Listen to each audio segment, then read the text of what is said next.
Ready? Play. I want one more thing from you, Francisca. Can you look at the camera, and I want you to say, I am Francisco Jorge, and I am a friend of the show. Can you try it? I am Francisca Jorge, and I'm a friend. Wait. Go. It's okay. I'm Francisca Jorge, and I'm a fan of the show. One more time. Can you say, I'm a friend of the show? Friend. Like amigo. Friend. A friend. So, because we joke, we have players come on all the time. They have no idea, but after they've been on, we say, oh, Yelena Ostapenko is a friend of the show. She has no idea. But so if we get you to say, I am Francisca Jorge, or how you say your name, and I am Francisca Jorge, and I'm a friend of the show. Perfect. Thanks, Frank. Just want you to do me one more thing. I want you to hold the microphone. I want you to look in the... Don't be nervous. I mean, listen, you've just beaten Yelena Ostapenko. I'm not nervous. No, you shouldn't be. If you can beat Ostapenko twice in one day, you can do this for sure. I want you to look at the camera and just say, hi, my name is, say your name, and then say, and I'm a friend of the show. Friend of the show? Yeah? Okay. Hi, my name is Susan, and I'm a friend of the show. Say your whole name for me. That's the only thing I want. Sorry. Surname too. No, you're doing great. You're doing cutting, great. huh? Yeah, I'll cut it up. Don't worry. Yeah. Hi, my name is Susan Leemans, and I'm a friend of the show. Boom. Thank you very much, Susan. You're welcome. Good luck for the rest of the tournament. And I will tag you on Instagram, and you can reject. I do have one more tiny thing, which is I want you to look into the camera. Yeah. I want you to say your name. Yes. And I want you to say, I am a friend of the show. I'm a friend of the show. Okay. Perfect, yeah. My name is Zainab Sammaz, and I'm a friend of the show. Boom. Yes. Okay. Thank you so much.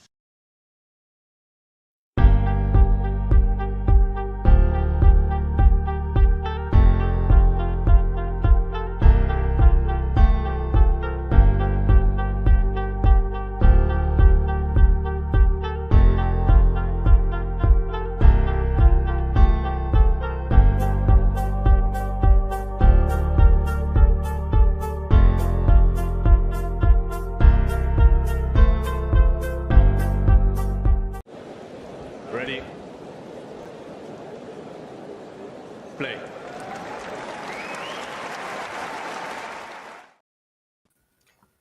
Good afternoon, good morning, good evening, whatever time it is in the world, wherever you are tuning in from. We're going to do a kind of Aussie Open 2023 reprisal in the way that we're going to do today, this evening, in terms of the fact that we're just going to cover a bunch of matches. I've got Badosa, for example, on my screen right now, but there'll be dozens of other matches taking place throughout the day.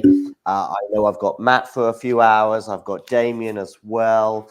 We'll have Eddie and Mario and Basel and Kira joining us for some of these day matches at various points, giving us various stints. The plan is basically to stay live with the first stream until Kokinakis plays Draper, which is from 4 p.m. Central European time, and that's obviously the same as Madrid and Bonn and Poland, where Damien is. It'll be 3 p.m. where Matt is, but of course, from is a very loose term, as we know in tennis. But Matt, don't panic. I'm not expecting you to stay here till 3 p.m. UK time. I think I've got you for 2 to 3 hours, which is more than enough. Matt, by the way, is looking maybe, well, not too glum considering what happened to Coventry on Sunday.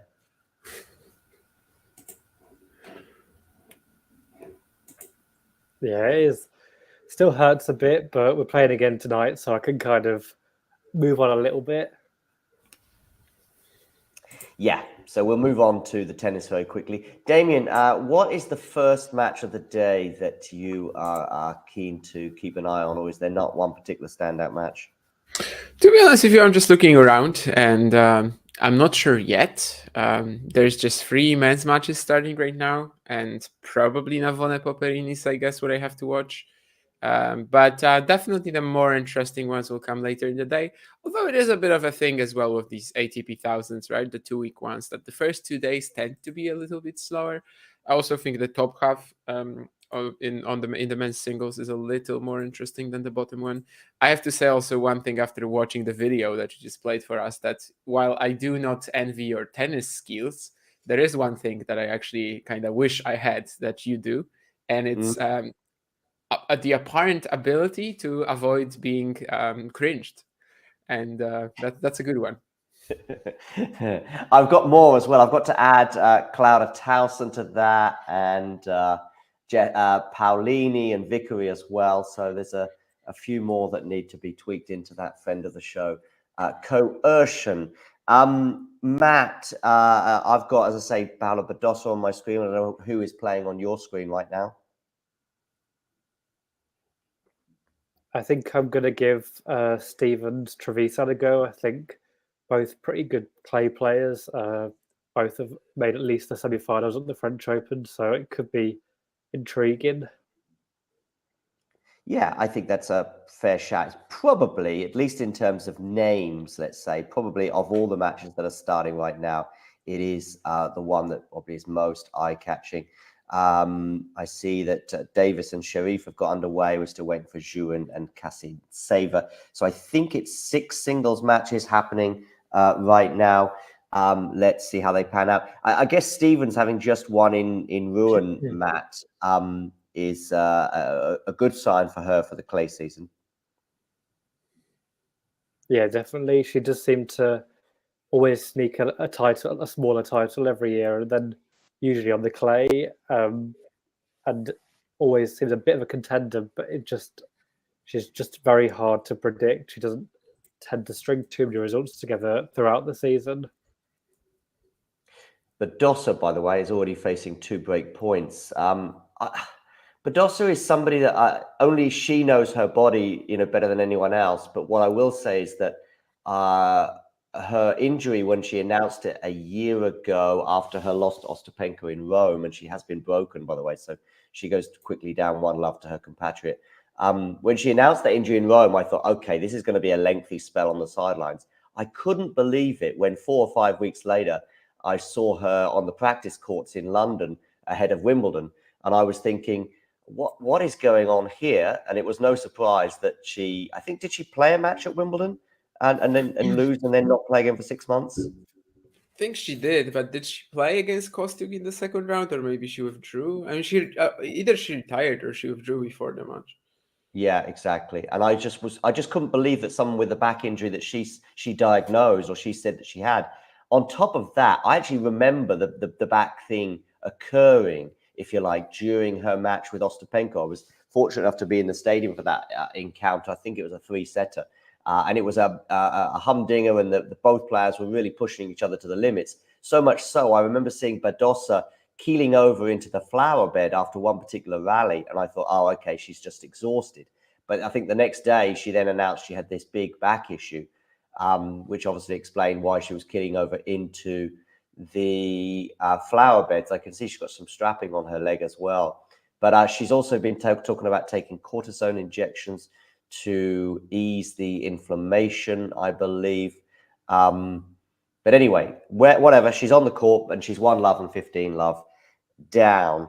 I think Safiullin Wild as well is a kind of on what is a pretty thin bunch of matches at the beginning of the day. That is another one as well that sort of stands out for me, Damien. Safiullin Seibovic, yeah, absolutely. The sort of big hitting that we might get there, potentially a round 3 opponent for Alcaraz if one of them beats whoever in the second round, Musetti. So yeah, that's looking quite exciting too.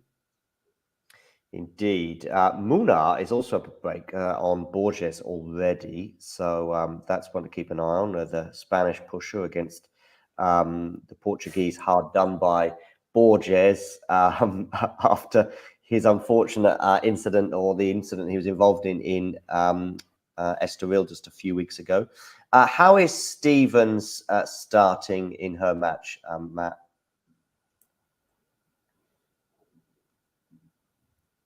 Well, she's actually been broken in the first game, so it's not been the strongest start. But it's early days, and she can easily break back straight away. But it's not been the strongest start from her title last week. Breaks all round, it would seem, with her down a break to Trevisan, and Badosa also down a break as well. Regarding Safiullin, Damien, here in Madrid, is this likely to be the sort of environment where he could perform best in the clay series? In general, yeah, but like the most recent matches, most recent events have been pretty awful. So my expectations aren't as high as they would be, maybe if we had him in that form from last year. I started watching just Navone Popperin now. It's pretty funny because Navone is like ranked 40 right now, and he hasn't played 1,000 yet. He hasn't played the Slam main draw yet, so it's pretty much the biggest event that he's ever had. Yeah. Okay, and he's got a break point at least on the screen. I can see it's Popperin. Tara Daniel has also got an early break against Vukic. So as I say, breaks all round, and Munar leads 1-love, 15-love. Badosa is fighting back. She's at deuce now in this Buzas Manero match. She should, in my opinion, be prevailing in this all Spanish affair. But who's this? Who's this Manero? Asks Terry.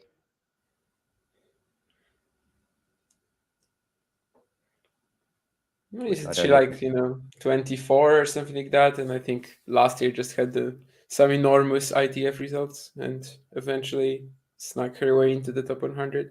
I can't say I've watched her more than once, so. No, I'm just having a quick look at her now. I didn't realize that she was as old as 24. Actually, no, she's 21.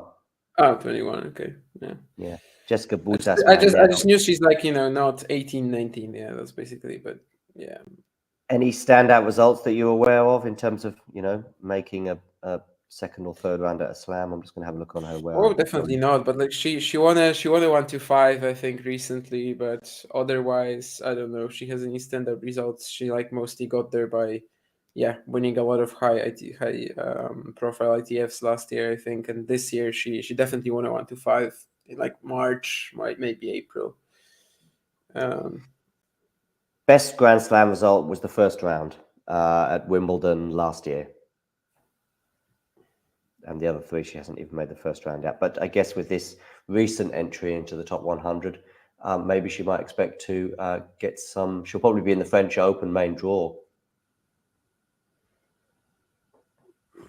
As I see Badosa hit a moonball. Is she going to punish her for that? No, she's not. They're in to the rally here.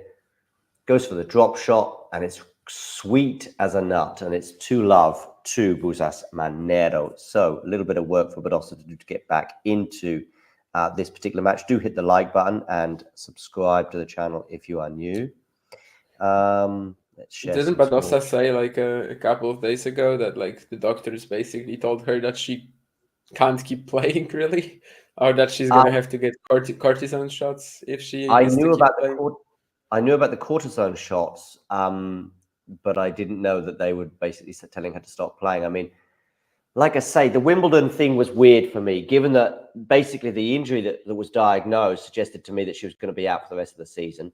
She then sort of seems to hurry back for Wimbledon, and I guess given the fact that I think she's had a deep run there before, hasn't she been in the semi-finals maybe at Wimbledon in the past? I'm not sure.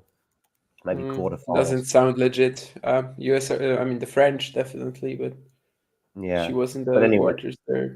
But 2021 looks like she made the round of 16. Actually, not as far as I lost to Mukova in 2 tight sets.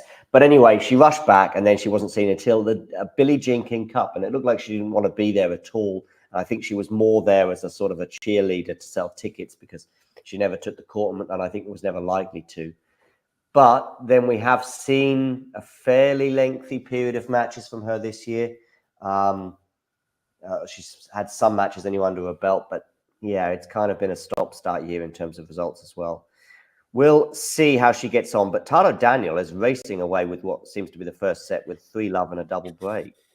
Is that a double break he's got? I think it is.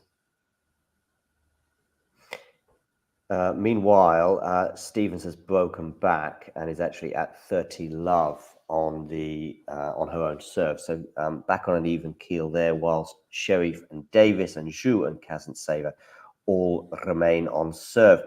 The one match, I guess, from this daytime session, Damien, I think we touched on it last night, that does stand out is the Marozsan match with the returning Karatsev. Yeah, I mean, of course, we have no info like whatsoever regarding Karatsev's physicality, health. He's not exactly one to share. He's not exactly one to like have any social media channels. So who the hell knows what he was doing since what he has been doing since Brisbane. And yeah, that's kind of the main thing. I mean, if there is a player who can just randomly go on a big run, it is Aslan Karatsev. Obviously, last year he had zero momentum going into Madrid as well.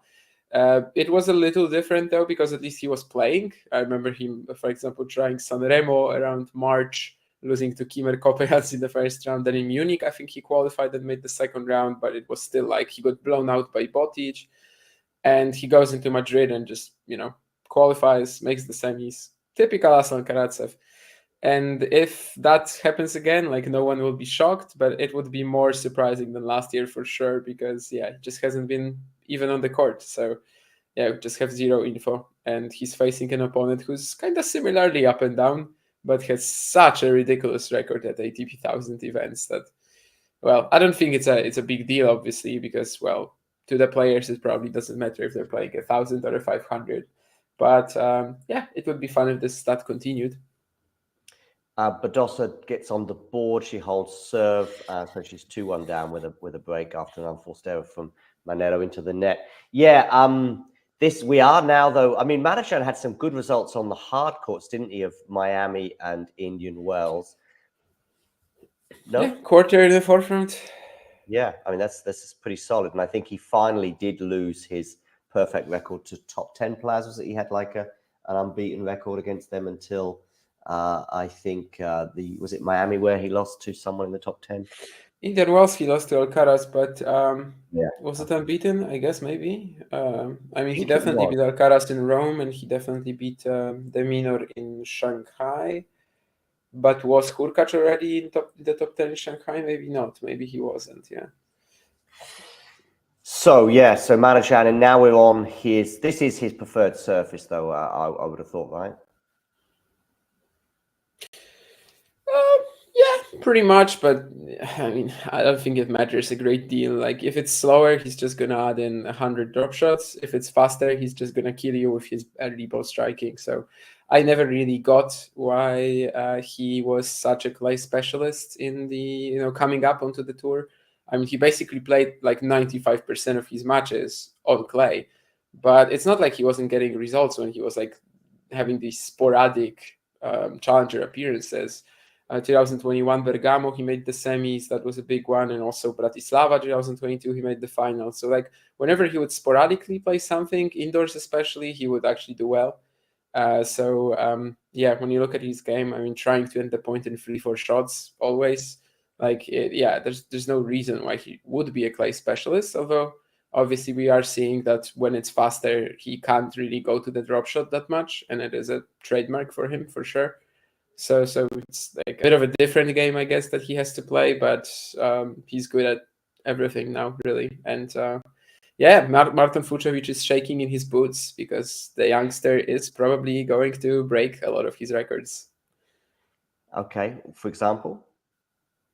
I don't know, like, the 2 titles and yeah, just being the best Hungarian player since Staroce, really, and, the best of the century. Yes, indeed. But at least Marton is having a good time of things, having just won in Bucharest recently. Just going to have a look at the draw as well. So we've got Sinner will play the winner of Gasquet and Sonego.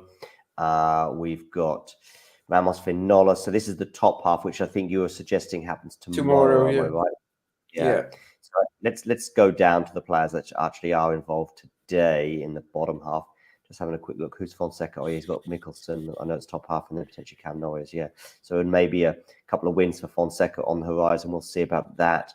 But yes, having a look now at the bottom half, which begins with is Hurkacz bottom half? I think he is. Yeah. So Hurkacz will play the winner of Kokkinakis Draper.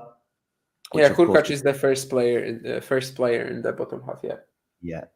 Which is also on later today, Kokkinakis against Draper, obviously in the bottom half.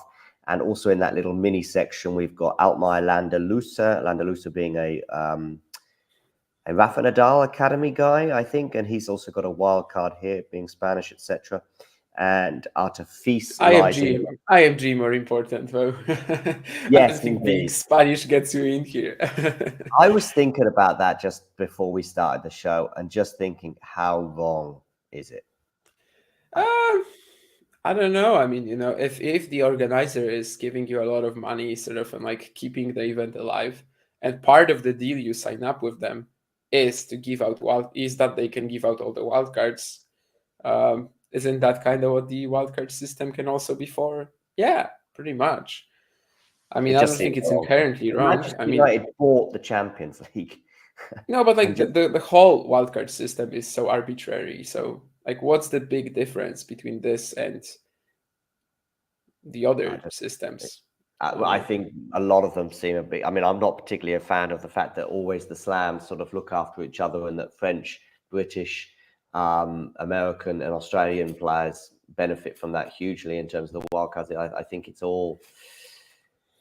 Yeah, I guess I can't quite get out of my system the idea of selling tickets. So a Verdasco, for example, in Spain, or what's his name as well, who retired last year, Feliciano Lopez. I know Verdasco hasn't retired, but something like that to give the fans one last chance to say goodbye to their sort of heroes of yesteryear. Fine, but beyond that, I think the rest of it I find very uncomfortable. Well, it brings the stories, when a player gets a wild card and they do well. But obviously, yeah, it is very flawed in that someone will get 100 opportunities, someone will get 10, someone will get none. And yeah, it is unfair as hell, but what can you do about it, really?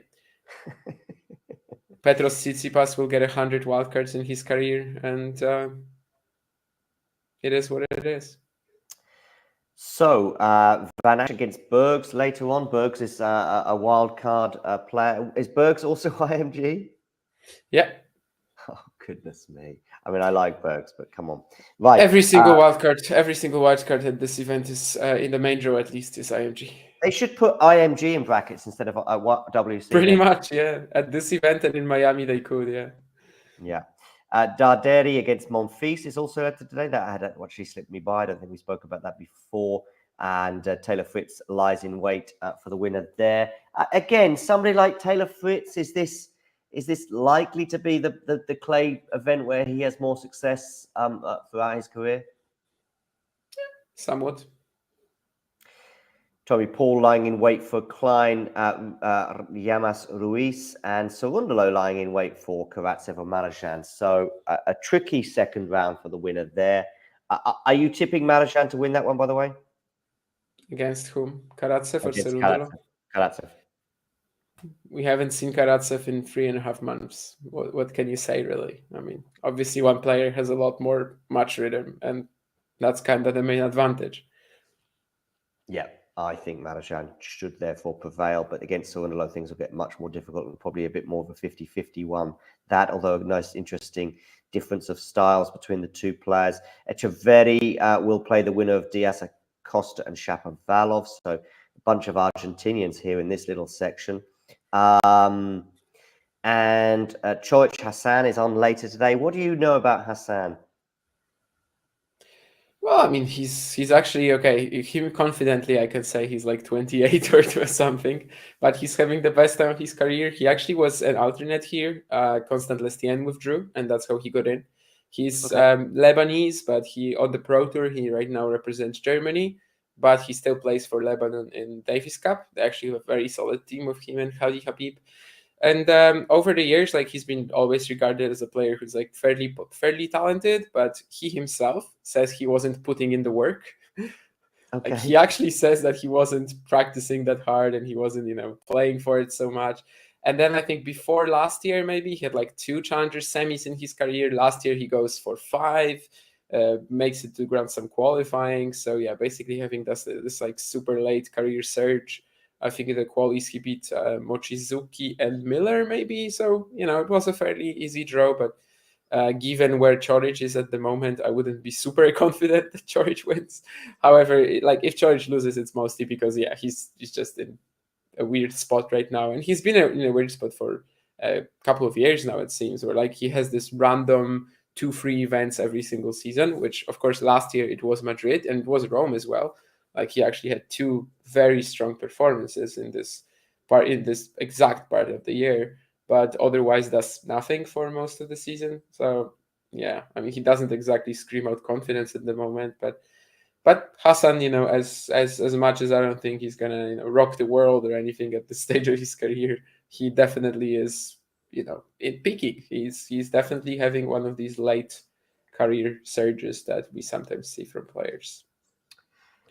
Bruno, who you had on your Challengers podcast recently, he's actually at the event in Madrid today, so he's taking in some of the tennis. Yeah, he's Spanish. I don't know if from Madrid, but he's definitely Spanish. Yep, and he's at Madrid, the Madrid Open today. So he says, so that is cool. Zverev lies in wait anyway for the win of Coric and Hassan. So last year's semi-finalist Coric, if he does make it through, has got a very, very difficult second-round opponent. And Nakashima against Bagnis is also on later today, not starting before 4 p.m. local time. Badosa, by the way, easing herself into this match now at 2-all and 30-15. And the winner of that will be Rublev. So Rublev and Nakashima part 2 in Spain could be occurring. And of course, Nakashima. I didn't even know that's the draw. Yeah, and that's cool. Yeah, it is cool, especially if Nakashima wins again. And an epic racket smash from Rublev on match point in Barcelona last week. And we've got Mutet against Shang. A lot of people are excited about this one. I think Keane said that he can see Mutet going on a run here. Let me just check. Yeah, he did say that. Mutet can go far.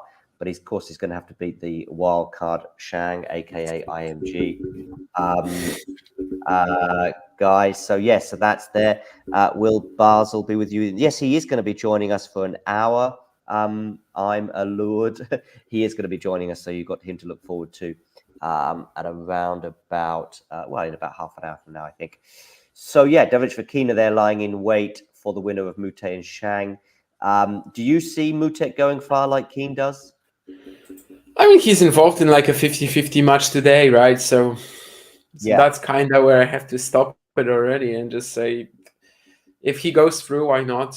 He's definitely back on the rise. I think after all that, the 2023 season, which was super tough on him, the fact that he had to play with the one hand there the entire time, and basically couldn't recover from the wrist injury, that was rough. But now it seems like maybe it's actually going to make him like a slightly better player as well, like just more tenacity and the slices that he was basically he had to employ last year. Now it seems like he's sharpened that up too. I do like his chances, but I mean, beating Shang, to me, that's technically a 50-50. So I'm reserved on this. But if he does go through, Davidovich Fokina recently just not winning anything, Rublev in a bit of a slump, why not?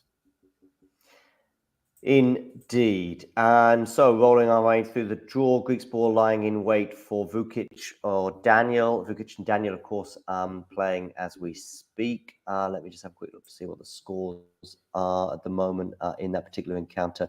5-1 Taro Daniel, so he's very close. In fact, Vukic is 15-30 on his serve, so it's just 2 points away for the Japanese there in the first set over Vukic. Navoni, who you said is this his first event over 500? Yeah, I think So he's played 500 Rio final. Right, yes, indeed. Where he didn't quite do himself justice in that final against Baez. Baez, by the way, since that golden swing, I don't think he's been pulling up any trees, right? Well, I mean, it's a pretty funny thing because he's played 2 matches on clay this year. And against Jan Lennart Struff, he was 6-1, 5-2 up, double break. And against Matteo Arnaldi, he had 4 match points. So that Struff match was in Munich? No, in Monte Carlo. Okay. So, we are looking at 2 losses, but we are looking at 2 matches he basically won. So, I mean, I just don't know what to say here.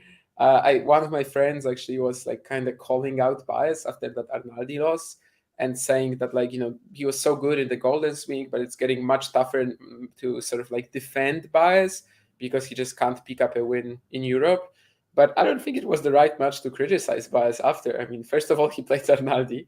And for the second, I mean, yeah, as a second argument, I mean, he had 4 match points, right? So it's a confusing season so far for Baez in these 2 European losses. Obviously, I don't expect anything spectacular from him, but it's not really that wild to say that he easily could have won at least 1 match each in Monte Carlo and Barcelona. So Sloane Stephens has won 3 games in a row. So not only has she got her back on serve, she's now actually up a break, leading 3-1 and serving. Also up a break is Jimenez Karatsev, 3-1 on Zhu, and Sheriff and Davis are on serve. What was I going to say? IMG. What was I going to say? Oh yeah, Casper Ruud. I know he's not in action today, but I just started thinking of him while you were talking about Baez, because any kind of run here, probably for sort of 4th round or beyond, and we're looking at a really, really good start to not just the clay court season, but the year for him, right? Yeah, I mean, he's not, well, we are already looking at a great start to the season, the best one he's ever had. Madrid last year, he lost early to Arnaldi, so he's also like, gonna be able to add some points. He's already added a lot compared to last year, which is a big deal because up until recently, he was so, like, his ranking was so based on that French Open final. And right now, it's not that big a deal if he loses it, I suppose. I mean, if currently, if you take out the French Open final of his ranking, he would pretty much have the same amount of points as Holger Rune, who is 12th in the rankings. So it's really not a big deal. Like, he definitely wouldn't fall down to players like Fritz or Shelton, because currently we have like a massive gap between top 12 and number 13, which is about 700 points. But he's obviously done remarkably well this season. I think his result in Madrid, Rome, they won't really impact his position ahead of the French Open. At least they can't impact it negatively. They can impact it positively if he like just keeps smacking everyone. But if he keeps piling up points, yeah, that would be amazing. And we'll see, sort of, because we're still a bit new to this in terms of Madrid and Rome being 2 week events. So we kind of have to see if someone who, like Ruud and Tsitsipas, goes all the way in Monte Carlo and Barcelona, how much will they have left for these next events? Because obviously these guys are going to start on like Friday or Saturday. So it's kind of like they're not playing for this week even. Like it's kind of like they're starting to play on the weekend after Barcelona. So also we get the day off in a lot of these ones. So we still don't really know if it's doable physically. But if it is, I definitely trust Ruud a bit more than Tsitsipas. The problem there for him, though, might be that Zhizhen Zhang could be his second round opponent. Oh, okay. Yes, of course. His conqueror in New York, I believe, last season. Yes, indeed. Yes, Tsitsipas actually, I think, did suggest that he was struggling a bit in that Barcelona final. But as you suggested, with these 2 week events now, stretching things out, means that he probably won't be playing until, as you say, Friday or Saturday. I'm just trying to think, is he top half Tsitsipas? Casper is definitely Friday, and I think Tsitsipas is top half. So I think Tsitsipas is Saturday. Yep. Because he's playing Lajovic Monteiro, and that's not today, right? Not that I'm aware of, no. Munar remains a breakup on Borges, that's 4-3. And Taro Daniel actually didn't progress from 15-30, and Vukic held. And actually, Vukic now has a break point on Taro's serve, whilst Navoni and Popyrin remain on serve. I'm seeing Badosa now beginning to turn the screw, having gone down an early break. She's now actually got a break point for 4-2. And Trevisan has broken back, so that's a bit of a humdinger there, where they're just breaking left, right, and centre between Trevisan and Stevens. I'm going to go back to the draw.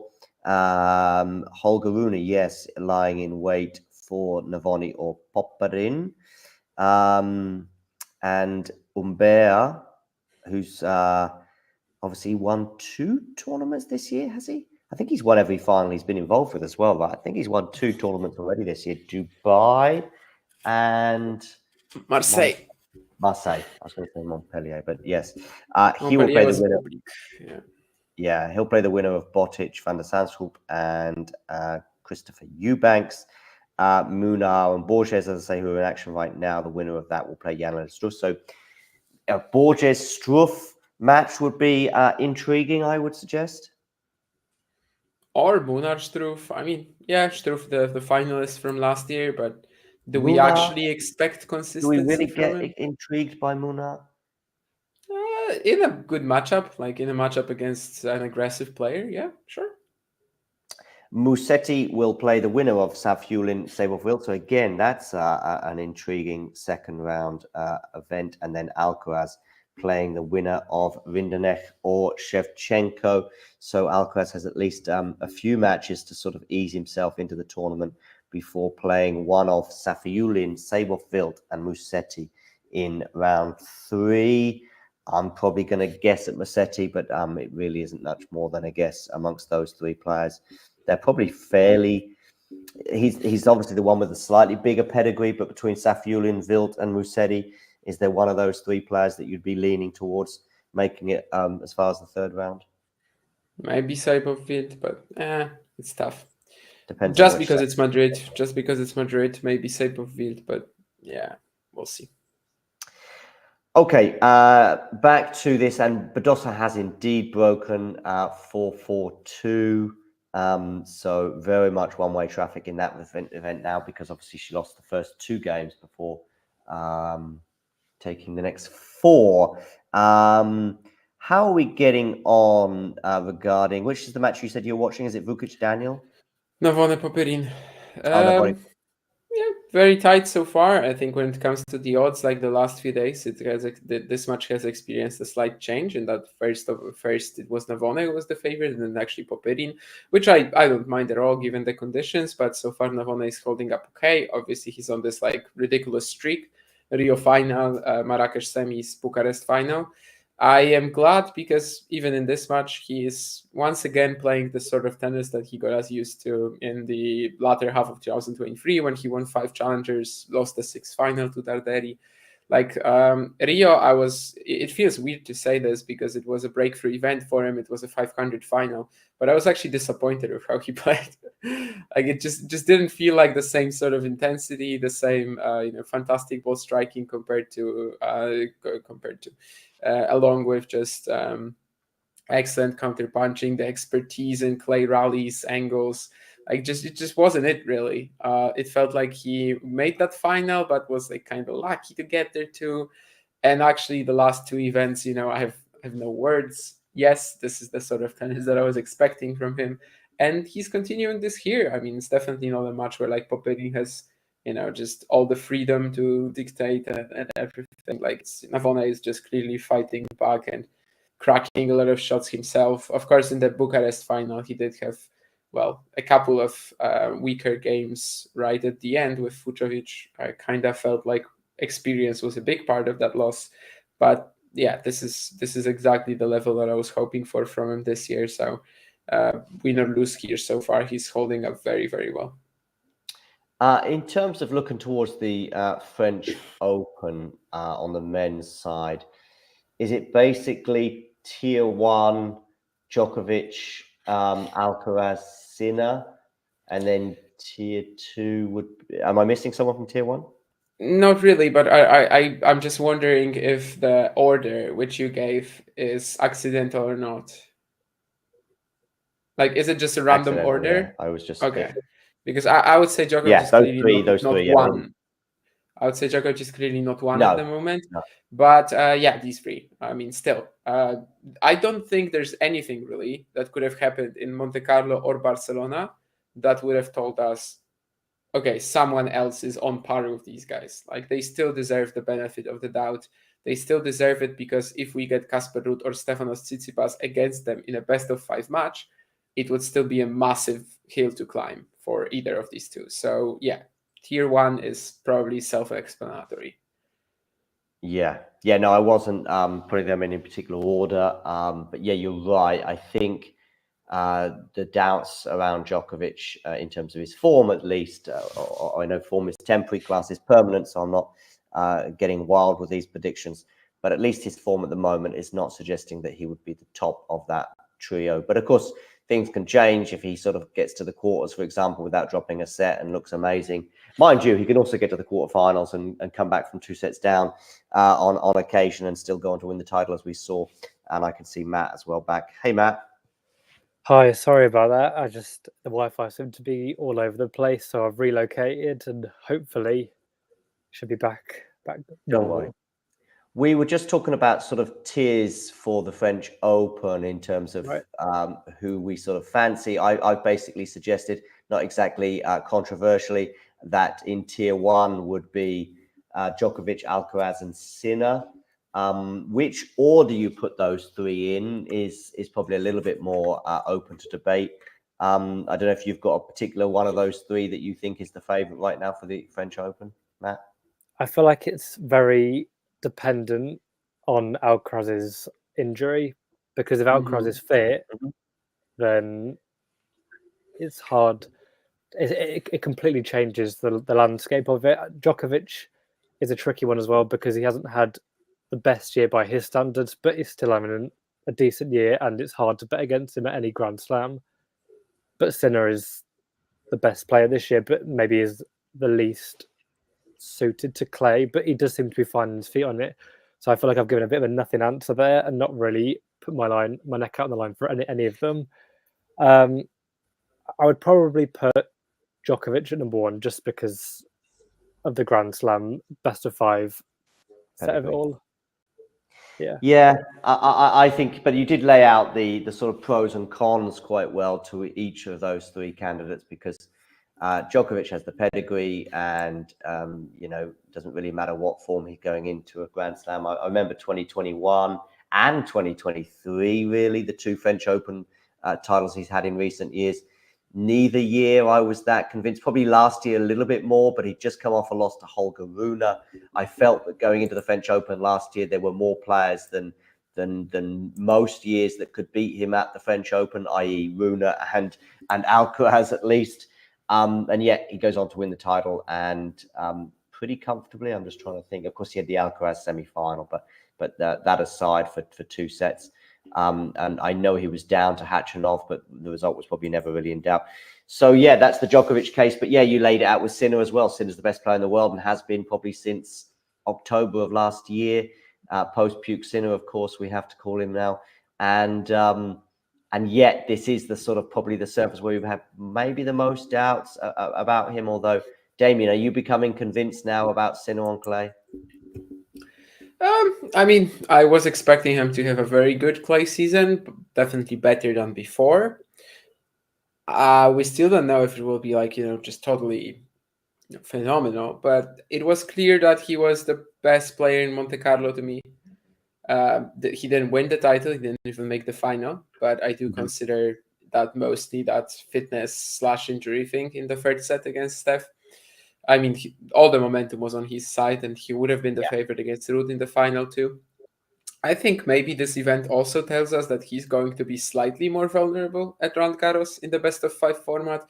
So I kind of I agree with what Matt said about this, that if Alcaraz is fit, I would still probably put him at number 1 and the favorite over Jannik on Parisian clay. With Djokovic, it's very tough to say right now, but Sinner is kind of the one where we have the least concerns out of the 3, which kind of makes him the number 1 favorite for me.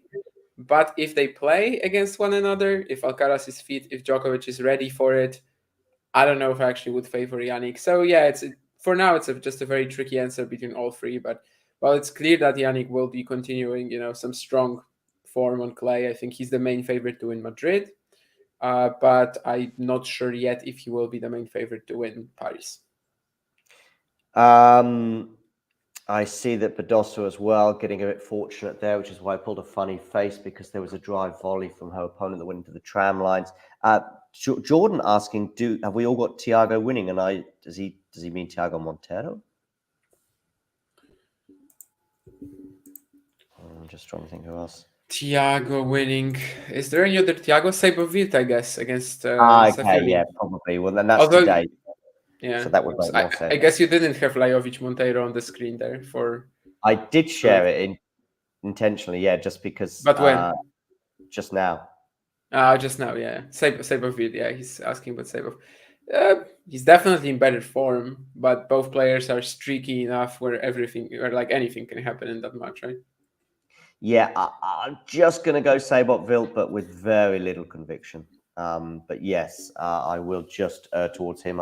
Jordan, I don't know if you're a Sabot Wilt fan or maybe you're just concerned about him or Safiullin.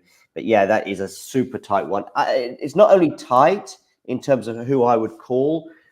Normally when it's tight, you think, well, let's just say, a match potentially between Kokkinakis and Draper could be tight, and you might therefore predict 3 sets and just a couple of games in it.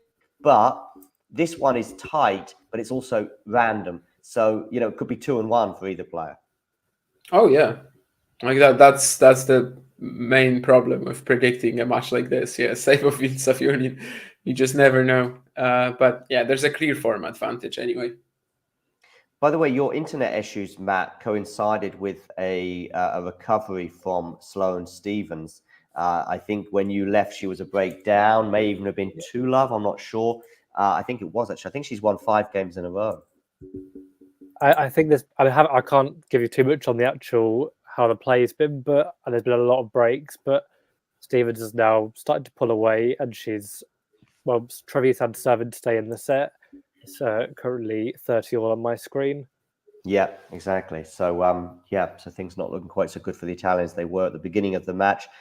Very similar here, actually. In fact, exactly the same. Busas Manero, early break, 2-love, and she lost 5 games in a row, and she's set to lose the 6th because Badosa has 3 set points. I'll just talk us through this rally as they exchange rally shots. And in fact, rally shots is a very unusual word to come up with, but I couldn't think what to say as I saw the ball sail long, and Badosa has indeed won the first set 6-2. So very comfortable for Badosa. I remember her in Madrid last year. She beat Coco Gauff. I'm trying to think who she went out to ultimately. Maybe Sakkari. I have a feeling she might have lost to Sakkari in about the 4th round last year. Indeed, first set, Paula Badosa. Terry on the money there. Trevisan has a game point at least, though, for 3-5, Matt. Yeah, she's just saved a set point. So she still fighting to stay in this set.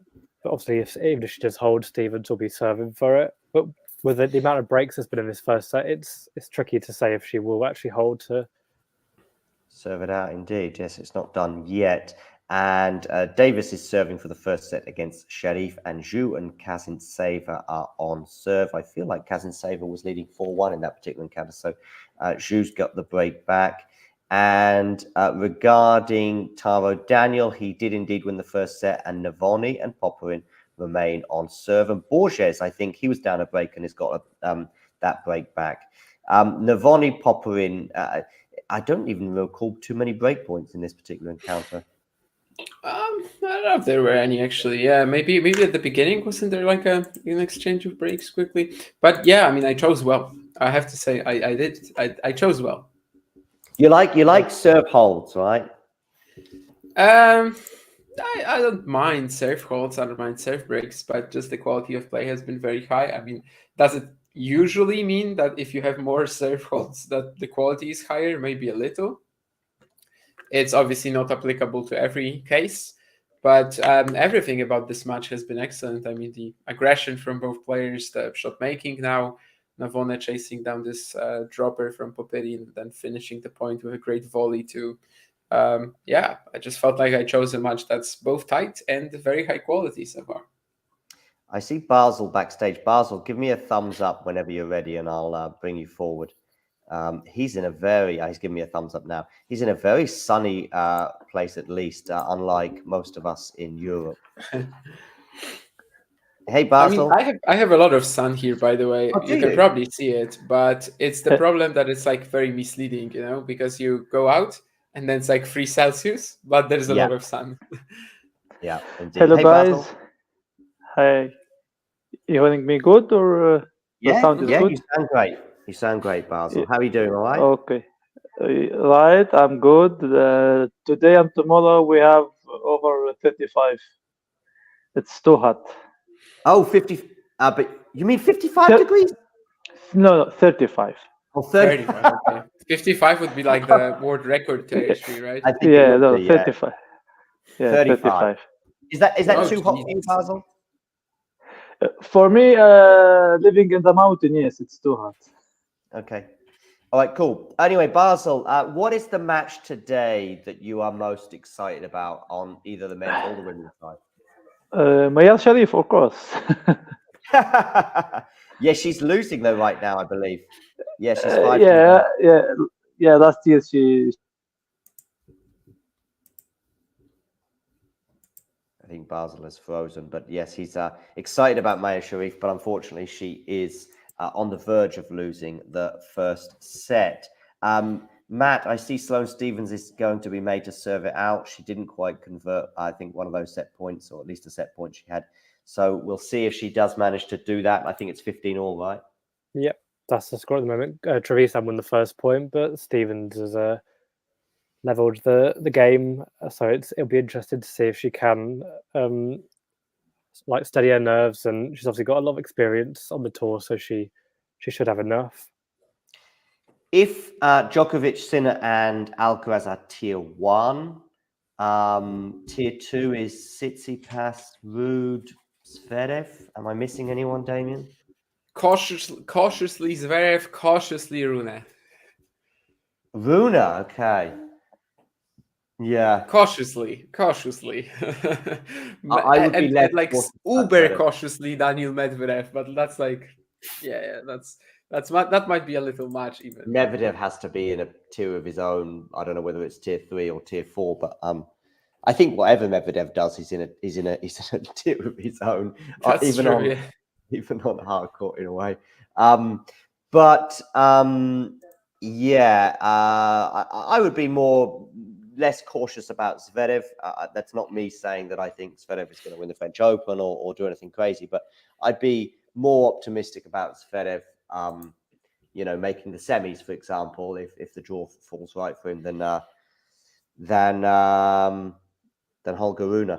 Basil, are you a big fan of Holger Rune? I like his style of playing, but the results, how he's behaving outside the court, I not really like him. But I do believe he can achieve many things in his career. But he need to concentrate on the court, on the tennis, and to be more consistent. With John Gunn, okay. He's just no, gone to John get a is gone. coffee. Everyone Yeah. is leaving, going. Yeah. So about Rune, I really hope we can see from him another level. But his mom involving in everything.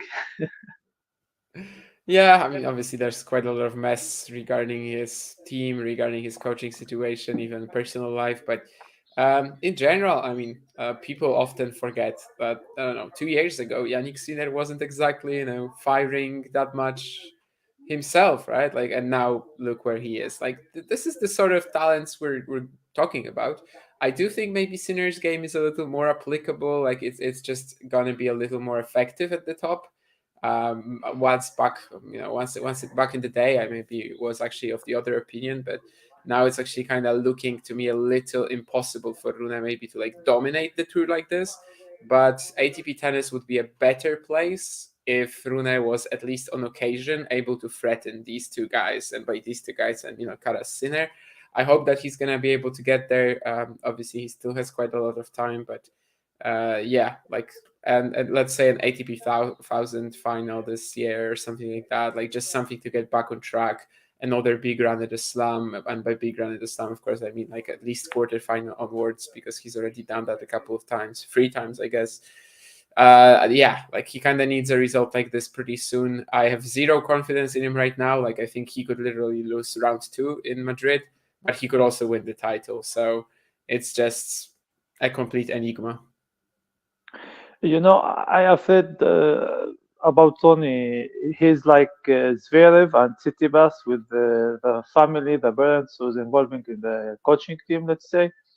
and I really think maybe he's going to be the same situation with Sasha and Steve. So I don't know. I don't really waiting from him something special, especially in the clay season now.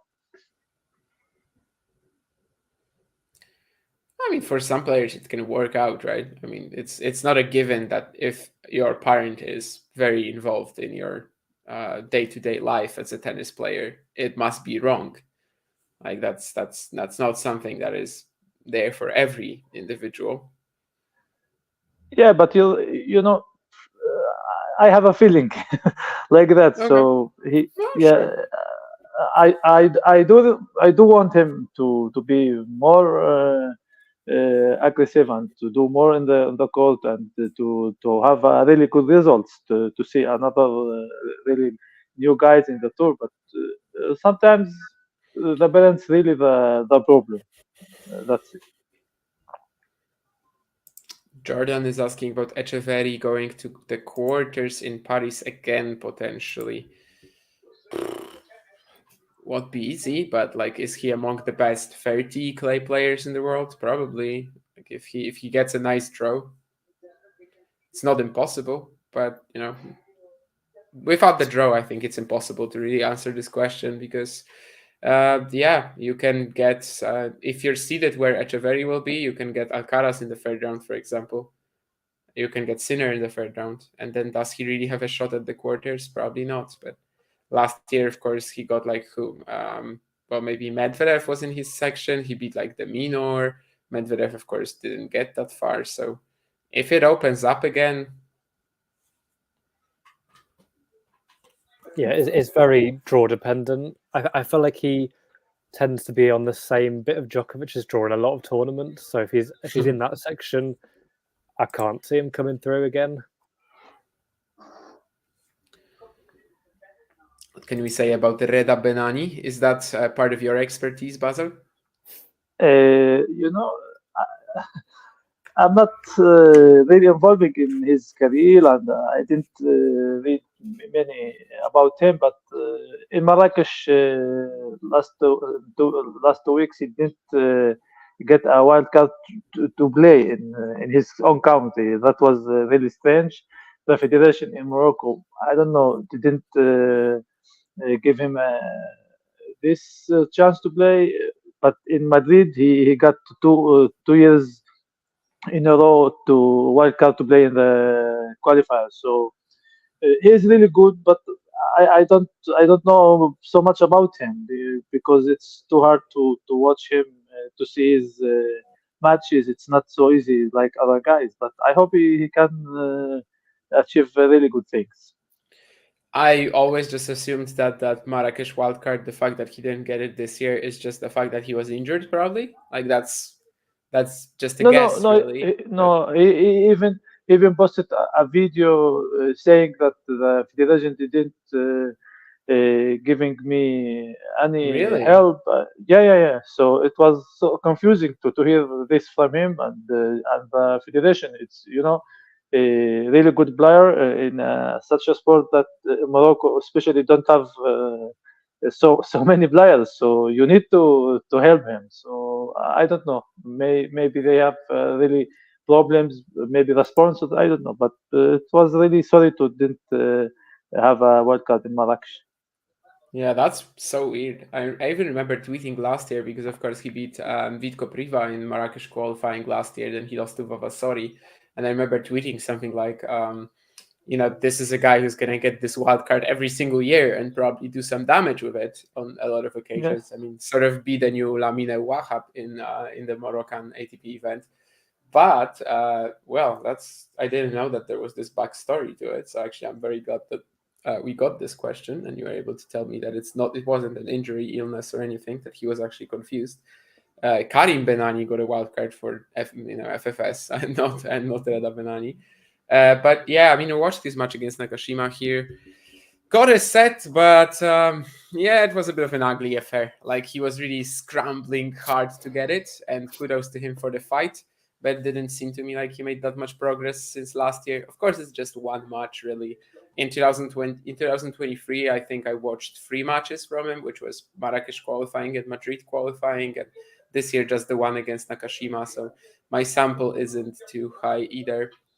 But the one against Brandon, even though he took a set, was actually like not that impressive of a performance. He was getting a lot of crowd support though. There was like this group of, I don't know which, if they were Moroccan or if they were Spanish, who knows, but like he was getting some wild cheers whenever he won a point against Brandon in that second set. In the third, maybe it died a little because, well, I guess people didn't believe anymore. I see that Sloane Stevens, sorry, Basil. Sloane Stevens did indeed get that first set in my absence there, Matt. Yeah, she hit an ace and then hit an unreturned serve. She was actually love 30 in the opening game in the second set, but it's now game point to Teresa, so she has stopped Stevens at the moment for now anyway, getting the early break. Indeed, but Dosa is losing 3-0 in the second set. She is indeed. She is indeed, and I'm all for Basil. Let's use football terminology regarding tennis. 3-0. I like this. 3-0. By the way, Basil and I, of course, we crossed both sports. Basil was laughing at me and Estoril as I had the actual final in front of me, but I also had Manchester United Liverpool on my phone. But anyway, we've already talked a bit about football, so we'll try and avoid for the next hour not talking about it too much, especially as Manchester United are rubbish right now. But yeah, 3-love. Badosa is down, far from out. But is that a double break as well? I'm just gonna have a look. Double break. Yeah, double break. 3-love. So there we go. Oh, and by the way, Damien, your high quality match between Navoni and Popperin. You have some news, I think. Yeah, kind of the standout stat of the first set that somehow Navone is winning 89% of his first serve points. Like that should not be happening really, but anyway, he did get that break at 5-all. Once again, was just like not getting overwhelmed despite the conditions and started really hitting out against Popperin. I'm not sure what's happening right now because, the chair umpire is walking around the court. And I guess he's maybe gonna get some guys to fix it or something, but the players still aren't on the bench even. It's there's some confusion anyway here, but indeed Navone took that 7-5 set and so far has been doing an extremely good job and just not allowing Popperin to dominate him with all the weapons that Alexei has. So first 1000 and a set to the good in terms of getting a first 1000 win. Yeah, it could be 1-0 with a 1,000 record by the end of the day. Anyway, how about seeding at the French too? Like, is this possible? Say again, how about?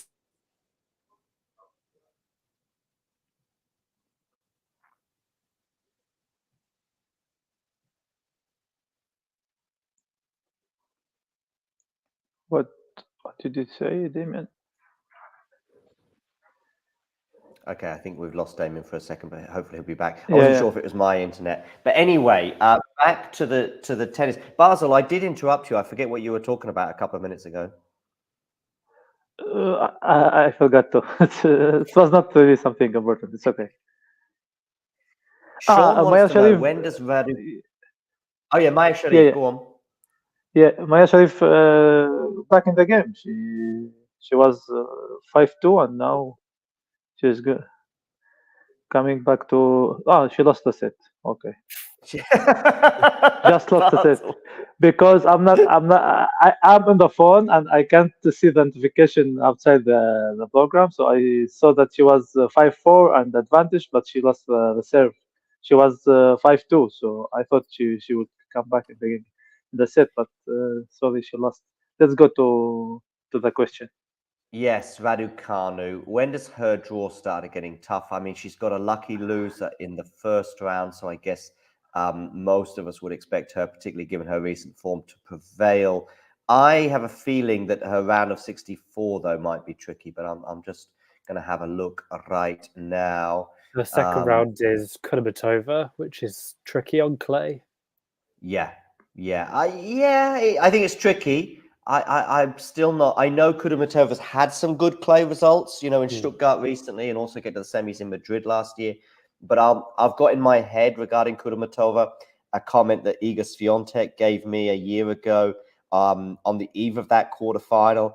And Iga's the most polite person on tour, but even she just said, yeah, but she can't move on clay. And that's not to say her game can't get good results, as I just said, but I don't think she's quite got the knack of sliding, put it that way. No one has to the extent that Iga has, but I think that, yeah, I think she'll get decent results. And by the way, I did watch her in Stuttgart quite closely, and I thought that she got better in terms of her movement compared to last year. But that's mine and Iga's take. But Matt, you're more than welcome to shout from the rooftops when she wins her next clay court tournament. I mean, Badosa is losing for. Yeah, Sorry, she Matt. is indeed. Go on, Matt. I don't particularly. I think she's got good clay results, but at the same time, she's not had a great year so far. I think she's defending a lot of points this clay court season, so there's that pressure on her as well. True. And I don't think that Raducanu is the sort of opponent at the moment that she'll want to be playing, especially as Madrid is where Raducanu has probably had her best clay court results prior to this year. Yeah. So anyway, but that's the second round, and then I'm going to try and get the draw up. I've got the men's draw. Oh, we've lost Basel for a second. We're down to 2, but that doesn't matter. What else? So Raducanu. What about the third round? How does it look for her in the third round? Could that be Jabeur? Where Jabeur is? I can't remember exactly, but again, it could. I mean, listen, I'm not here going as I think Nick and Andre a couple of days ago was suggesting that Emma might even make the semis here. I wouldn't quite go that far, but if it's Jabeur and you're playing, you're playing a top sort of 10 player, that's probably one of the ones that you would choose given Jabeur's form right now. Yeah, it's. I would say it's not an easy draw, but it's an opportunity draw, is how I'd describe it. There's opportunities there. Nicely put. That's a good way of telling, if I was her coach, of telling her that too, because you don't want to be saying anything's easy. But no. Yeah, indeed. I'm actually going to share now on the screen the draw that I have. Hey, Basel, he's back again. Yeah. So, I've got Jabeur Schmidlova. Hopefully, I'm looking at the right year. Sometimes, Fernandez is through. Yeah, Potapova, of course, she won yesterday. Are we sure it's Jabeur? I'm just trying to look. I'm not 100% sure now. Yeah, I'm now going to have a look down, find Raducanu. Yes, we're back, and Raducanu is playing today, so I think she's in this half that I'm looking at, in the bottom half, but I need to find her.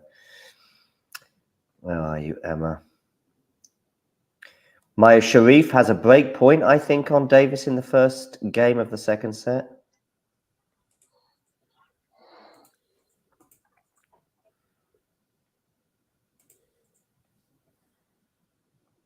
Yeah, I don't think it is Jabeur. It's Kudermetova. Jabeur could be fourth round, I think. But anyway, regarding the third round, it'll be Badosa, Busas Manero, or Ostapenko. That's right, yeah. So right now I'd favor Ostapenko, but to be honest with you, Ostapenko's form is just fallen off a cliff since Australia. Yes, it has. Yeah, if Ostapenko continues her Susan Lamens, Zeynep Solmaz struggles, maybe. Ostapenko is kind of a friend of the show. I mean, I did a 1-to-1 with her. That's basically all it takes to be a friend of the show. I think you can count her, yeah. Before I was just gonna say that like Navona with a good run here in Rome could pretty much snatch a French Open seeding still, and he's like 100 points away right now. Did you guys talk about Shelton at all? Jordan has this but I'd love on Shelton's game on clay. I think there's this weird thing going around where like people tend to just say, how did Ben Shelton win a clay title? Ben Shelton is so poor on clay, and I'm like, are you guys actually watching the sport? Because I mean, I don't care about his win-loss record last year. Like, it's clear that he has quite a lot of potential on it. I'm not saying he's going to be as dangerous as in other conditions, but like, yeah, I mean, he's such a good athlete. He's got the ability to add a lot more loop to his forehand. I mean, I don't see a reason why he wouldn't be, half decent at least on clay. And especially in conditions like in Madrid, I actually think he's a proper threat in this draw. Not to win the title, but to win a few rounds. I mean, that's kind of what Ben Shelton has been all about this year, winning a few rounds in every event. Yeah, I mean, it's pretty consistent. Yeah. And I Well, remember Mahaj, of course, could be his second round opponent, by the way. So, like, you know, Yeah. if he So loses to him, might there's go in a nothing. few rounds. Yeah, I mean, if he loses to him, that's very possible. But like the winner of that match, to me, has a lot of chances to go deep. Yes, anyway, but Navoni, yes, that will be an interesting seeding. But regarding Shelton, of course, you touched on our year-long chat regarding him and his performances on clay from last season when I outwardly predicted, I think, after he won one match and lost one match, I think, in Estoril last year. I think it was a second-round match that it was against Dominic Thiem, which he lost. And I said he would have a positive win-loss record on the surface. But of course, Kren is pointing out the Houston clay being different to European clay. But and that's why that claim is ridiculous. That's why that claim is ridiculous, because if someone says that Shelton, it was a surprise that Shelton won Houston, I mean, really? This is an event that John Isner won, that Steve Johnson won a couple of times, I think. Yeah, it's not ridiculous at all. Basel, how's Maya Sharif doing? I don't know. I'm with you. I'm watching Badosa on my television. I don't know what's going on. Yeah. You Because said you were so interested in Maya Sharif. You know, Rim Abulel is in Madrid this year, so she's she's really after looking after the Arab players. So let's hope Mayal and Uns get to the second week at least. Second week, Maya Sharif is down a set just because she's got an early break. I don't know if she'll be getting to the second week, Basel. I hope so. We'll but see. You know, I watched Badosa. She saved 4 break points, and she's losing 1-4 now. Yep, I saw that too. In fact, yes, she could have basically been staring down the barrel for a bagel in this set. But Dossa into a third set, I think, as well, which is obviously still very likely given the double break deficit she has. I don't think that would have been something that she would have liked to have done. That's one of the worst slices I think I've ever seen in my life from Busas Manero there. It barely went a meter in front of her before hitting the ground. So it's love 15 on her serve. Looking a bit ashamed of that one, which, yes, love 40. Even by my... it's love 40, is she? I've got love 15 on my screen. But anyway, and there's a terrible backhand long there. Anyway, whatever. Regarding Sloane Stevens and Trevisan, things are pretty tight in the second set, Matt. Yeah, Stevens is really knocking on the door for an early break, but Trevisan saved 3 break points. Now Stevens has got a 4th advantage, but it's hard to say yet if she's going to take it. Yeah, regarding this Badosa match, I even though it's a double break, I don't have a huge amount of confidence in Busas Manero, even holding on to the lead that she has, as commanding as it is in this set. But we'll see. Good news for Basel and his second week hopes for Maya Sharif. She is up 1-love with a break. Jimenez Casanseva won the first set. And it leads 1-love in the second. And I guess what was the confusion, by the way, regarding Navoni and Popperin, other than the fact that he had 89% first serve points won, Damien? Yeah, that's what they were confused about. I don't know. That was actually around the time when my internet went down. It went down for like the entire 2 minutes and I couldn't see it. But then when I got back, I think I only missed like 1 or 2 points, which means that, it lasted for a while. But yeah, I still have no idea. Kren there, bigging up Monfils, elite on every surface, indeed. But actually, what is Monfils' best surface? Hardcore, I guess. Hard to say. Not an easy question. Yeah, the slams probably clay, the ATP thousands indoor hard. Everything other than grass. Definitely not grass. That's my answer. Even when he's serving, one time is pinpoint, one is flat. So the serve is not the same.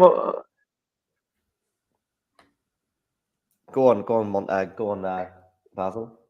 Yeah, the serve. When we was in the store, I looked at the serve. Sometimes he's serving wide, sometimes pinpoint, sometimes.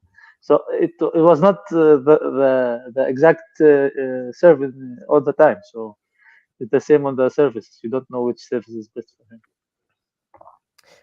I want to show you something, Basil, on the screen. So keep an eye out. Here we go. You ready? There we go, Basil. Look at this. This is smoked salmon with potatoes and asparagus in Stuttgart. In Stuttgart, yes, Basil. Basil And sent you me a didn't- WhatsApp last week saying, I didn't know you had accreditation for Stuttgart. I was like, yeah, sorry. And to make matters worse, smoked salmon free on the menu and very, very tasty. Basil is a big smoked salmon fan, by the way, Matt. Bon This came out appetit. basically every day he was in search of smoked salmon, breakfast, lunch, and dinner. Yeah, when No, I went breakfast, to no. dinner by myself, he told me he's not coming, but if it's salmon, I should text him, and then he will run to it. You just make a run for it, and he's gonna eat it. It was actually fish on the day, but it was cod, and apparently Basil is not as much of a fan of cod as he is of salmon. Just But, salmon. yeah, Is Navoni up a break? he is. Popperin just double faulted at 30-40. Oh, dearie me. But Busas Manero is making a fight of this, but I think we're going to have another break point for Badosa to get one of these two breaks back. My stream, pretty much, Matt, is always the furthest behind. So I know that Matt has been on a couple of streams with other people recently where he's been behind, but whatever stream, I've never been ahead. Oh, yesterday, because I was tuning into the YouTube feed, which was, apart from the fact it froze, but actually was pretty efficient in terms of being at least on par or ahead of the scoreboard, which shows that it can be done. And I'm talking to you, Tennis Channel 2, where you're basically a game behind, which is just insane. Yeah, I'm usually about 1.5, 2 points behind. So it's nice to hear that I'm not the only one. Yeah, no, mine is. If you and I did a stream, I think you'd be ahead of me because I've never been ahead of anyone, except as I say yesterday when I wasn't ahead of anyone, I was just at a reasonable pace. But Tennis Channel 2 actually is horrible. I actually don't have Tennis Channel, but Tennis Channel, I've had commentators that are on it, and I'm like, wow, you're a game behind, like a game behind the reality, probably 1 or 2 points behind me, and therefore 1 or 2 points behind just about every other commentator. But they're quite happy to spend millions on commentators, but they won't spend it on the technology to get themselves up to date, which I think is the wrong way round. Vukic and Daniel are on serve at 4-all, although Vukic, of course, is just 2 games away. Daniel is just 2 games away from winning that particular encounter. Muna, as I said, did get over the line by winning the first set against Borges. He was up a break before I think Borges got it back on serve. That is on the Arantxa Sanchez Vicario arena, which I think is where Emma Raducanu is due to play. I don't know if she's next up on that court. I think she might be 1 match further away, actually. But yes, I think she's playing on that stadium, which is the second stadium, I think, in Madrid. I should know, having been there last year. Manolo Santana is obviously the main one. I think Arantxa Sanchez is the second.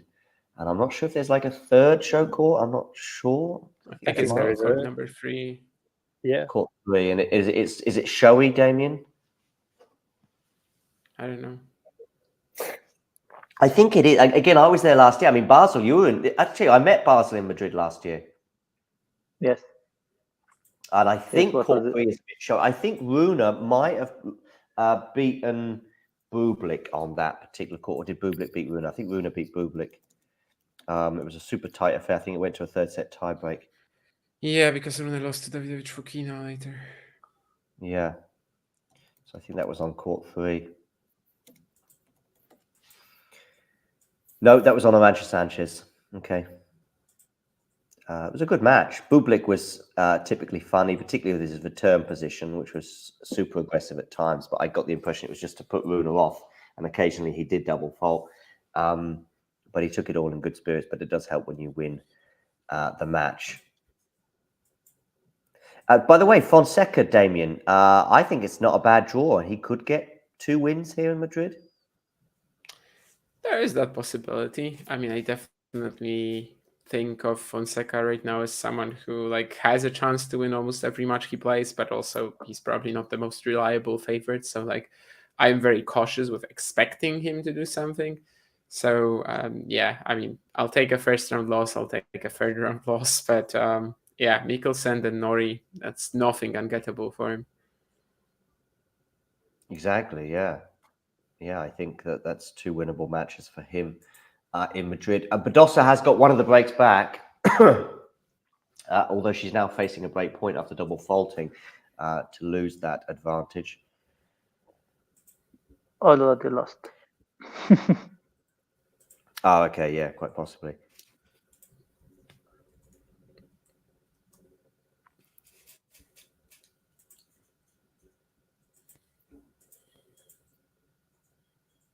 So, guys, do you think Alcaraz is 100% ready for the tournament?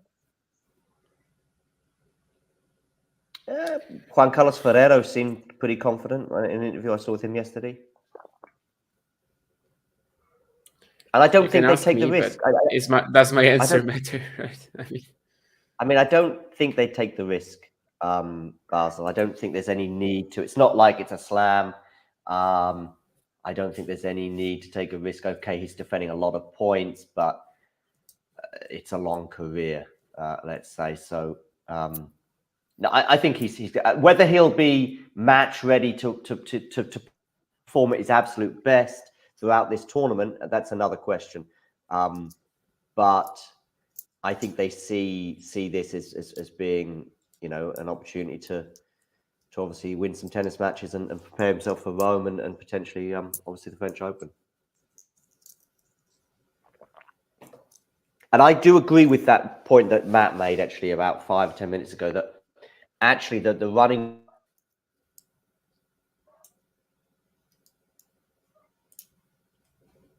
actually is kind of dependent on Alcaraz and health. If Alcaraz it shows us that he's 100% in the next 3 weeks, then he probably does push himself ahead.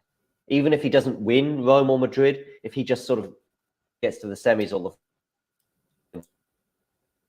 and he shows that he's healthy and playing well enough, then he possibly does push himself to the front of the queue. I mean, that may also depend on whether Djokovic wins Rome, but yeah, I do see that case in point. And we're going to have Busas Madero serve for the set because we've had another break of serve. And so she has got that double break advantage once again. And Badosa not looking happy, as you would imagine. Maya Sharif is facing a break point. Was more of a momentary achiever. I mean, he's not as talented as Gael Monfils, obviously, but that is an unpopular opinion. That is one where like people try to stake you. Yes, absolutely. I mean, that's not as controversial as the Fonseca take, though. Which one? The one Ghosty was attacking you for when you said he was a prodigy. Yeah, I mean, how did I say that? Indeed. Matt, are you big on Fonseca? I think he's talented, but I don't know if he's ready to quite take the stage yet. I think this year is kind of him sort of building up the sort of experience of playing on the main ATP tour. Next year, I think maybe towards the end of this year, next year could be where he really starts to beat the top 20, top 30 players. Yeah, I think everything's a bonus for him this year. I mean, any tennis matches he wins against players on the main tour it's just a bonus. Not a bonus, but it is a bonus if you're a fan of Davis, but not if you're a fan of Maya Sharif getting to the second week of Madrid, is the fact that Davis has broken back, Basel. I don't know what to say. I tell you what you can say. You can say, I don't think Maya Sharif is going to go deep in Madrid. I don't think so. But I just hope, she really played good last year, and she fight for in many matches to get to the quarters. So, and she needs to keep the points to go to the Olympics in Paris. So, if she want to be part of the Egyptian team in the Olympics, she need to stay in the top 60, I think. So she Okay. need to defend many points. Oh dear, Isn't yeah. there like a back way for her to get in as well? Like if Okutoni isn't in the top 400 by the cut, isn't Mayer the next in line then? I don't know exactly the ITF's calculating the points. How did they picking or who can play or not playing? So, but I know that she must be in the top 60. It's guarantee for her. Yeah, Another but thing. mhm.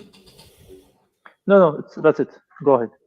No, what I was trying to say is that Angela Okutoni won the African Games, beating Mayer in the semis. And I believe that if Okutoni doesn't make it to the top 400 by the time, by the cutoff, Yes. which is after the Australian Open, then Mayer would be the next in line. But I might be wrong about that. And Okutoni currently is outside the top 500, so she does have a bit of ground to make up. But yeah, Mayer outside the Every top time you say 100 indeed. Okutoni, I always think of Uncle Tony, Damien. Uncle Tony. And it's the Tony same on Nadal. the Damien. It's the same on the men's side. Some player, one player from Tunisia won, and he must be on the top 200. Yeah, but something Ekargoy is pretty much guaranteed to be in the top 400. So. Yeah. So it's strange. I think if you won the Olympics or your not only your county, but in the games of each Africa or Asia, or I think you must guarantee to be in the Olympics. You don't need this one. I agree with you. I think this is stupid. I guess they're trying to block themselves from like some player randomly winning it, I don't know, unranked or something, and kind of being ridiculous at the Olympics. But yeah, I don't like that rule either. I think there's also one more stupid one where like Facundo Diaz Acosta won the Pan American Games, but because he's from Argentina, it actually doesn't give him anything because he needs to be in the top 4 of Argentina in order to get there. The fact that he is going to be in the top 64 is in the top 400, it doesn't actually guarantee him a place if there are 4 players from his country that are directly accepted, above him in the rankings. So if he gets in, it's actually going to be on his own ranking rather than the fact that he won the Pan American Games. In fact, currently, I believe he is pretty likely to miss out because if you're looking at the Olympic race, you've got Baez, you've got Cerundolo, you've got Navone, and then Echeverry. So Diaz Acosta has about almost 200 points to Echeverry. So, at the moment, it's just a month left. I mean, basically until after Roland Garros, it's the Olympic cutoff. So basically at the moment, it looks like despite winning the Pan American Games, Diaz Acosta won't get it. And that's also stupid. Like, I think the quota of 4 athletes per country should simply like not impact the spots that you get from the Pan American Games, from the African Games, from the Asian Games. And what you said as well, like, I don't really see why Okutoni or Ekargoy needs to be in the top 400. Ekargoy is going to be, Okutoni likely not. So it looks like only one African Games winner will make it to the actual Olympics. Yeah, I agree with you, Damien. Do hit the like button, by the way, if you are tuning in now on YouTube or whatever, and subscribe to the channel if you're new. I was a bit optimistic this time yesterday when I was saying we might make 8,000 by the end of the day. We'll see. We were gaining about 50 to 100 subscribers a day in the last couple of days, irrespective of Stuttgart. But we'll see. We'll see. What I will say, though, is that Badosa really was just waiting for her to make an unforced error. And she does indeed lose the second set. I mean, the quality, let's say, leaves a lot to be desired. But Busas Monero won't care. She has taken that second set, and so we are going into a third. And the way Badosa is playing, as I say, I think Buzas Monero just needs to get the ball back in court and wait for Paula to implode. She keeps looking towards her team and complaining in that sort of very tennisy way. I see a bit of debate going on in the chat about Sloane's potential regarding the French Open. Someone saying that she'll definitely make it to the second week, and then Kren coming back with she'll be lucky to make it to the second week. How's she getting on at the moment, Matt? So she's just broken back, but prior to that, she'd had 4 break points in the previous game, didn't take any of them, and Trevisan broke her, I guess, like, she didn't take her opportunities, and Trevisan then took advantage of that, but she has now broken on her 6th break point of the set. I'd be surprised now if she didn't go on and take the match, but she does need to hold serve first. Yeah, and I think regarding her and making it to week 2, I guess it all depends on the draw, really. I think players that are ranked where she is, they probably are a little bit more draw dependent than obviously the people at the top sort of 4 or 5 seedings, or top 4 seedings at least. Yeah, I mean, so we will see. Where is she ranked at the moment? Sorry, she's just, I think she's just about 33, which is on the brink of a seeding. She's made the second week of the French Open 9 times out of her 12 appearances, so she's pretty good at making the second week. Yeah, that's pretty impressive, actually. I didn't know that. I saw someone write 9 times in the chat, but I wasn't quite sure. But that is 9 out of 12. Wow. It's her best performing slam, despite winning the US Open. Right, most consistent one. Yeah, so she's currently ranked 33, and yeah, if she can hold that ranking, and then just obviously hope that one of the top 32 is injured, then that might well help. How is Navoni getting on, Damien? Broke once again, 5-2, serving for the match. Popyrin kind of like really lethargic in the previous game, just letting Navona walk all over him. And it's been a match like this. Like the weaponry of Popyrin is just not scary to Navona today. He's hitting back against it, and he's currently very close to securing this win in his first ever ATP 1000 match, main draw or qualifying. We have a race of a different kind, which is who's going to finish their match first. And Navoni is now leapt towards the front of that queue. At one point, I thought maybe Taro Daniel might win that particular race. But yeah, I think Navoni now has to be the favorite, particularly as now Badosa is into a 3rd set here with Buzas Monero. So yeah, we'll see if that does pan out that way. Might share the Talking Tennis website here, look.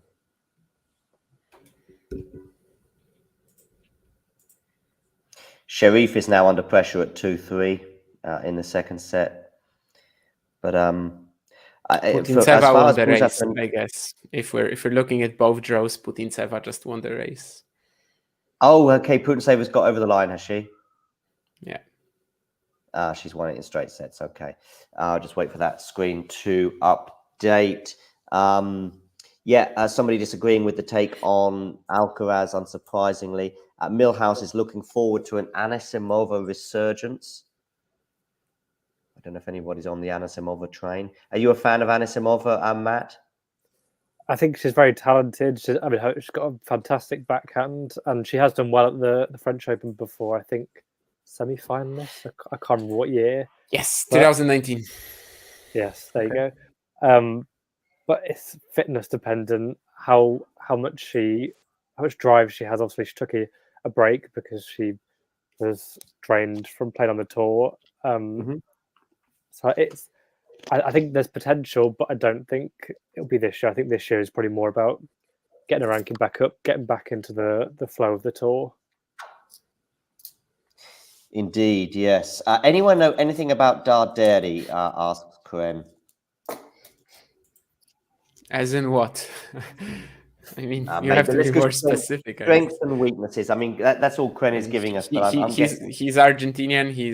He plays for Italy now, but he is actually from Argentina. Yes, of course. Yeah. He won Cordoba this year. Yeah. Pretty ridiculous heavy forehand for clay. It's going to be tough to probably take it to other surfaces, but there's a lot of untapped potential in his serving too. In Cordoba, he was like slapping 220 kilometers an hour flat serves a lot of the time. So yeah, I mean, he's had a fine run since as well. Semis in Houston, but last week he actually wasn't able to get close to Navone at all in Bucharest. Earlier he crushed him in Rio, though. Having a pretty surprisingly huge run this year in terms of, I was expecting to break the top 100, but probably not by winning a title and sort of jumping 60 positions in 1 week. But well, he's done that, and now he gets all these opportunities to show whether he's going to stick or not, especially in Europe. Talking of Argentinians, Damien, Navone did indeed get over the line. So it's a nice straight sets win for him over Popperin. Yeah, Rune will not be too pleased. Can he beat Rune? Of course. If your answer is can, if your question is can, then of course. Yeah. Will? I don't know, but it's pretty tight. I mean, it's really a nasty draw. Yeah, indeed. Okay, Kren is. I thought maybe Dardieri was going to play Monfils, which is why Kren was asking. Yeah, he is. Yeah, he is. Yeah. So Monfils is first victim. He suggests Borges is leading 3-2, although they are on serve against Munar in the second set. And so we have two players that have won matches today, Navone being one of them. And as you were saying, I think Putintseva being the other, winning in straight sets over Yuan 6-2, 6-4. Zhu is up a break on Jimenez Karatsev in the second set as she tries to get back into that one. And Buzas, Monero, and Badosa are at 1 game all. So Badosa now will receive in the next game. Trevisan and Stevens, at least in this second set, are at 3 all, as are Davis and Sharif. We'll see if Stevens does go on indeed to take the match, as Matt was suggesting. She obviously was down a break, and I guess she's playing a bit better now, Matt. Yeah, and the thing is, she was playing pretty well then. She just wasn't taking opportunities. Trevisan is quite a gutsy player when she, especially on the clay, and she just kept defending those break points and then ended up breaking herself. But Stevens has got it back on serve now. As part of Maya Sharif's run to the second week, Basel, she's going to have to come from a set down against Davis and then beat the Stuttgart finalist Kostyuk, and then potentially beat Elena Rybak. So, it will probably be the run of her life, I would suggest, if she made it to the fourth round. 1 win gonna be okay for her. Yeah, we'll see if that ends up happening.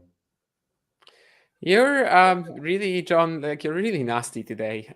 When we came onto the stream, I think even backstage, you were like, Matt, aren't you a Coventry City fan? Weren't you at the match? Then now you're like, Maya Sharif's second week. You just keep going, just keep firing at the cats. That's good. That's good. I really hope that Unjibur can win 2 matches here in Madrid. She's in a bad. That will show John. Yeah. So let's see. I mean, she's won the tournament before.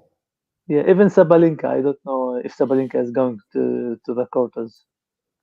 Sabalenka, by the way, getting quite a bit of heat for her comments about preferring men's tennis. I don't know if that was the question exactly, or she just voluntarily gave that information. But yes, no, but it's clear from her from what she said that she was asked about watching tennis, and then she said she if she does, she prefers watching men's, which. No.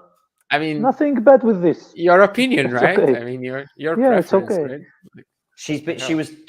It was suggested that maybe she should have just lied or not say anything. But I have to say, I mean, if that's the case, that's the case. Whether you funny was that she said it's more logical. The funny thing was that she said it was more logical. Oh, did she? Okay. I get what she's going for. But yeah, she's getting a lot of heat for that. I don't know if it's deserved or not. Of course not. But that, yeah, it doesn't. Someone asked you yeah, a question and you reply with your preference without bringing down anything else. Yeah, I have to say, I feel very similarly. I don't. She prefers men's tennis. That's fine. If she prefers women's tennis, that's also fine. And we move on. I think Lauren Davis still trying to break though. Half says Kren. Indeed. We have a break point though for Stevens against Trevisan. Matt. Yep, it's forehand, and she's taken the break point, so she's up a break now. So she's come from a breakdown to a breakup, but I think just from the way the match has gone, I think she'll probably cruise to the win now. I mean, she'll definitely get broken straight back now. I've just said that, but she's been a breakdown in both sets, but it sounds like from what you're saying to me, she's been the better player throughout. Yeah, I would say so. Busas Monero has a game point, and Badosa obliges with a unforced error, so she leads 2-1. The quality doesn't seem to be rising in this, although we are seeing some holds of serve. This could well be quite nice then, Matt, in terms of your little stint on the show today, in terms of just seeing through Stevens versus Trevisan. Yeah, I mean, it depends. It could still go to a third set, but I'm happy to see out the match and that'll be great. Yeah. See if she could. You might regret that when they're still here 3 hours from now. I've committed to it now. I've got to stick with it. I mean, 3 hours from now would be insane. What I meant was probably a 3-hour match. But we'll see anyway. But Stevens 2 games away from sealing her spot in the second round. I'm not sure who is on the horizon for her in the draw. I'm going to have a look now.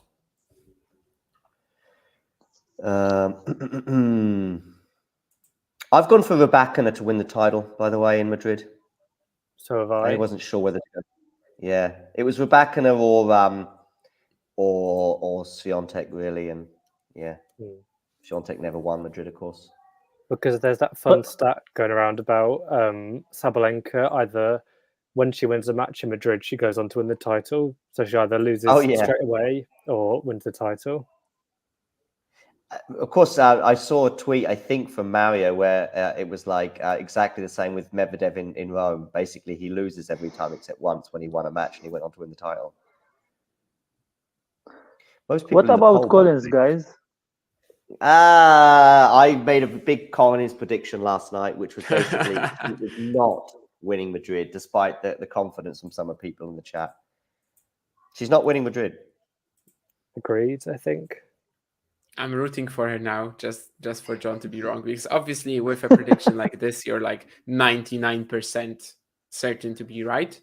So I'm rooting for this to happen just so that I see John's face and he has to sing "Sorry" seems to be the hardest word. as Ghosty wanted me once when I said that Tommy Paul was not winning Indian Wells. Although the difference was that Tommy Paul was by then in the quarterfinals, I figure.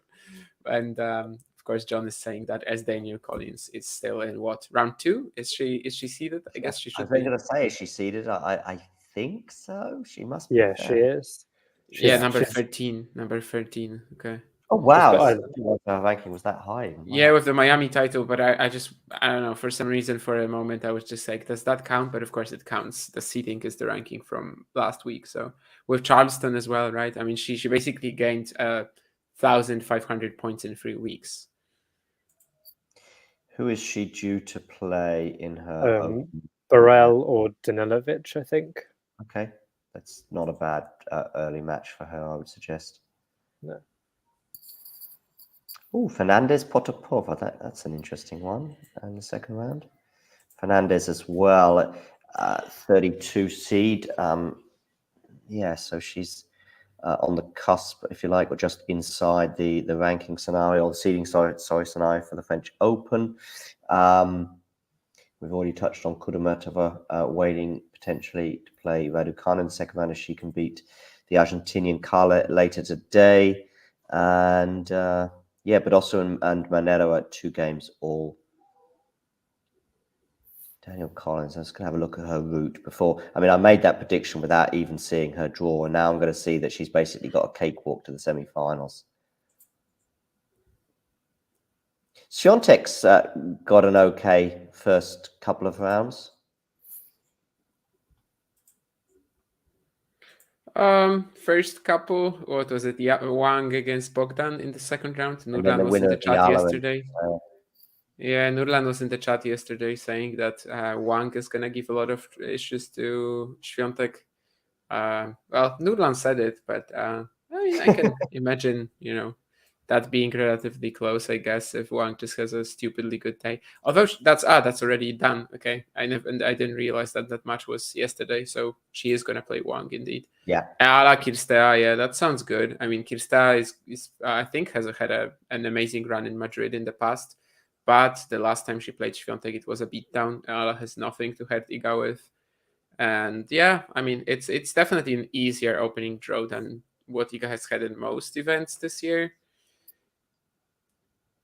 Collins third round, potentially Krejcikova. Poor Barbora. Yeah, I saw Barbora last week in Stuttgart, moonballing as much as she could. But yeah, I guess Daniel Collins is made. I like Daniel Collins, by the way. So the good thing about the prediction is if she won Madrid, I'd be very happy in that sort of broader sense. But I probably now, because of that prediction, will be watching all of her matches and thinking, please go out sometime soon. Just go away, woman. How is Sloane Stephens getting on, Matt? So she held to love to make it 5-3, and it's now on my screen. It's 15-30 on the Trevisan serve. So she's just 2 points away from the victory. Nice. Are you still watching Badosa? Okay, guys, I'm watching, guys, but I need to go. All right.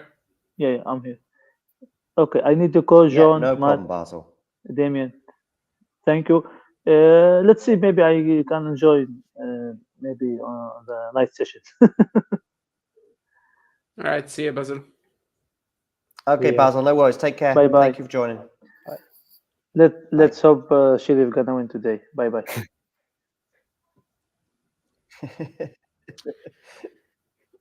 Kren Azarenka top 5 by the end of the year. Wow, that's a bold one as well. I mean, last year, other than the Australian Open, she basically did nothing.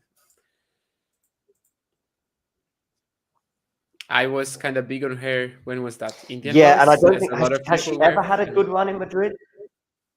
Well, ever probably. Has she ever had a good run in Madrid? 2011 final, 2012 I thought final. Okay, there you go then. But yeah, last few years, I know people have been talking about this, that like she doesn't do well in Madrid recently. I don't think it has to be a thing. Like, I think she might be dangerous in these conditions, but just, I don't know, top 5 seems pretty bold, but I would welcome it. I mean, definitely she has started the year much better than 2023, other than that one Australian Open campaign that she had. The consistency is just completely different level now. Definitely. Who is the best Romanian player right now? Kirstea, right? Pretty clearly, I think. Unless you want to make the case that Simona Halep is, but I feel like we need to give her a few events still. Why isn't Halep playing, by the way? She decided that she's not ready yet. Okay. That she needs some more time to get back in shape. The Berrettini withdrawal, I remember you being on a stream when you heard that information and reacting like many of us did with an oh no. But the good news is that it's tonsillitis, if that makes sense. Yeah. The good news is that it's basically something that he should be able to get done until Rome. Yeah. It's a shame that he's missing this event, though, because well, he was a runner-up here in the past, and with the form that he's been displaying in Marrakesh, in Phoenix, there were chances for him here. Is that match point for Stephens? No, Juice, I see now. She has had a match point, but Trevisan saved it. Yeah, sorry, just to interrupt there. Yeah, but yes, it is a shame. I think he lost to Zverev in that final, right? Yes. Matteo, yes. because I was looking, and that was his only ever main draw appearance in Madrid, and he made the final, but he hasn't played since. That's wild. Yeah, it's crazy.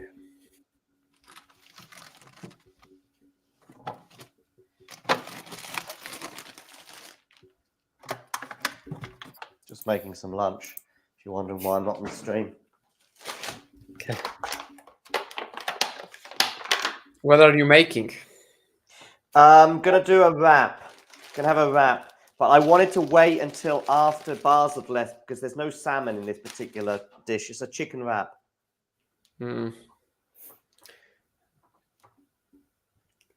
I'll probably wait until the end of the stream with my eating, or until the end of my participation in it. I'm not sure if they coincide or not. We'll see about that.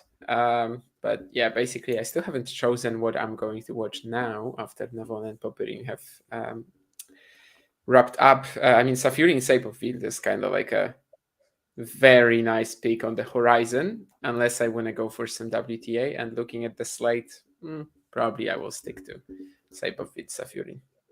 I think in terms of the day matches, there's no real standout WTA. I looked at the night one with Taylor Townsend and Mira Andreeva as being a popcornish. That's good, yeah. Encounter.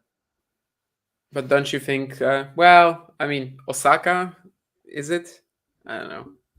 I mean, it's intriguing. But yeah, Townsend Andreeva for sure. Yeah, Townsend Andreeva is the pick today. Yeah. Yeah. How's Sloan doing, Matt? It's Juice on my screen. I know the live score is actually match point. But that could be the match point before. I don't know. No, I'm going to watch the rest of this point on Juice. Yeah, I don't tend to watch the screen score too much. But they're just rallying back and forth at Juice. No one seems to be taking the initiative.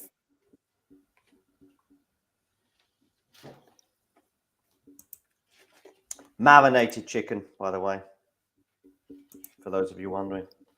And now it is another match point to Stevens. Yeah, that's great knowledge, John. Thank you. That's great info. That kind of shows you're cultured, in the kitchen. You marinate your chicken. You don't just throw it onto the pan.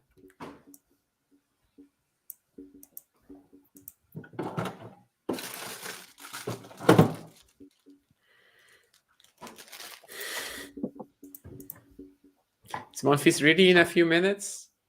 Yeah, I mean, that would be some huge preparation, Gren. I mean, that's like 2 hours from here, so... I think I can probably facilitate watching like at least one more match until Monfils is done.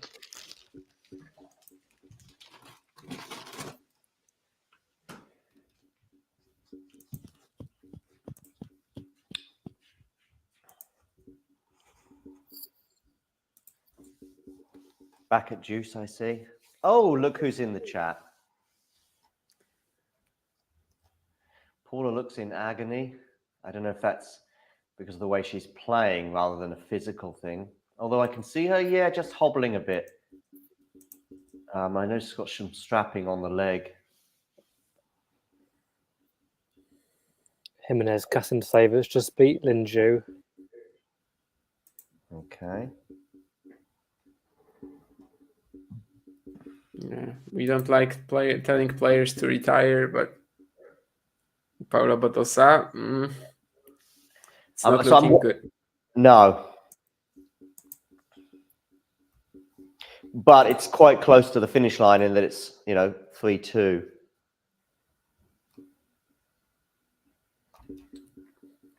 Jimenez Casenseva indeed won. That's kind of like Ayala in a way, in that, she hasn't progressed as much as anyone was once thinking she would, but she gets that Madrid win, so at least that's a boost. I'm not sure that Sloane Stephens is a dark horse. Maybe that run in Rouen might have taken 1 or 2 people by surprise, but as you were pointing out, Matt, I mean 9 out of 12 at the French Open. I didn't even realize that was that good. But it is a very fast. Go on, Matt. I think the seeds will want her to be seeded because you won't want to play her in the first round. Like Mukova last year, she was unseeded. Yeah, it's awkward player. Zachary got her in the first round. Yes. But Trevisan has just held to make it 5-4, so Stevens has got to serve it out. Yep. Last year, Stevens had that wild match against Sabalenka too in the fourth round. Yes, where she was like love 5 down, and then it becomes a tie break. Still 2 sets, I think, but it was quite something. Yeah. In terms of the basically both players just going so up and down all the time. All the momentum swings.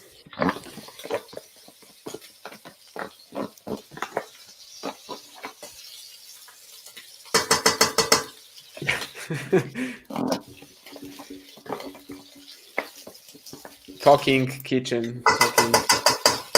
Oh. Jesus, John. What are you doing there?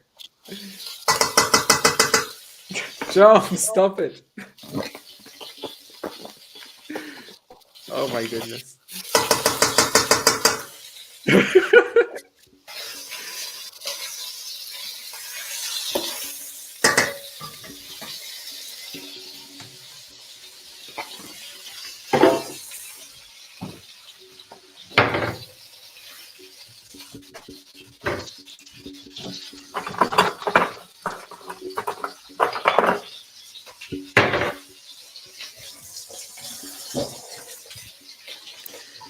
Yes, that's neither of us peeing. I'm assuming, at least. I'm assuming that's just John in the kitchen with the sink. But yeah, can't confirm exactly. What's he hammering? Says Sean. I mean, I'm assuming that he's hammering the chicken with some sort of mullet or whatever.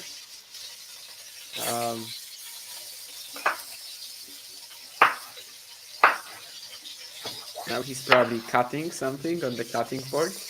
I don't think he's aware how much we can actually hear.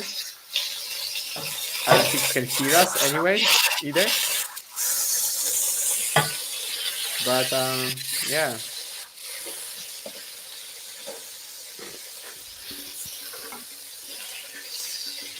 I mean, John did tell me recently that, like, there are people who believe that, like, if there were tennis fans who like wanted tennis to be broadcast in, like, let's say 10, 15 years ago, they wanted everything to be like super clean, you know, the professional TV studios.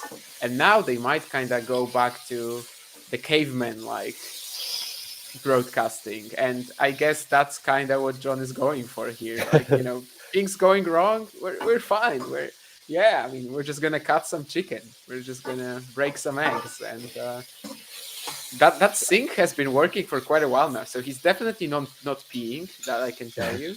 But that might be water hazard. I mean, you know, you're just using too much water, John. It's more relatable. In Germany as well, which, you know, they recycle. They are so economical there. Hello. Welcome to Talking Cooking. I seem to have joined at exactly the wrong time. I mean, we're at the wrong time too, I suppose. I suppose. Is it, are we talking tennis or talking kitchen right now? Well, we could ask John, but I don't think he can hear us. And yeah. No. I don't think he's aware of what's happening. But that chicken wrap is sure sounding delicious, John. Marinated chicken. So what will we be watching, Kira? Yeah, he said that it's a chicken wrap, and he pointed out specifically that this is going to be marinated chicken. What will you be watching on this beautiful stream? I am currently watching Munar Borges, who's just had a load of match points and not taken any of them, I believe. Okay, so he's going to serve for it now, or?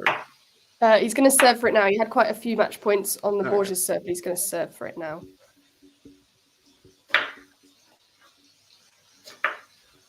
John was keeping us updated on Badosa Buzas Maneiro, I guess, but he's disappeared now.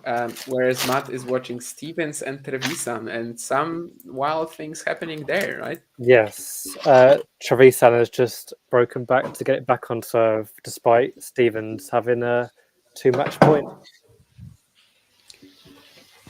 So it's kind of like Munar Borges, at least not in its similar. final stage yet. But if Nuno goes on to break, it will be similar.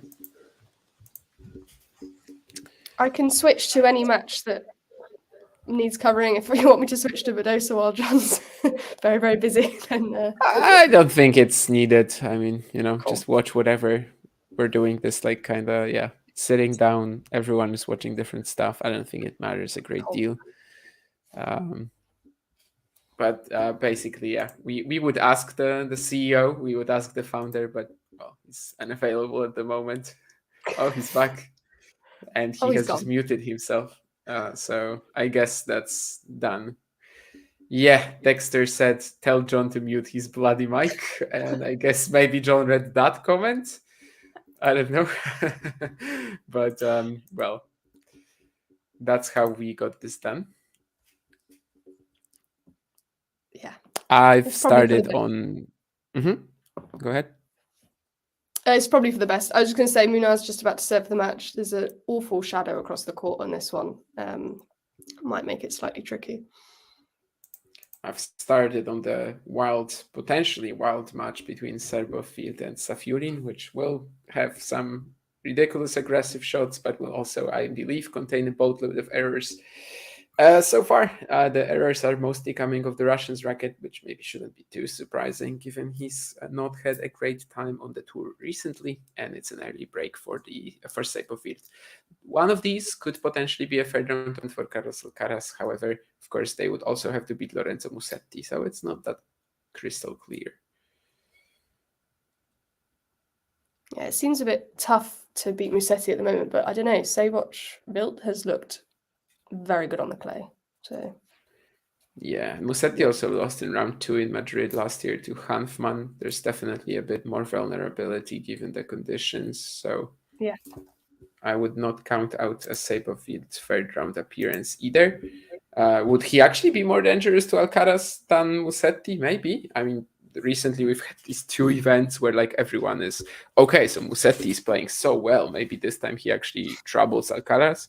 And then the match happens and it's just useless, really. But I mean, Hamburg 2022, of course, he beat him. Trieste 2020, Challenger semifinal. He went 3 sets with him. So it's possible.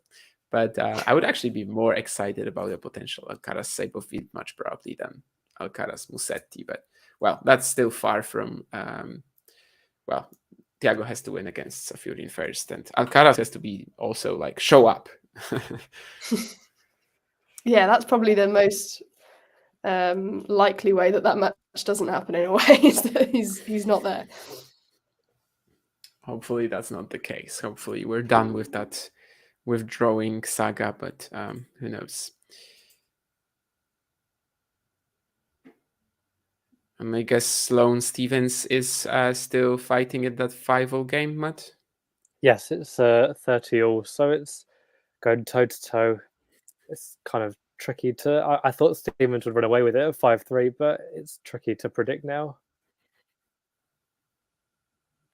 Munar has just got the match. He has just managed to close it out, serve it out against Borges, so he's through.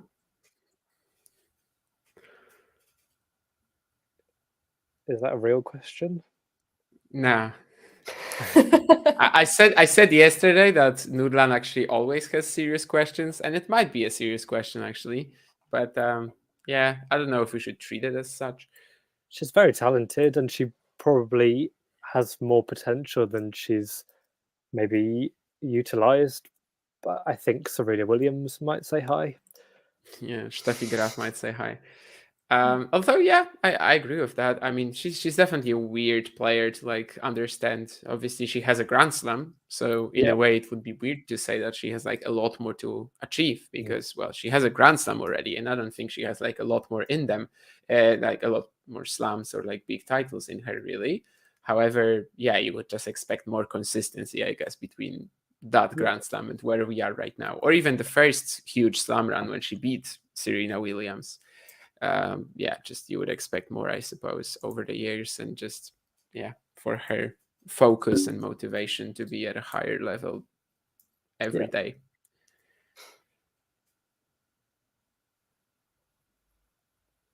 But in the end, tough to call her an underachiever either, with a French Open final, US Open title, and what, like number 3 ranking or something like that? I think it was 3, yeah. I think she won a couple of 1,000 titles as well.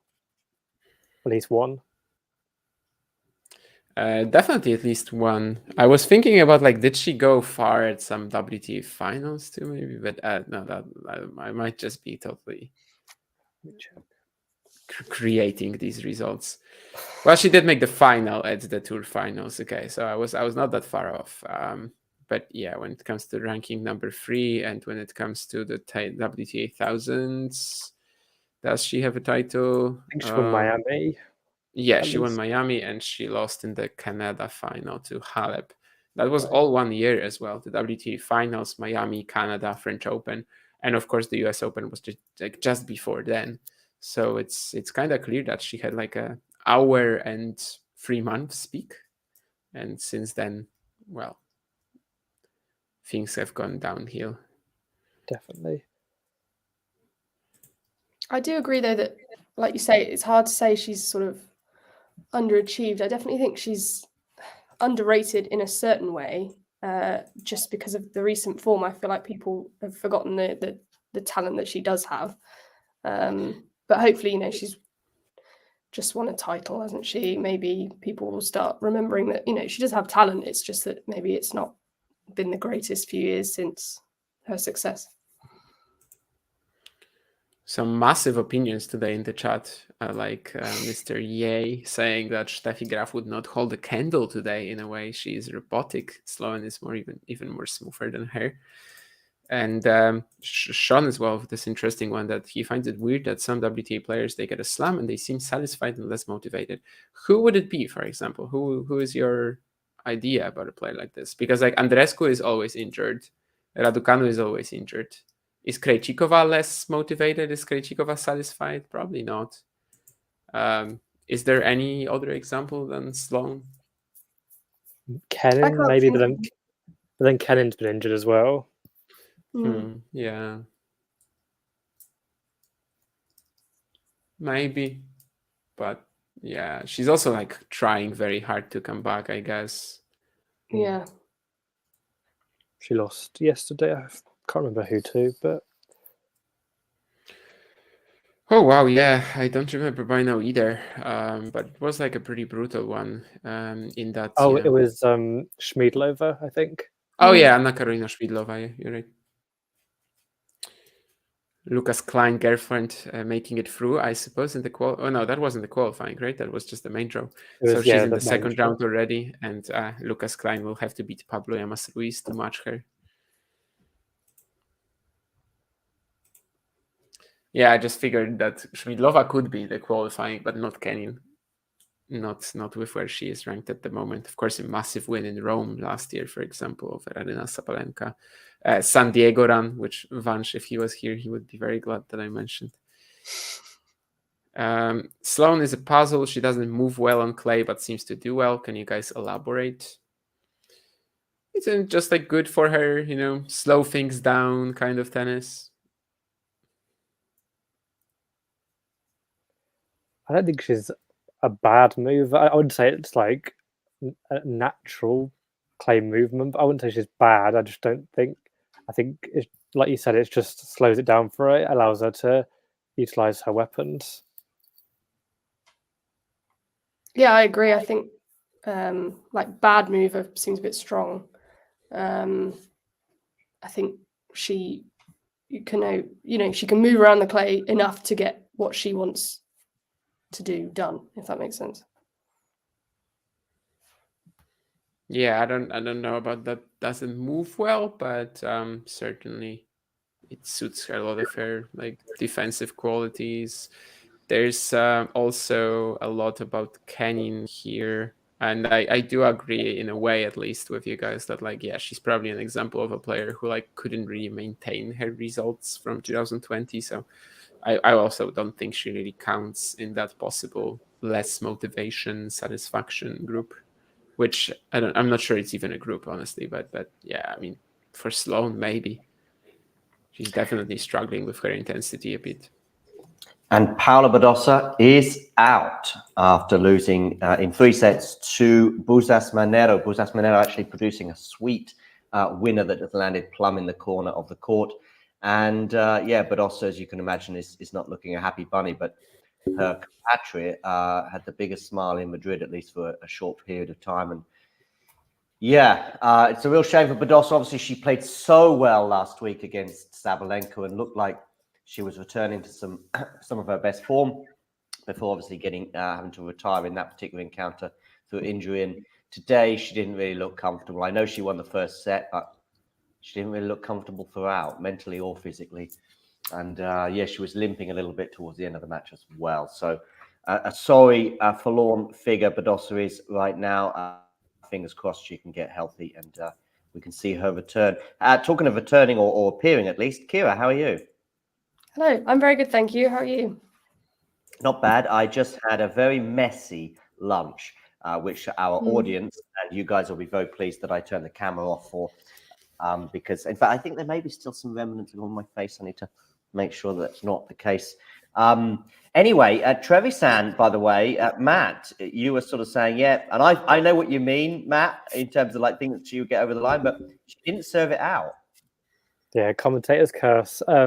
It's back on serve, and this game, Stevens has had 2 break points, but Trevisan's also had a lot of game points, which Stevens has saved. It's another game point on my screen to Trevisan, so it could be 3 games in a row for the Italian. Sabot Wild is up a break.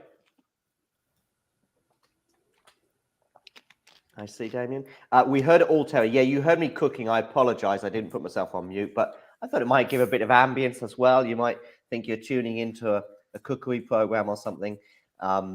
Anyway, but at least I wasn't munching away, even if you did actually hear the cooking process. I did smile when I saw that comment from, sorry, I can't remember, Dexter. Yeah, can you turn your mic on? Yeah. Yeah, we could hear, like, you know, super clearly the sink, the hammering of the meat or whatever it was, the cutting then on the cutting board. Oh wow, okay, yeah. Yeah. Basically, like, we had to kind of scream to even like talk over it, but that was fun.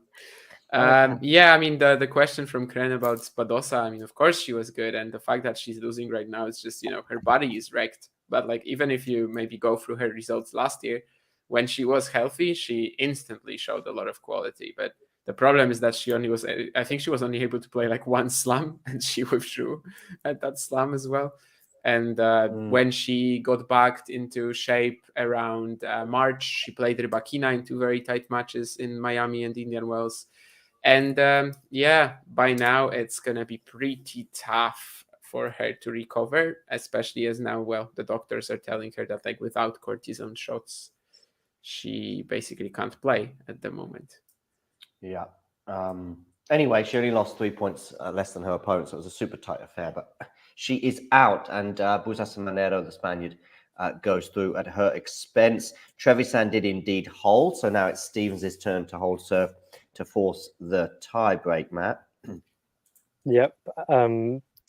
She's gone from having 2 match points and serving for the match to having to try and serve into the set. So they're just finishing the change of ends now. Did those match points come on her serve, or they came on her They came opponent's? on Trevisan's serve at 5-3. Yeah.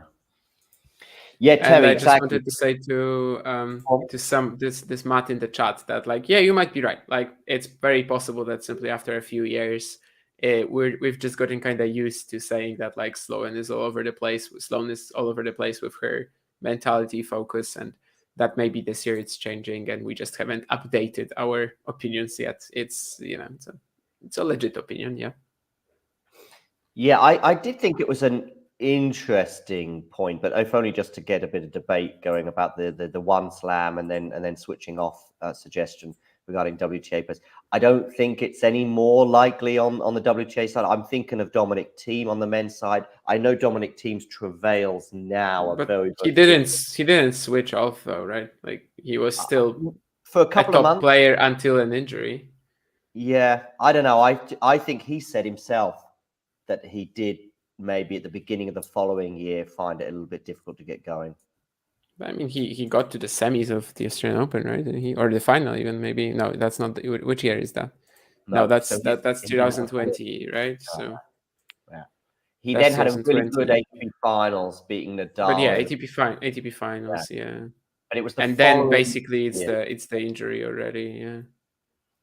But he said he found it difficult to be motivated, and maybe even coming back from that injury, having got over. But yeah, on the women's side, I think Kenin, I heard him get mentioned, but I think Kenin is more of a level issue, and she was maybe opportunistic with those two slam runs she had, one of which she won and one of which was in the final. I don't think there's a lack of motivation there. I remember seeing her on the practice court last year in Rome and thinking that she's determined to get back on the horse, so to speak. But she will play players that are better than her, and that's the issue, I think, rather than motivation. Muguruza, I think, is obviously someone who's just left the sport, and that's clearly a motivation issue. But she won 2 Grand Slams, got to world number 1. You know, she's done it basically. And if she's happier of the court, right? If she's happier of the court, why not? But yeah, I think even Stevens is like, it's probably kind of hard to make that case, given that 2018 was her best year, really, like at least most consistent, of course, without that big title. But don't worry, Dexter, you were definitely not considered rude here. It's just John really needed to mute himself. Yes. No, definitely. And it was kind of, it wasn't like, oh, I'm going to do this intentionally to get, let's add a bit of color to the show. It wasn't like a mistake, if you like, in that sense. It was an error, I think, if I've got my English right there. But I didn't realize, didn't think about it. It was ignorance rather than trying to be clever. I don't know which one's worse, actually. Anyway, Sloane Stephens has a game point to force the tie break. What match are you watching, by the way, Kira? So I was watching Munar against Borges until Munar obviously closed that one out, and now I'm on Vukic against Tara Daniel. Okay. Oh, so Munar got over the line there. Okay. That's a disappointing result for Borges, I would argue. And Davis choosing some very unusual ATP peaks there, I think. I know what Kira's trying to do, and Kira, you can pretty much watch anything. So if you did want to switch over to Wild, for example, against Safiul, and even though Damien's watching it, feel free. But I think Kira's trying to watch the matches that we're not watching, basically. That's probably why she's little hidden gems. If you want to call them that. I don't know. Yeah, I wouldn't call them that. We watched them, so they're hidden for a reason. They're hidden for a reason, perhaps. They're still okay, but like if you're gonna start watching, what is that? Like this worst match in the draw. There is something like that tomorrow. Giron Purcell, for example. If you turn this on, I'm gonna be a little worried. But yeah, for now you're okay. I'll totally watch that one. No worries. Set point Trevisan now. Oh, my score for Davis Sharif was wrong. Sharif was forcing a third set. Oh, you got a set point for Trevisan. Yep. Wow. So that. Oh yeah, I thought you'd be gone by now, Matt. I've committed to it. I've got to stick to it. Yeah, fine. I love having you.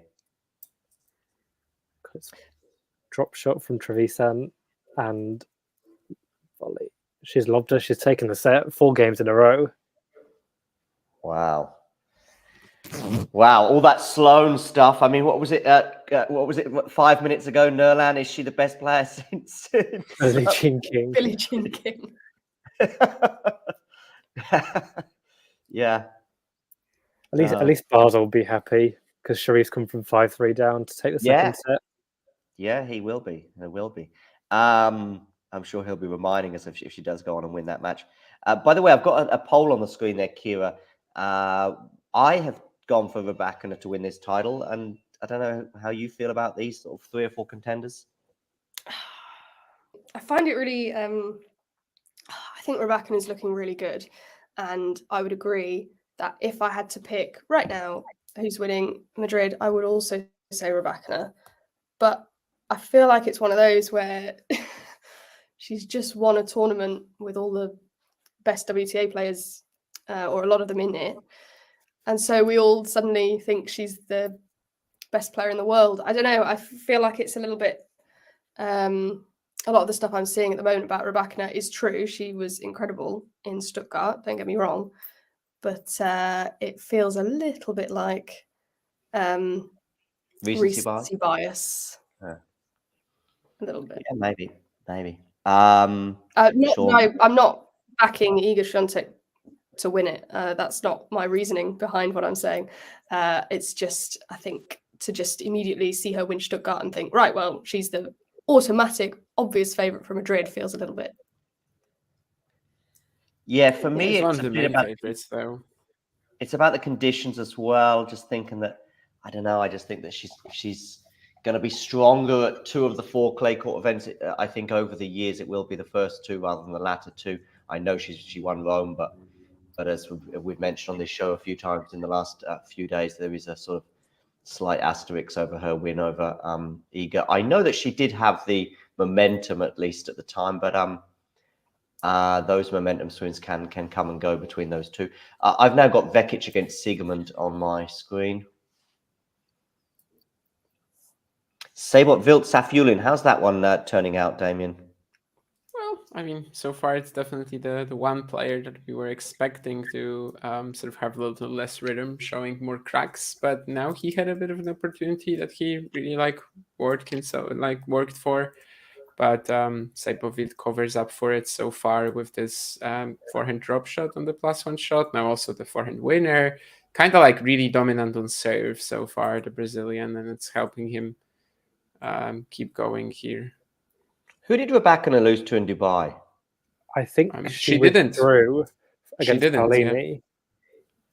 Okay. Oh, she withdrew, did she? I think she didn't ill. lose. Yeah, she beat Magda Frank in the 3rd round in 3 sets, and then she lost. She withdrew before playing Paolini, the eventual champion and the friend of the show. Kind of Very like much.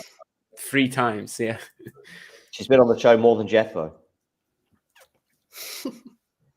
Jamie said I should ask to see if I can get her a press pass for Surbiton. Jasmine Paolini. Yeah. She'd love that. Well, she wouldn't, because she'll be hoping she's in the 2nd week of the French Open, but a bit of consolation for her. She's not gonna play Surbiton anyway, right? I mean, No, she's not going to play it, of course, no. But by the way, Tara Daniel is 2 points away from winning that match against Vukic. She is. He is. Yeah. It's hidden gem is not the word. I take that back. But Vukic actually has a break point here, so. Okay. Hidden gems can kind of have a lot of double meaning here, given your. No, never mind. No, I'm not gonna go for that. Anyway, never mind. The reason I mentioned the Raducanu thing is because Terry said she hasn't won a 1,000 this year, but she didn't play Indian Wells. She withdrew from Dubai. She was in the final in Miami, and here we are. In the final of Doha as well. Yeah, albeit that's a 500, I think. But yeah, I think it was not anymore. Not anymore. That was a 1,000 as well. Yeah. Well, I mean, now we have both Doha and Dubai as 1,000, but like previously they used to just swap every year. Yeah. Yeah. But it feels like it's a 2-horse race in. I mean, 2-horse race is probably a bit strong, but it does feel as though Raducanu and Świątek are at the front of the conversation right now. I know you might make a case for Sabalenka, 2-time winner in Madrid, but her form would suggest otherwise. And Siegemund is down a break already to Donna Vekic. Drop shot here from Siegemund. It's not going to work just yet. Not at all. Okay, so 15 love. Donna Vekic. She seeks a 3 love advantage. Have they started the 3rd set, Matt? No, they haven't. I think both players have taken a bathroom break. Trevisan's just come back to the court, but there's no sign of Stevens just yet. And Osaka and Minen are just getting underway. If you did want to switch to that one, you'd be more than welcome to. Kira? Yes, I think that might be wise. I saw the nod, yeah. Yeah. What's the hidden gem right now, as Taro is probably going to close this out? Maybe it's Basel's favorite match. You mean My Cherry? Sharif. Yes. Yeah, I guess. It's probably the hidden gem at the moment. Everything else is a lot more watchable, it seems.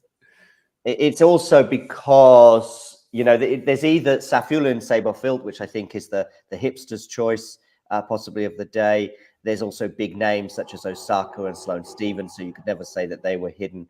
And with those other conclusions, yeah, maybe that is the hidden one. How about Shuai Zhang playing Shelby Rogers, trying to snap that 20-match losing streak or whatever it is by now? That might be a bit of a hidden gem. Like, Yes, Yeah. yes, especially if the run is broken. Pedro Cachin, I guess, is going to be trying to do something similar, but I think that's tomorrow. How many matches has she lost in a row, by the way? Cachin is at 15. 15. I have to check Zhang because I lost myself with her. I think it's 19 by now. She was close to winning a match recently, so I'm now guessing that she didn't win that one. I thought she was maybe making the third. Was it like Daria Saville or something like that? Someone like that, right? Yeah, Saville in Miami. So it's 19 losses in a row for Shuai Zhang. She hasn't won since February 2023, of course. I have 18. Cachin hasn't won. Is it really? It might be 19. Maybe it's 18 where she broke this record, apparently, of losing matches. Yeah, you're probably right. It's 16 last year and 3 this year. Oh, dear. Everything counts, I think, yeah. And Cachin is at 15, yeah. A good first round match, Kren suggests, for Osaka to at least get a win under her belt.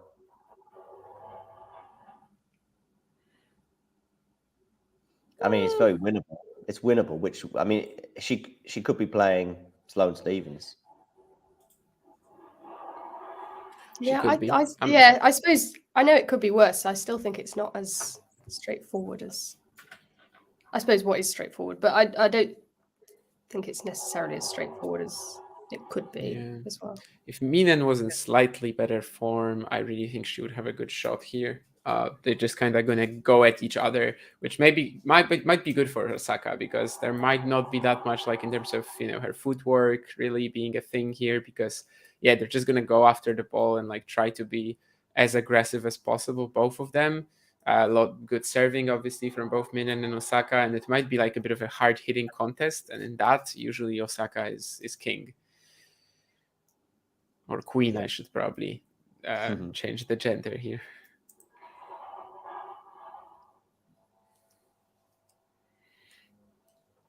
Taro Daniel did, by the way, close that one out. Okay, cool. Nothing really more to say about it, but I have moved on to Osaka. Great. Yeah, Safiurin hitting some actually pretty ridiculous shots. I kind of feel for him, but he just hasn't been able to touch Saibovit on serve since that early break. And, well, it's going to be hard to recover that now.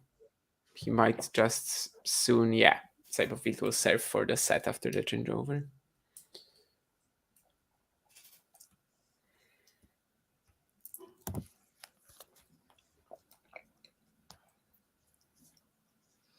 And they are now back on. They are now underway, aren't they? Yep, early in this first game, 15-all. Cool.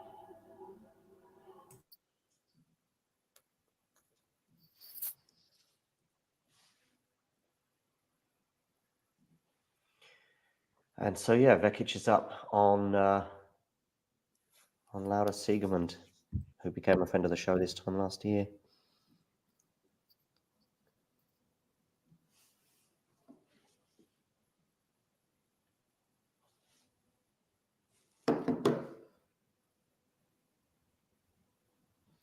Lots of rain in Shenzhen during the Challenger. Eddie, tweeting about. I think that's the second time this week they've had to move indoors. How's Osaka looking in the early stages of her match, Kira? So it's 1-1, I would say. You know, she only won a point on Minan's serve when she double faulted, so not really. You know, On return, didn't do much. Yeah. On return, not really doing anything at the moment, but serve-wise, she held quite comfortably. Eagle-eyed that's probably what I'd expect to see in this match is quite a while of them just serving well and not really doing much on return, and then somebody making a play for it towards the end of the set, maybe. Eagle-eyed Dexter has spotted something that I hadn't spotted, Kira. What is your mug? It's only best football player in the world, obviously. Yeah, Dexter there with you. You'll never walk alone. Who is that? Who was that? I didn't see the player actually. Yeah, it's Alexander Arnold. Oh, Alexander Arnold. Yeah. Okay. I do have a Mo Salah one as well, obviously. Oh dear. I mean, when you said best player in the world, that was the first one I thought of was Mo Salah, but fair enough. No, I would have said whatever player was on my mug, I would have said that. So it's not. Okay. I wasn't making a bold statement. So, John, when you heard the best player in the world, you first thought of Mohamed Salah? Because she's a Liverpool fan, and I could see it was a Liverpool mug. Are you sure it wasn't just because you know what's up? Matt, is there a Coventry candidate for the best player in the world? Well, which one of them scored the best goal against Man United? Let's think. Well, not the penalty. Oh, brilliant. No, maybe Callum O'Hare. Why not? He missed a penalty, but he played well. Yeah, he did. Okay, and so they're still in that first game, aren't they, Trevisan and Stevens? Yeah, Stevens is at a break point, but it's now a game point to Trevisan. It's just kind of basically telling the story of the match so far. And Sabottville is serving for that set at 30 love against Safiullin. Has anyone ever said no to being a friend of the show? I mean, 95% of the time they don't know that they're the friend of the show. So they could have said no to an interview with John, for example, like that. You know, in a way, then they also refuted being a friend of the show. But Emma Raducanu, they were aware of that. This was the media person in. These are her words. So you don't quite know where the chain of events or the chain of communications at. But I got an email from the media WTA media person in Stoke saying that Emma Raducanu politely declined our request to him. So, but if you take that on face value, then at least she didn't tell us to F off. Although I'd be quite, I think that'd be good. If I would rather, you only got it from the media person, right? Maybe Raducanu it might said not be good, F off, and they paraphrased her. I would rather she said that's got kind of more interesting if she said that. Be like, Emma Raducanu told us to F off. That'll be the biggest insult we've had since Pavi G said we're all idiots. That was like 2 days ago, so. Yeah, although actually I sort of take that as a compliment. I was going to say, I don't think that's much of an insult, actually. I'd be more concerned if he said that we were brilliant. I'd be thinking, where are we going wrong? That'd be scary. Yeah, I'd be thinking, if he's thinking we're on point, what are we doing? We need to reassess quite a few things. Anyway, that's 2 days in a row I've mentioned Pavi G. I need to get off that one. Sabottville has won the first set. Yeah, it's been quick because he's just winning every single service game in like a minute and a half. I don't think Safiullin is even playing that poorly, but he just couldn't afford that one game that he lost there in the at 1-0. Yeah, hard to see the ball in the Osaka match with the shadow. Yeah, the shadow in Madrid I know can be an issue.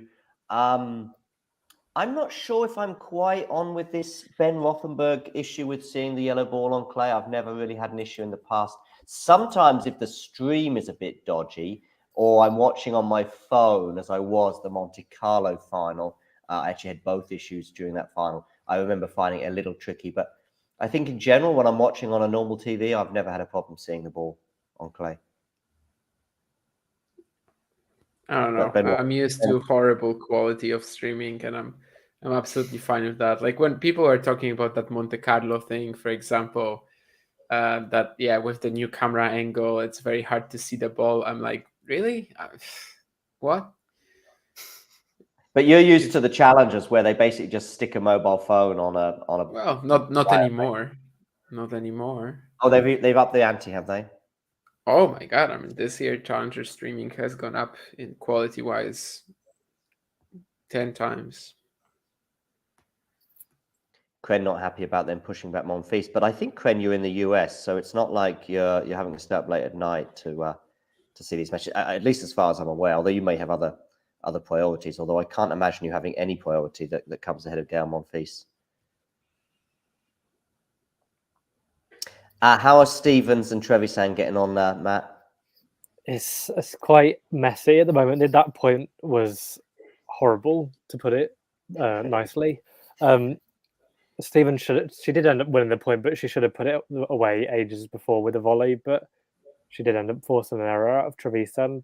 But it's gone from love 30 on Stevens' serve to 30-all. So she is trying to win her first game in 6. Yeah. Oh, you misspelled Safiullin, John, by the way. I just realized. Where? I wrote the title. Oh, in the title. Scheiße. Yeah, it's not the correct word. That it's not the correct letter. That's doubled. Yeah, I guess that's what I've done. Yeah, double L, rather than double F. Double L and single F, yeah. Yeah. Yeah, I still have to Google Berrettini's name from time to time for the same reason. Me too. Yeah. I struggle with Corrado Barazzutti, but how often do you have to write Corrado Barazzutti somewhere? Yeah, never. I mean, sometimes, when you mention Panatta, you can probably mention Barazzutti as well. He was also a captain for the team many years, so I guess. But yeah, I struggle with that quite a lot. I was very proud of myself when I learned to spell Yevan Nedun Hezian or Vishaya Trongcharo Enchaikul, but there are definitely a few names that I'm still struggling on as well. So I've corrected Safiullin on YouTube, at least. But you won't see it in that thing above, so don't worry. But it is on YouTube. Yeah, I know. I actually saw it on Twitter because I was just scrolling through Twitter, and there's this thing live on X, something right on the right side of the page right now, and I was just curious because every single time now I see this our stream and that other channel that we were talking about, which you told me in Eshtori, that they kind of do the same actually. And so I just saw that they were doing Osaka Mine, and I was like, I wonder what our title is, and that's when I spoke. Okay, yeah, okay. Yeah. Did Stevens? She's still in that particular game, right? Yeah, she's saved a break point, and I'm pretty sure it's game point now. Sometimes it's hard to tell without the sound, but the ball did look out, but it just hasn't changed the score to advantage yet. Yeah, I know what you mean. I sometimes sort of hold fire, but there is a point when I say I'm pretty sure that landed out. It is advantage now, so it's game point for her first game in 6. And just rallying at the moment. What time roughly do they normally announce tomorrow's schedule? About sort of 6 p.m., 7 p.m.? In this case, they can be very quick about this because they already know all the matches, at least on the ATP side. For the WTA, there are still a few that are going to be set today, but obviously these are the ones happening more so in the morning. So really, it's a question of what they'll do. I mean, yesterday it was very long, it was very late, but they were waiting for the qualifiers to be put into the draw. I would assume that today's schedule is going to be much earlier, like 5-6, but it's a guess. I will probably end this stream when the match between Marozsan and who's Marozsan playing? I should know. It's in Karatsev. Karatsev, yeah. When that match is done, this stream will end, and the other stream will start when Kokkinakis and Draper get underway. Yeah. So Draper. whether they overlap or whether there's an hour between the two or whatever, I don't know. But we've got plenty of people on this evening as well, including Nick is coming on at 7:30 p.m. Central European time. Andre at a similar time as well. Tom, I think, is around about 8, 9 o'clock Central European time as well. All of these, of course, are 1 hour ahead of the UK. So we'll see how that pans out, basically.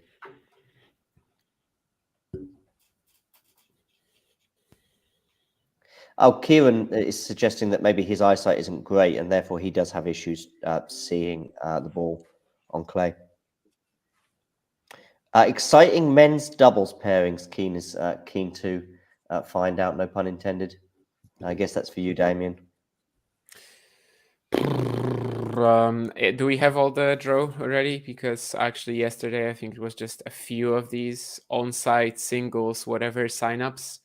I have to say I am still very disgusted with the fact that someone like, I don't know, Dumbiare Bull or Behar Pavlashek, they need to wait on the alternate list, eller Midler, Heriovara Paten, because of this new rule that they're trying out, right? I mean, yeah, it's just total BS. Just make it even tougher for doubles specialists to enter. What is the new rule? I know it's been much talked about. There's basically just 16 direct acceptances for the doubles pairings, and then after that you have this special singles signups where they can like sign up on site, either singles plus singles or top 10 singles and a top 50 doubles player. Basically what they're trying to do is that currently if you're like ranked 70 maybe in the world in doubles, you have 0 chances of playing ATP thousands. You basically have just 4 events a year where as in the slums, where you can actually like, you know, make some major change in terms of your ranking. But even, I don't know, like someone like Behar Pavlashek, they made the quarters, I think, at Wimbledon, and then at the Australian Open, they were also deep. And they still cannot make a lot of ATP 1000 events. It's ridiculous. And obviously the goal for the ATP is to try to incentivize more singles players to be in the draw. But like in the meantime, you're actually killing doubles as a whole. Like you're not building up these narratives and characters and stars. I mean, obviously this is a topic for another day as well, but I don't even know if we should try to make doubles a thing, but I don't think anyone ever really made that attempt. And changes like this are only like they're basically shooting at actual doubles specialists here, while still not bringing that much attention to it. Let's be honest, when singles players play doubles, no one cares. Like, unless it's Djokovic, Murray, Nadal, Federer, and stuff, like, no one cares. The fact that, I don't know, Alex de Minaur and Alexei Popyrin signed up for this event, no one will be watching this, especially, like, at the event, sure, people watch doubles, but, like, you know, around the world, no one will be watching it. So out of the singles players we have right now, I am really not interested in any of them, Keen. So that's kind of my answer to you. And otherwise, it's, you know, the same and usual doubles specialist. So I can't really say that either is like, you know, super exciting, because these are pairings we've been watching for quite a while, right? I mean, can I say that I am particularly thrilled about Granollers Ceballos? I mean, I like them, you know, but they've been playing with each other for like 10 years. So, but the singles pairings that we have at the moment are Fritz Shelton, Korda Thompson, Grigspor Hurkacz, de Minaur Popyrin, Auger-Aliassime Jari, and Bublik Shapovalov. Like, quite clearly nothing is exciting from that. I think nothing is going to change the whole, you know, look of the event, like how people are suddenly going to start watching it. No. Oh wow, the shadow for the Vekic Siegmund match is yeah, it's interesting, let's say the least. What will be very interesting for Donna Vekic is that she is leading 4-1 and threatening actually to get a double break advantage. Stevens did in the end hold serve, Matt, right? Yes, yeah, she broke the streak for Trevisan, but Trevisan's now 30 level up in her service game. Make that 30, should be 30-15 now. Any standout moments, Kira, in the Osaka Minan match? Any breakpoint saves, spectacular rallies, anything to report? Yeah, so Osaka had 2 breakpoints in the last game. They were on juice and advantage for quite a while. So the only real talking point is that Osaka is definitely pushing more on the return games than Minan's able to at the moment. But it is still on serve. Minan did hold, so it's 2-2. Okay, cool. My screen is switching between the 2 Germans in action because Altmaier is also in action. He's up a break on Landalusa. and Vekic has 2 break points here against Laura Siegemund to the forehand return, which is pretty meaty from Vekic, putting her in a pretty good position in this rally, although there's a moon ball there that she's going to have to deal with, and now it's actually back to neutral. Now she's got a short forehand, but she doesn't punish it. She puts the ball long, much to her frustration. So 30-40. I remember Laura Siegemund last year winning her qualifier before I think she went out in the first round. So she might be suffering the same fate this year as well.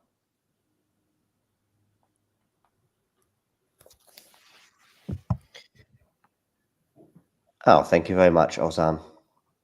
Yeah, we do this from time to time. We do a sort of multi-match stream from time to time. It just depends on our availability and what's going on. I mean, we don't do a multi-match stream for a tournament when there's sort of 32 players, that's for sure.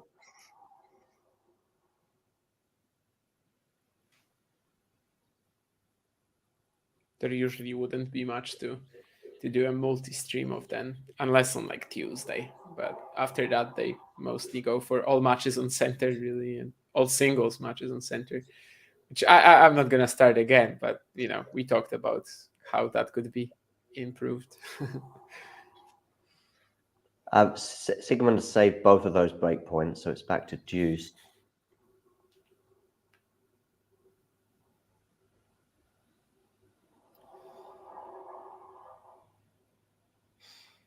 Come on, Emma Dexter. Thank you, Dexter, by the way.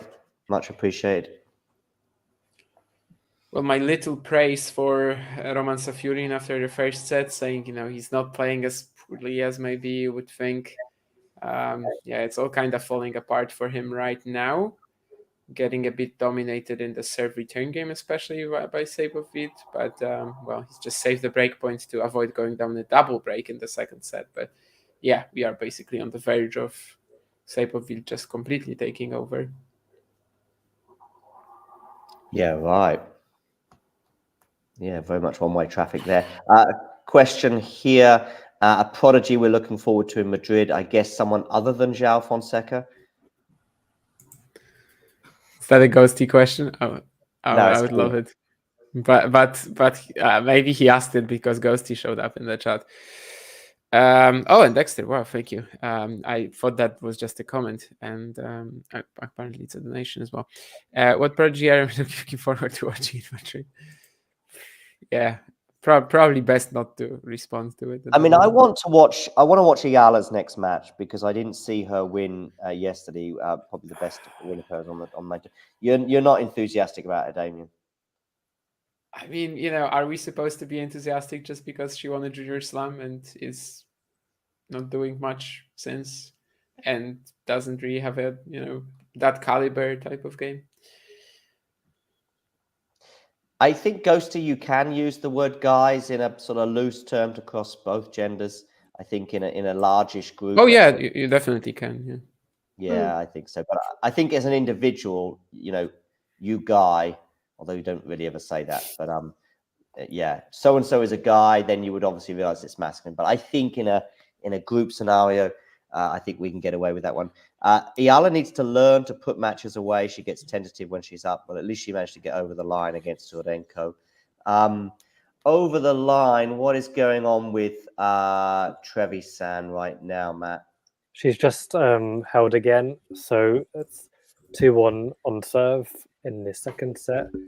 Very close games. I don't know how long this set has actually been so far. I'll just have a look, but it's been quite lengthy games.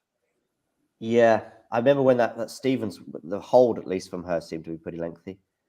Even by the way, because I actually checked that once upon a time because someone pointed out to me that I shouldn't say guys when, you know, there's women in the crowd, and I'm like, really? And actually, like, there's a part of the definition of the word guy is people of either sex, and like, you guys want some coffee as an example.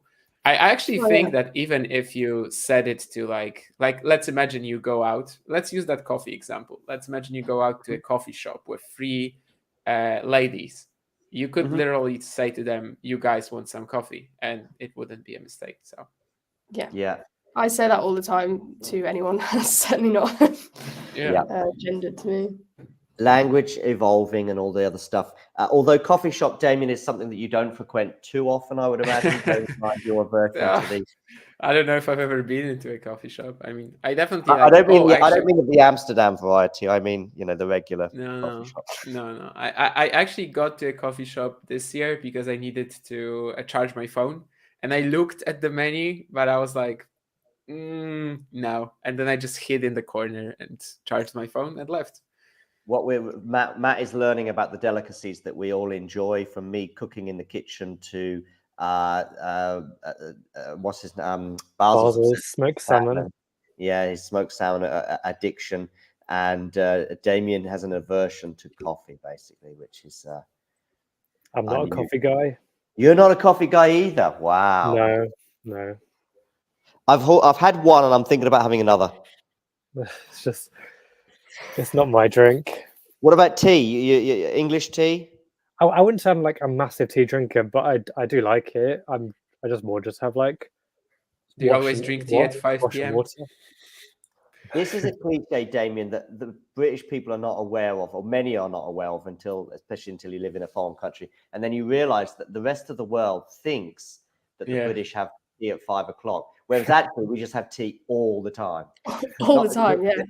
Yeah. My father will offer me a cup of tea at 11 o'clock at night. Nice. Yeah. And it's certainly, of course, breakfast. I mean, that's an obvious one, but it really, some people will just drink tea nonstop. I mean, yeah, it's pretty common in Poland too. I mean, if you go to someone, he's gonna offer you coffee or tea. Then you're the weirdo. If you're like me, you just say, no, I'll just take water. And yeah, sometimes I've drunk tea in the past. Just kind of, went to someone, they gave me tea, and I was like, yeah, I mean, I can do it. I'm not gonna vomit, so yeah, sure, I can drink it. I'll be nice. We're quite big now, and I don't know if the score is too small for people, but let me know. I'm just playing around with the different options that we have here. Yorkshire tea is the best, says Dexter. So that's good. We've very quickly gone from being amazing tennis analysts to chatting about various hot beverages. Anyway, how hot? I'm not going to say she's beverage-like. Is Stevens against Trevisan, the match at the moment? Matt? I would say she's probably below lukewarm at the moment. But in fairness, it was love 30, and it's now 30 all. So she is kind of putting it back on her own serve, and because she can't afford to go a breakdown, I think with the way she's playing at the moment, I think she's still probably thinking a lot about the last set. She lost all of the 4 last games, despite having 2 match points. So she's probably thinking a lot at the moment. I don't know what kombucha is, so I guess that gives you a clue, Ozan, as to whether I've tried it or not. I'm now going to Google it. It's a tea, apparently. Heard of it, but I've never tried it. Fermented, lightly effervescent, sweetened black. I'm not a fan of sweet tea, really. I'm more of the sour tea variety.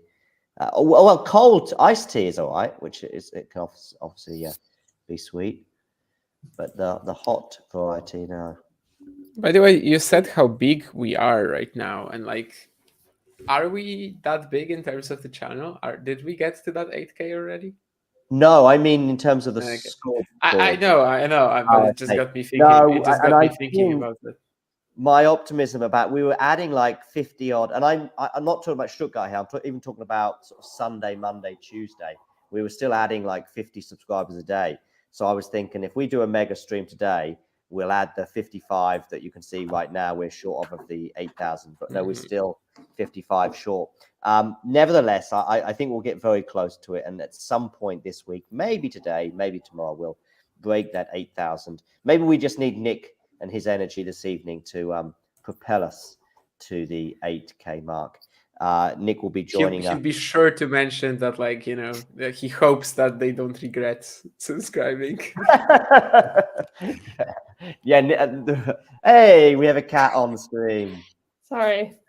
I don't know if the cat is included in the expertise that was mentioned, or in the guy's terminology either. I don't know if you can call a cat a guy.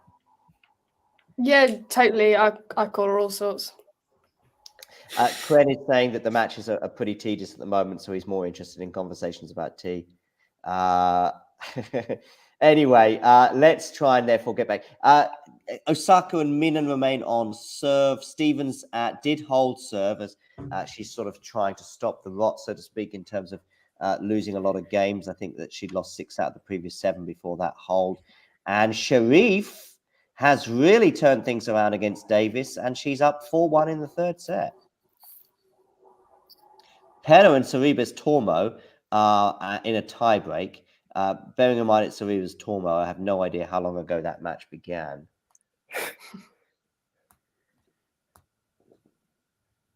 And Altmaier is finding things pretty comfortable. Do get voting in our poll, by the way, as to who you think is going to win the WTA version of the Madrid. If you're wondering why I didn't put the ATP one, I think I did that yesterday, and I think Sinner just edged it.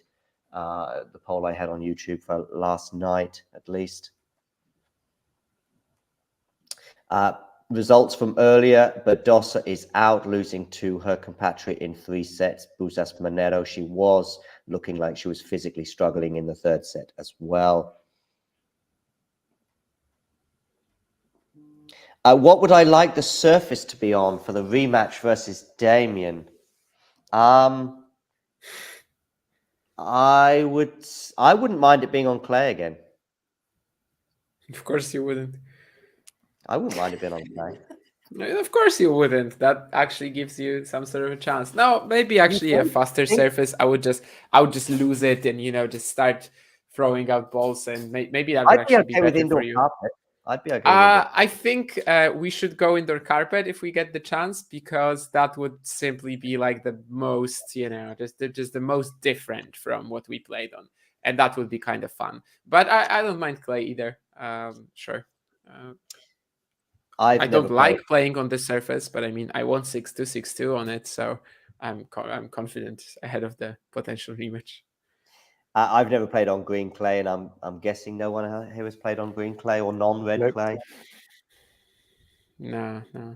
I don't know if there's any European courts really that are green clay. So all I can say is that Maria Zachary is not a fan and says basically how different it is, even just in terms of trying to slide and getting your feet stuck. Altmaier is leading 5-love against the lucky loser, Landalusa, which is almost a tongue twister. Landalusa? Well, lucky loser, Landalusa. A lot of L's in there. Yeah. Osaka Minan, by the way, it remains on serve. By the way, Kira, I asked you to just come on for an hour. You're welcome to stay. But what I really want from you, Kira, is to save any energy you have for the beginning of the second stream when I'm going to need you most. So feel free to dip out as and when. I know Mario is going to join us in about 5 minutes as well. I'll wait for. I'll wait to be replaced. All right, we'll do a little substitution, and you can give each other high fives. Exactly. Osaka Minan, I think the quality feels like it's upped in the last 2 or 3 games quite significantly. It was nothing really special for a good few games. The quality's definitely up. They've both had break points against each other on the last few service games. And they're starting to sort of challenge each other a lot more now. The Sorribes Tormo, by the way, I think my scoreboard was initially deceiving me. She actually did win the first set 7-5. Indoor carpet could make me a serve bot, says Keen. Well, I will say this. My serve on carpet is more potent, unsurprisingly, I guess. Everyone is a serve bot on carpet. Yeah. I'm not sure I would go serve bot to that extent, but yeah, indoor carpet is the milk in your tea of tennis surfaces. I think Ghosty's neither a fan of milk in his tea nor carpet. By the way, Trevisan against Stevens, another sort of lengthy service game. This time from Trevisan, right? Yep, it's break point on Trevisan's serve for Stevens, and it's out, so it's juice again. There you go. There's a second break point. This is probably the most interesting match right now, especially in terms of the scoreboard, but also with how each player is holding serve, but only just. And the momentum shift that was there, at least for now, seems to have been halted. And as you say, Stevens now has a break point, I think you said, right? Well, that was. I mean, I don't know the score. The live score might say, but I've just watched the second break point, so she might have a third after this one. Sorry, but Dexter, but I'm not gonna give you any insight on Carle. I maybe have watched it like once, but yeah, definitely not enough. I don't really follow women's tennis. I mean, I don't really follow it below main tour level. So yeah, it's pretty rough. Unless I've seen someone live randomly, but I don't think she's played in Poland or anything. And that's We spoke about her a little bit last night, though, which was the extent to the we know the basics in terms. She's a Nadal Academy graduate, but actually, since winning the US Open as a junior, she probably hasn't kicked on as quickly as we might have expected. Maria Carle? Oh, Carla. Oh, sorry. I thought it was Ayala. Sorry. Ayala I can talk about, but not Maria Carle. Also, has Emma won me over yet? I mean, you know, she didn't need to do that. I've been won over for a while. I mean, I've always said that she has a much better chance at winning a slam again, or like, you know, getting to a slam final than Fernandez does. And generally, I feel like I've been one of the biggest defenders of her, either on here or on Twitter. So yeah, I didn't need to be won over. I did start to waver, I think, in the last few weeks. Probably at absolutely the wrong time, just before the Billie Jean King Cup. Probably is when I was probably at the lowest ebb regarding Emma.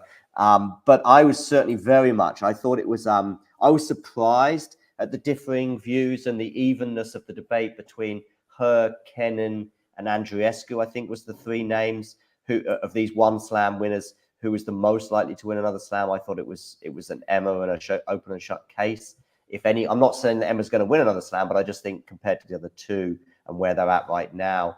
But actually, I think all the polls and all the debates I saw made it pretty even. I was surprised at how many people were on the Kenin train there as well, considering I think she's a long way off slam winning level, either potentially or at right now. I can see Mario joining. Kira, if you can stay for another 5 minutes, because I'm going to dip out and I'll be back in 5 minutes. All right? Yeah, of course. Yeah, and Sean was asking about the famous academies. Which of these have good reputations? I mean, every single one, right? I mean, if you hear from someone that they're training at Muratoglu or something, I mean, that's amazing, right? That's good. If you're training at Rafa Nadal Academy, yeah, great. If you're training at IMG, I've trained at Muratoglu and Nadal. Does that make me a trained? Trained, John. I mean, you never trained. If you know what I've seen from you in terms of your tennis abilities, I don't think you ever really trained, just like I didn't. You know, we are waving our rackets on the court, and apparently, according to Keen, I'm also circling the wrong marks. But there was actually a poor line call, I think, at least from John, but he tried to tell me that no, this was definitely out. I eventually believed him because there was no other mark, but I want to still see it on replay. I still wasn't able to do it, but well, at some point, maybe John will finally send me the footage. Maybe that's why he's not sending it over, because he knows that the ball was actually in. It felt into me, but well, anyway, I definitely there was one really like questionable call on my side, and I called it out in the eventually, but then I had no idea where the mark is, and we just replayed. So I think that was kind of like the best case, the best thing to do in that scenario there. Yeah, guys, tell me just a little bit what what's the situation here, which things you are watching and covering, talking about. Go ahead, guys. Matt, you're watching. So you've been watching the match for 3 hours. Yeah, I'm watching Osaka at the moment. Okay.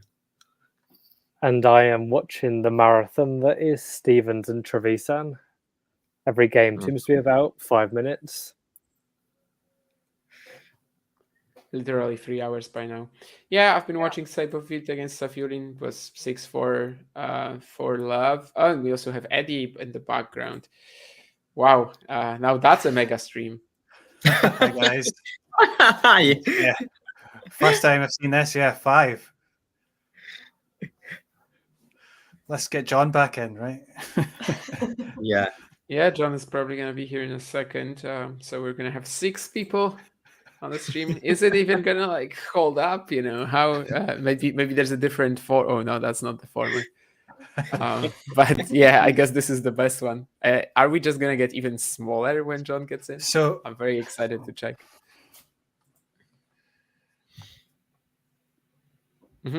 Yeah, what's been going on? Because I'll need to catch up because been a bit Madrid. busy. Madrid's been going on. Badosa lost. I guess that was a pretty big one. Oh yeah, she was up a set, wasn't she? She was, yes. But Yeah, of course, yeah. with her Against being us. her body being a little bit of a mess at the moment, and a little bit being another statement. Yeah, in It's Spain rough. there has been a little bit of talking about this wild card. You know, Buzas was one of these Spanish players who could have, maybe she asked maybe for a wild card also. But yeah, in the end, she's still in the second round. She's already did a pretty good campaign starting from qualifying. So yeah, very good. Alejandro is asking about when Pliskova and Raducanu will play. Not that comment, actually. Where is that comment? Here. So Raducanu will be playing after Osaka, right? After Osaka is done with Minen. And where is Pliskova? No, Pliskova should have played against Raducanu, but she didn't withdrew. she withdraw, right? She withdrew. Yeah, exactly. Yeah. So yeah, the match, Raducanu I will think play it after was Osaka. Pliskova against Raducanu, but now. Yeah, you're right. It was supposed to be Pliskova, Raducanu, but Pliskova withdrew, and Raducanu is playing Maria Carle after Osaka and Minen finished their match.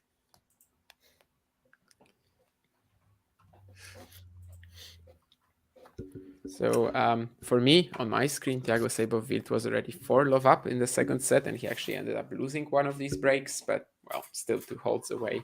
Safiullin is definitely a little short on just good match rhythm, any confidence, and well, it's showing.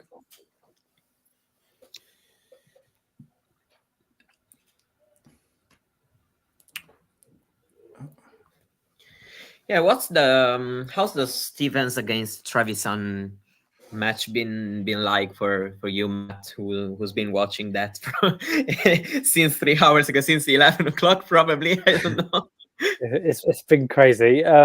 It's been very back and forth, and to be fair, Stevens has just held to 15, which has probably been the shortest game this set. I think it says this set's been 40 plus minutes, and they've only played 6 games, so it's been crazy. And Stevens should have wrapped the second set up, but Trevisan won 4 games in a row to take it 7-5. Yeah, because that's where I left. It seemed like it could have been more or less a straightforward win for Stephens, and then I've been back after eating, and I was like, wow, they're still playing, and so now it's really maybe even difficult to predict at this point because impossible. Probably, I don't know. First set to Osaka there. Double fault from Minen, so 6-4 to Osaka. Yeah, it feels a little bit like steel is probably a bit too strong, but they were really evenly matched the last few games, having watched the Osaka match. And a little bit, a slight drop in level from Minen there gives Osaka the set, but it was really even before then. So it'll be interesting where the second set goes.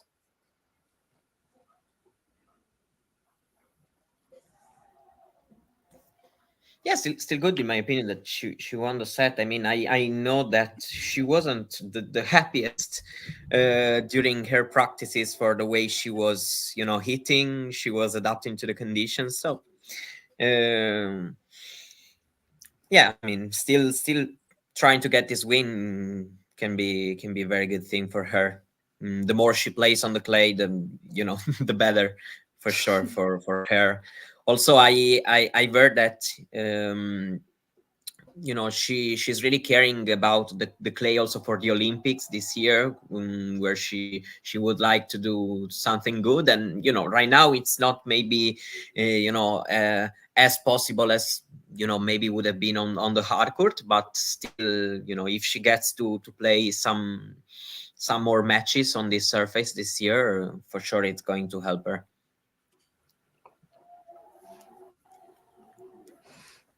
Yeah, that seems to be one of her main focuses at the moment, from what I've seen, that she's really focused on the Olympics in terms of the clay season more than anything else.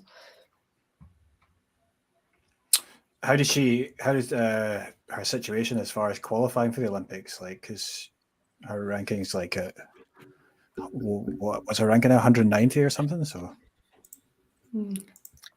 does it, like, is you get 4 spots, right, for 4 spots per team? So Who are we talking about? Osaka. Osaka. Yeah, she has quite a lot of ground to make up. You know, I'm sure there are some other criteria for the Olympics, but there are the two exemptions for Grand Slam champions and for someone else, Grand Slam champions or former medalists or something like that.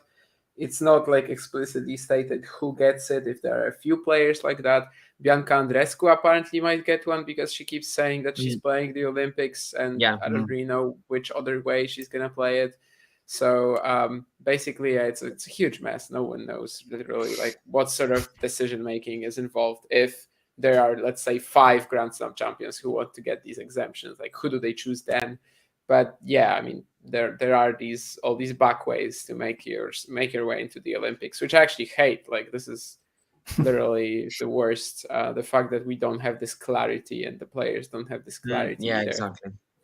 But earlier Basel was on and we were talking about all these rules. Like, for example, Facundo Diaz Acosta won the Pan American Games, but if there are 4 Argentinians ranked higher than him and directly accepted, then he's actually, it doesn't mean anything for him. Or Angela Okutoni winning the African Games for Kenya, but if she's not in the top 400 by the cutoff date, then she doesn't get in. And like, yeah, I mean, these are rules that really should be just clarified, and there's no reason for these sort of like ranking criteria for someone like, someone who won the African Games. And what is the event for in the first place if you're not going to be giving them spots? Yeah, even because, you know, let's be honest, you know, if they are 350 or 450 in the ranking, you know, I don't think that it really makes that huge difference in terms of, you know, if you want to give the winner of the African Game the right to do that, maybe it's, you know, more reasonable to just, you know, give her or, you know, give them the right regardless of what's their absolutely. Yeah. I guess that's not going to be a problem for the Asian Games in any way because, well, Kim Pen is already in, and who was it that won? Zhizhen Zhang on the United side? Yeah, Rookie? right. No, Zhang over Rookie, right? So basically, that they're gonna get in anyway. But like Diaz Acosta is probably gonna be the worst one here. That he's gonna be like 50 in the rankings and won the Pan American Games, and he's probably not gonna be able to play the Olympics just because there are 4 Argentinians above him, which is of course Cerundolo, Baez, Navone, and Echeverri. And Echeverri currently in the Olympic race has like a 170-point lead over Diaz Acosta. So, well, it's gettable, but it's tough. In fact, I think they might play here in the second round, right? Which would be a fun twist to all of this. Yeah. I think they are playing here in the second round if Diaz Acosta beats Shapovalov.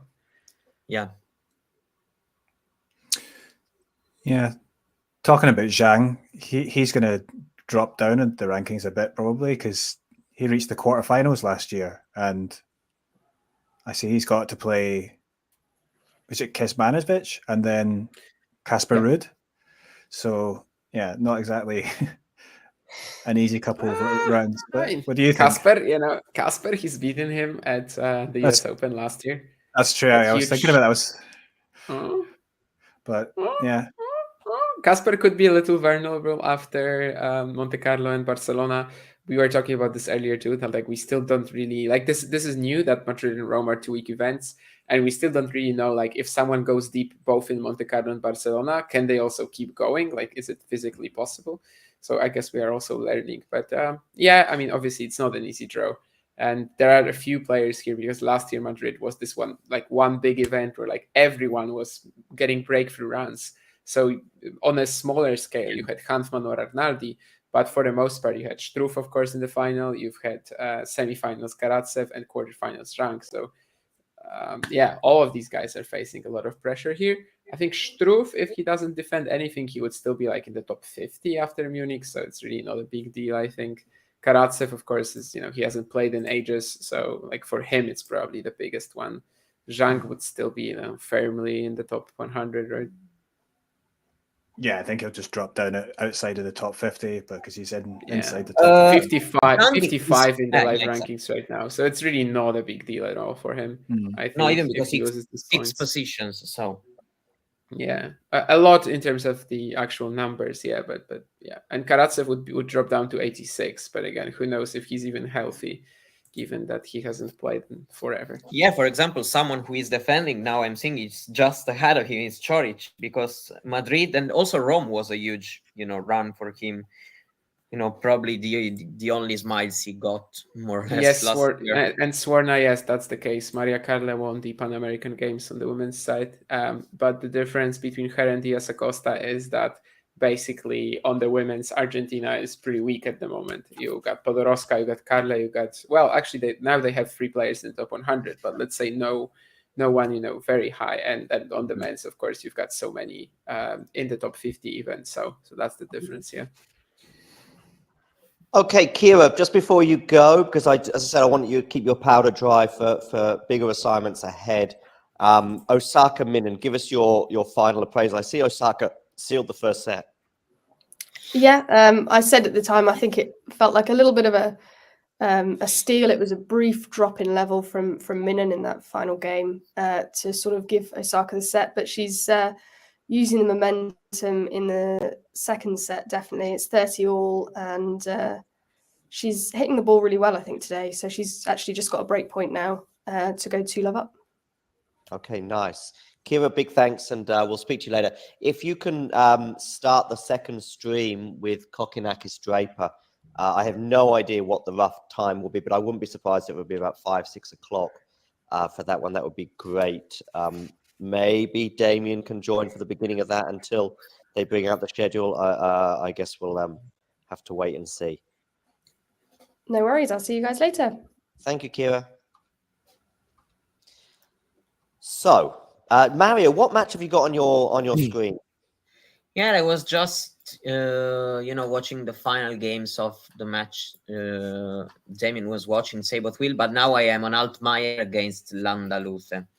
Me too. And let me just say this. I think the German producers on Sky here have given up on Laura Siegmund because they were trying to give Laura as much attention as they could, but I think she's down a set and maybe even a double break to Donna Vekic. Yeah, she was in trouble. She was in trouble, yeah. Big trouble. 6-1 for love now. Oh, yes. So. She was trying to hit one of those scenarios where she was getting really desperate, trying to hit winners from not even neutral positions, but just unusual, let's say. So, yes, I think the German producers now have decided to switch to Altmaier, and they've decided to switch to him after winning the first set, but he's actually down a break as you in the second set to the lucky loser, Landaluce. Landaluce, he's an academy guy for Nadal as well, right? He has everything: Nadal Academy, IMG, Junior Slam title. He's got he's ticking all the bingo boxes to play. All Madrid. the components for wildcards, yeah. All the components for wildcards. Yeah, he's Spanish as well, right? Yeah, I mean, yeah, exactly. So, yeah. That's the same with Madrid. Yeah, go on, Eddie. I was going to say the same with Ayala, right? She got the wild card, and IMG.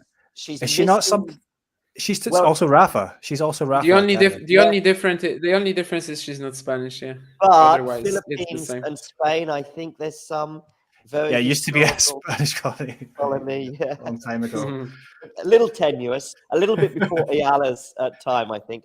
Matt, by the way, what's going on with Trevisan and Stevens?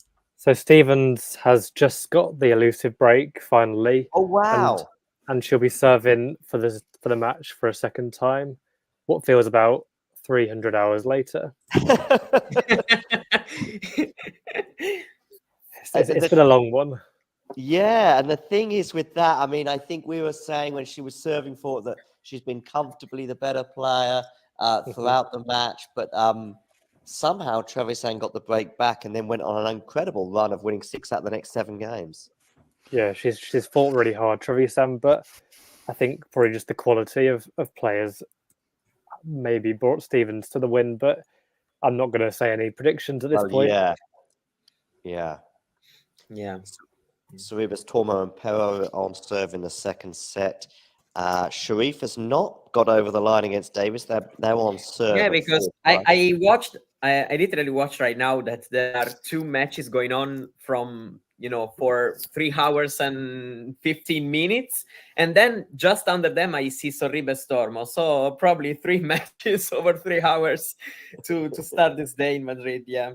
So the matches that are over 3 hours is Davis, Sharif, and Stevens Trevisan?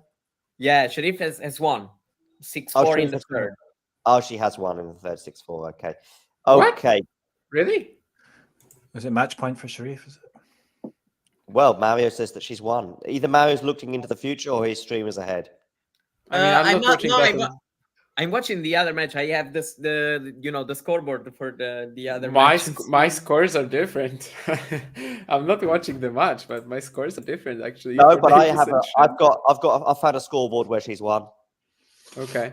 I mean, we might have 3 different scoreboards, okay. Right? We're just gonna have a scoreboard when they keep playing. Flash score says that Davis has a game point, but the others, I think... Yeah, Sheriff has wrapped up. Yeah, I just turned on the stream. So Basel is the most happy person in the world right now. The easy task of Kostyuk next. Yes. Kostyuk. She's over. Kostyuk in form on the clay. Maya Sheriff. Yeah, I mean, Maya this Sheriff. is Maya Sheriff's best served, but we're actually watching Maya Sherif as opposed to when she picks up those 250s when no one's looking. 250s? She won a 250 in Italy, didn't she? Was it maybe Palermo? She beat Sakkari in the final. Yes. Oh, poor in 2022. Yeah, but it was 22, right? And like, isn't that her only one? Maybe she had runs at 250s. Then maybe I'm getting a bit carried away. I know that she has a quarterfinal run in Madrid last year. She was a setup against Sabalenka. Oh. And who then won the tournament. So she's defending. She's definitely won a lot of 125s. Like last year, I think 2 of them. So just to say that Stevens is finally over the line. Wow. Okay. How she must be a very relieved person, like that. Yeah. Well, Italy is crying. Who's crying? Well, Italy is crying. Oh, the whole of Italy. for Trevisan, yeah. And Ghosty. The whole of Italy and Ghosty. Yeah, exactly. I just realized, by the way, that I watched Navone Popperin, then I switched to Safiullin Sejbov-Wild, and now I want to watch Bergs against Van Asch, and all of these matches are on one court. Okay. Apparently, the tournament organizers just thought, I'm going to throw all these big matches onto the court 6. Oh, and okay, so because I've obviously been away from the stream for a few minutes, I see that Sejbov-Wild did get it done in straight sets over Safiullin. Yeah. It's a nice win to set up the Musetti clash. Who's winning that one? Maybe Sejbov-Wild. I have very few doubts. Really, Mario? You think Sejbov-Wild? Very few doubts about what? Who Musetti losing this one. Ah, okay. I'm not trusting him right now. But also Madrid conditions can, in my opinion, make things even more difficult for him. I'm just thinking about the conditions, really. Last year, I was very certain that Hanfmann was going to beat Musetti. It happened. I don't know if I'm as certain this year, but, he is more vulnerable. No, I mean, I am exaggerating, of course, but yeah, I feel like, I don't think, these are the most perfect time for Musetti to get, some, I mean, there's eventually probably Alcaraz in round 3, but regardless, I'm thinking that Sebothwil can have that game in these conditions to really make things a bit difficult, rushing Musetti also from the baseline. So Matt is now finally free to leave us at the end of this Stevens Trevisan epic. I'm going to get a few words from you, Matt, before you do leave. I'm just looking at some stats here, at least on my screen, where 5 double faults for Martina Trevisan. That would not have helped in a match as tight as this. But Sloane Stevens was 6 from 21 opportunities to break. So she certainly had chances to get it done a lot quicker, right, Matt? Yeah, it felt like 6 from 21. I just think it's a good result considering she won a title last week. It's nice to back that up, especially I think it's even more impressive considering she did kind of blow the second set and she regrouped and held off in the third and eventually got that important break. She's got Mertens next, which is tricky, but I think if Stevens plays well, she is the better player on clay. There you go. So, Matt, thank you very much, and we'll speak to you soon. Cheers. Thanks, guys. Cheers. See ya. See you later. See you. See you. Bye-bye. Whoa. Sworna, when was that quote made? I'm very interested. Yeah, in this I now. think she was a bit sarcastic. But But when did that happen? After their match at the US Open, Minen won 1-1 in 2023 last year. But I think that she was a bit sarcastic. Oh, okay. Like when she said, you know, a very talented player, but number one.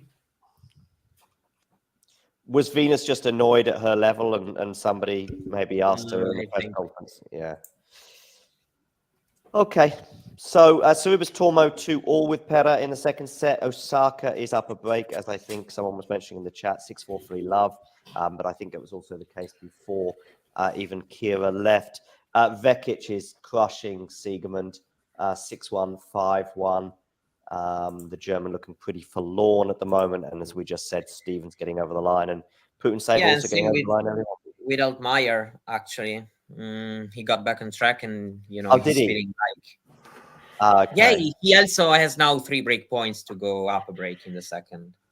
Yeah. And, you know, seem in control of most of the rallies also, so most of the points. Yeah. Yeah, it's not a bad first round for the German anyway, I would suggest. Eddie, what match have you got on your screen? I've got the Osaka match on. Yeah. Okay, nice. Looking pretty comfortable. She's... You son?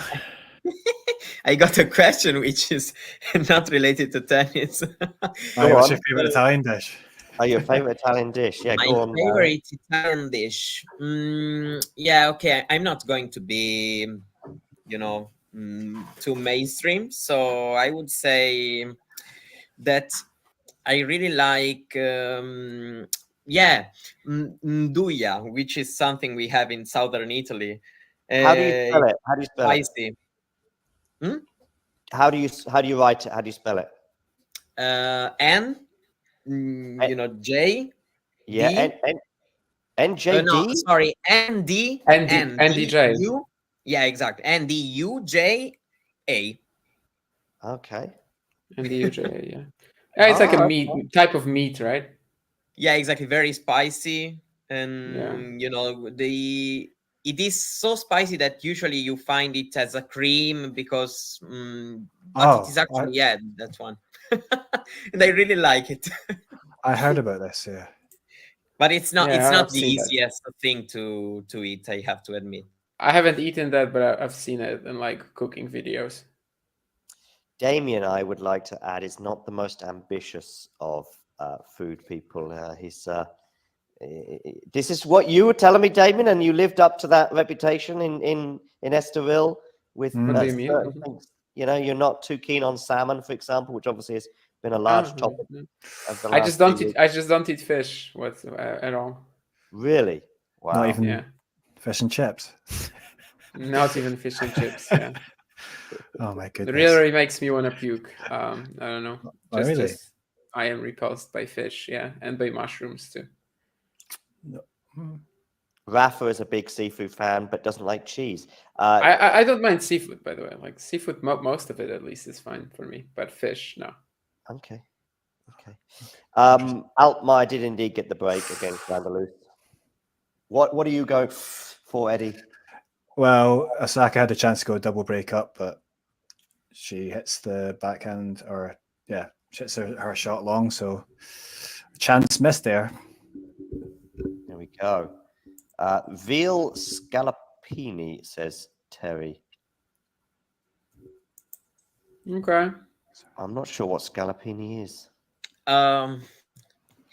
It's basically the like the one. No, Scalopini. No, but maybe I'm wrong.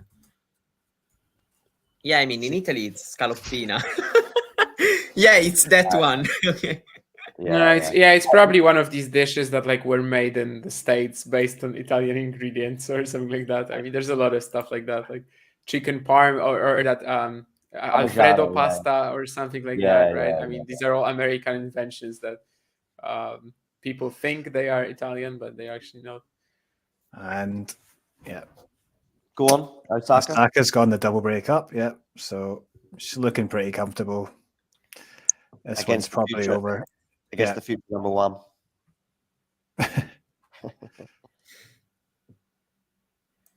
Yeah, I switched, by the way. I am on Shevchenko Rinderknach. Nice. I'm just basically going between Vekic, Siegemund, and Altmaier Landalus.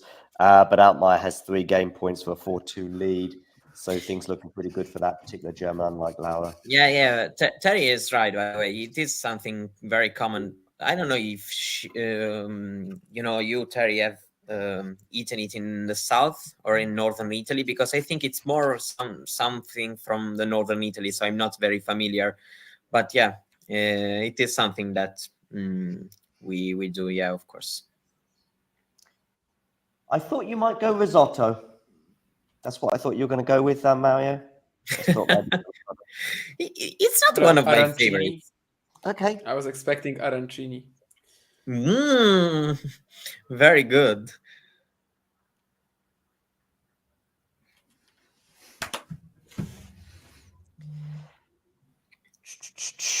So, Tara Daniel won in 3 sets over Vukic. Navoni, which feels like a long time ago. In fact, it is a long time ago, bearing in mind there's been another match on the same court since, beating Popodin in straight sets, and that other match on the same court was Sabot Wilt beating Safi Yulin. And the third match on that court today, Damien, is?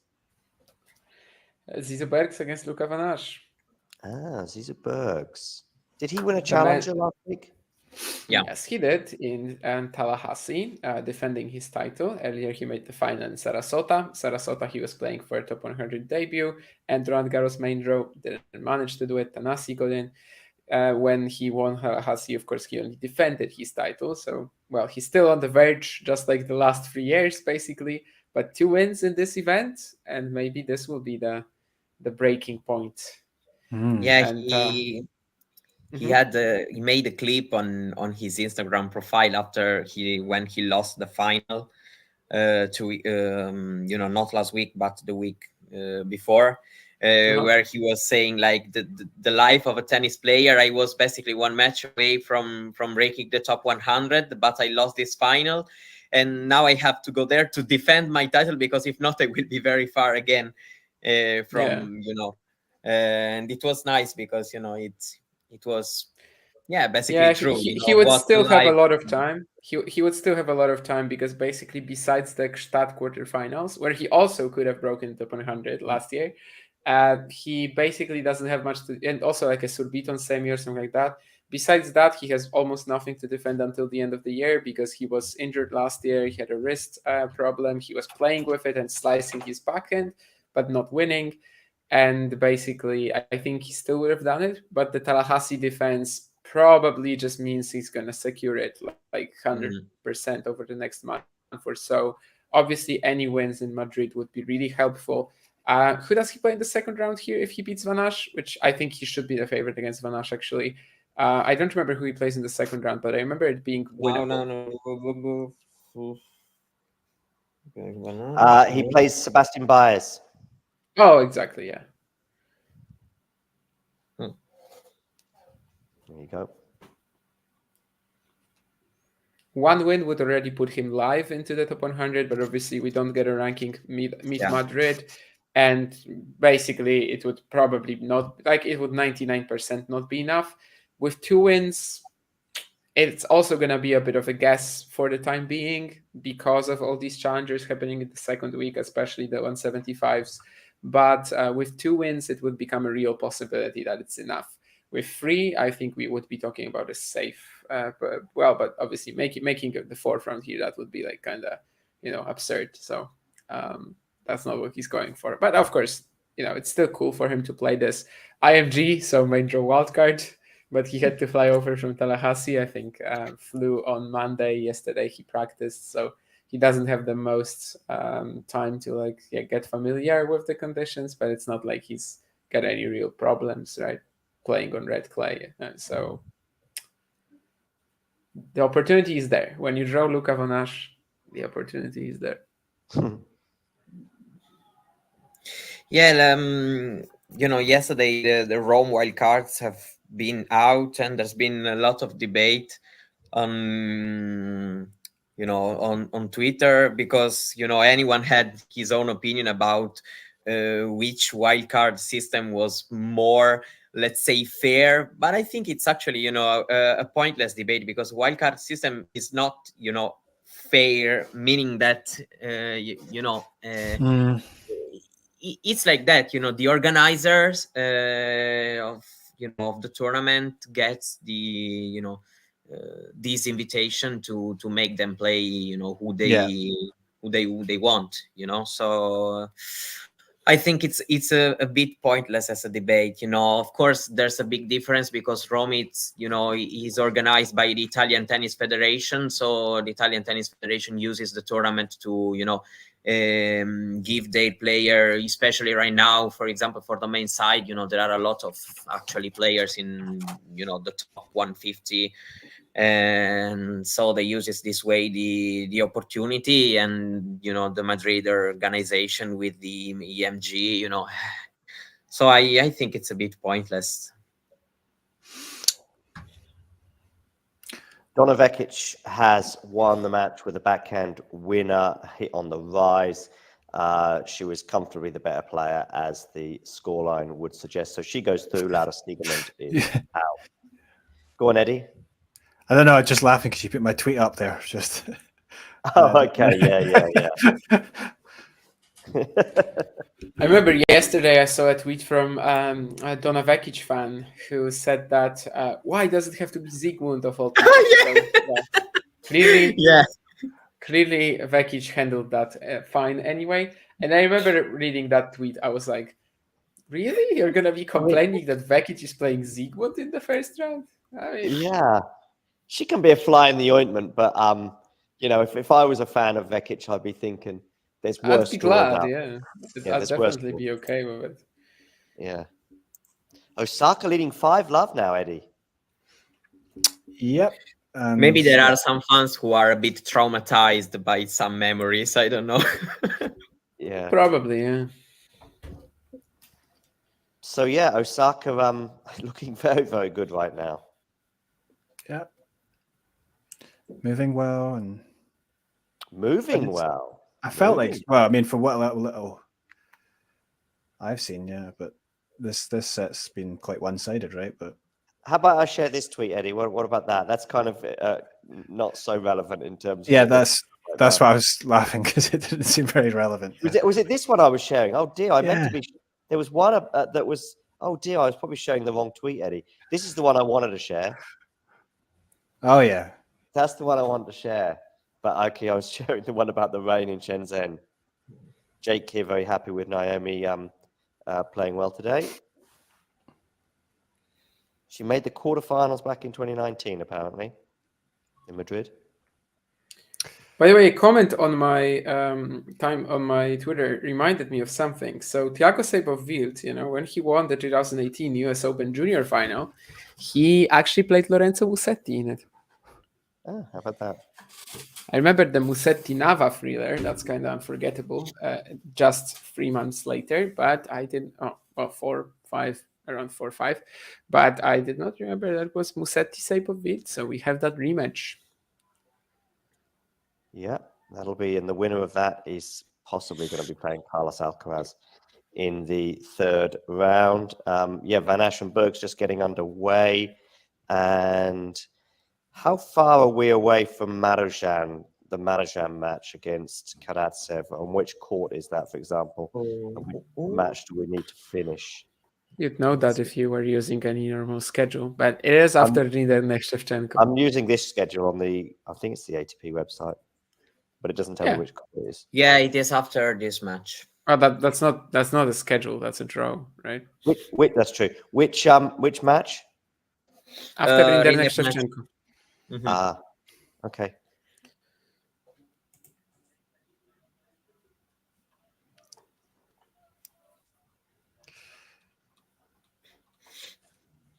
Yeah, I was too busy flicking between the Shenzhen Challenger and the Madrid Open today. I found myself Googling the Shenzhen Masters. yeah, got confused. One day, maybe. But they used to have a whole swing. Shanghai. They used to have the WTA finals, was it? Yeah. Yeah, actually, true. No one came to watch, but indeed. That's well, at the time we thought it was an Asia problem. Now it turns out that it's kind of whole world problem. Although I guess in Cancun they actually had crowds.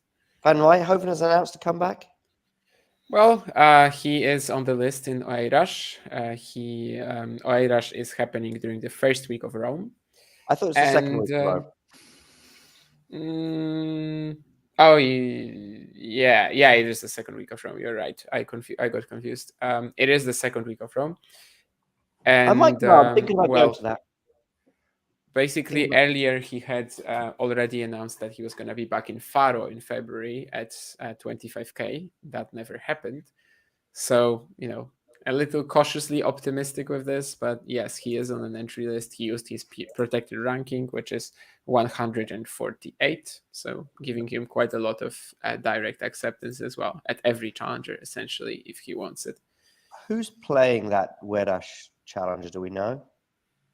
Well, we do know. I don't know off the top of my head. Of course, this is during the second week of. Where can I find it? I'll send you. I'll send you that maybe. Yeah, send it to me because I'd like to know. There's a good website that basically gives you all of that. Yeah. Alex Mikkelsen is the top seed. After that, you have like a 50 spots break. Okay. Darwin Blanche, Coleman Wong, Baby Zhukayev, Leandro Ridi, Lloyd Harris, Patrick Gibson, Coleman. Nava. Oh yeah, Coleman one might be watching. So.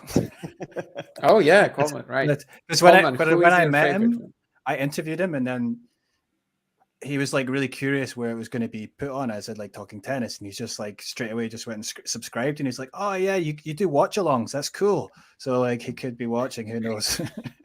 Yeah. Well, Coleman, I might go to that challenge in WATCH the second week of Rome. Yeah, because I think he's obviously wanting to get 1 week of clay in before he plays the qualies for Roland Garros, I guess, So Coleman won his match like early in the day today, right? So he could be just like maybe going to sleep now and watching the stream. If you're watching Coleman, we are all big fans. Keep just blasting the ball, keep going for it, keep hitting the cover off of it, and it's gonna be good. It's gonna be good. And there we go. Osaka's got the win. Yeah. 6-4, 6-1. And Sorribes. Sorribes Tormo. Yeah, has she won that match yet? I'm disappointed. Why? No 3-hour battle. Oh, okay. Yeah. Yes, so Sorribes Tormo getting it done in super quick time. A sentence I didn't know I'd ever be saying, but there we go. And Zhang and Rogers are now getting underway. Zhang and that losing streak, we'll see if that continues today against the American Shelby Rogers.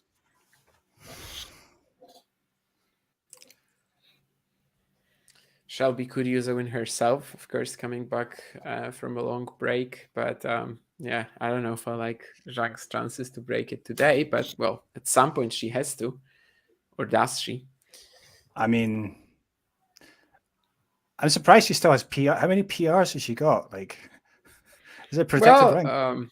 Not really. I mean, she returned in what she finished her season in singles in like August last year, and then she only played 3 matches this year so far. So Yeah. Right.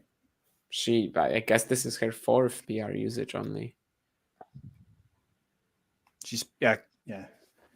I'm not sure if the rules are the exact same on the WTA, but I mean, she must have at least 6 or even 9. It is the minimum on the ATP sides. And yeah, should be playing doubles, right? Okay. Altmaier serving for the match. Yeah, Van Asch so far is just missing shots left and right, and Bergs is missing chances to break him left and right. But he has one more. The rally tolerance to start the match from the Frenchman is kind of shot, but we'll see.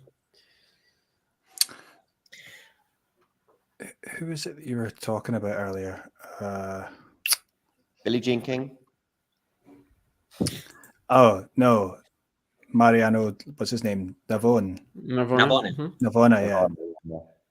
Yeah, he won in straight sets. Yeah, I was just thinking, like, he hasn't even played like a slam yet, has he? He hasn't played a single ATP 1000 match, main draw or qualies. He played slam qualifying, Australia, Wimbledon, US Open. Lost in the first round every single time.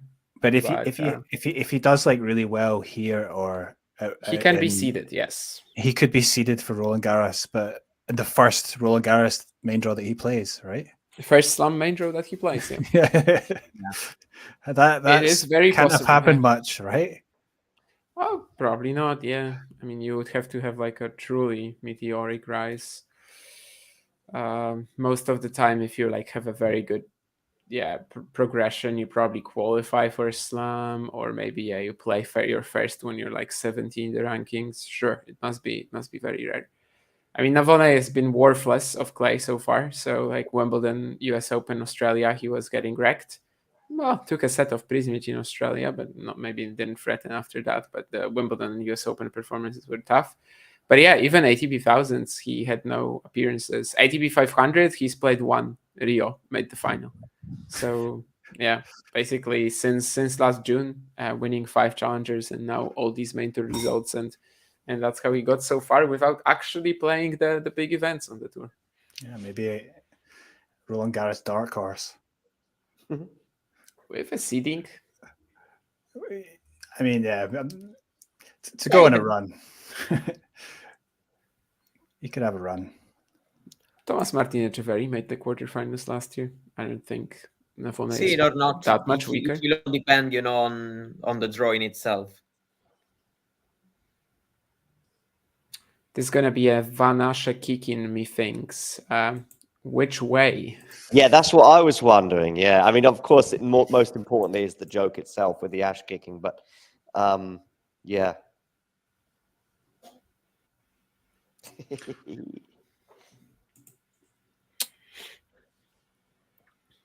Yeah, I heard you earlier trying to rank the contenders for the French Open. Your top 3 and all that. I mean, so two tiers. Medvedev for me doesn't get close to the second tier. 2 tiers: Sinner, Djokovic, and Alcaraz. You can choose your order if you want. We'll talk about that in a second, maybe again. And then the second tier is Tsitsipas, Zverev, Rude. Right. Cautiously Rune, and Coleman Wong. That can be very stupid. Yeah. Go ahead. What would be stupid? And I know that, especially coming from me, and probably in a month and a half, I will look like the dumbest person ever. But right now, Djokovic is not in my tier 1 for the French Open. Okay. It is for Wimbledon, that's not the French stupid. Open. That's not stupid. Oh, controversial. Yeah, I mean, he's not in the best form, and it's still not his. natural surface. I think, but... I think that once it's going to happen, that him finding his peak level for the slam, and right now time is passing. I can't, I don't know to what extent I can compare his clay season to what he did in 2021, for example, because I don't know.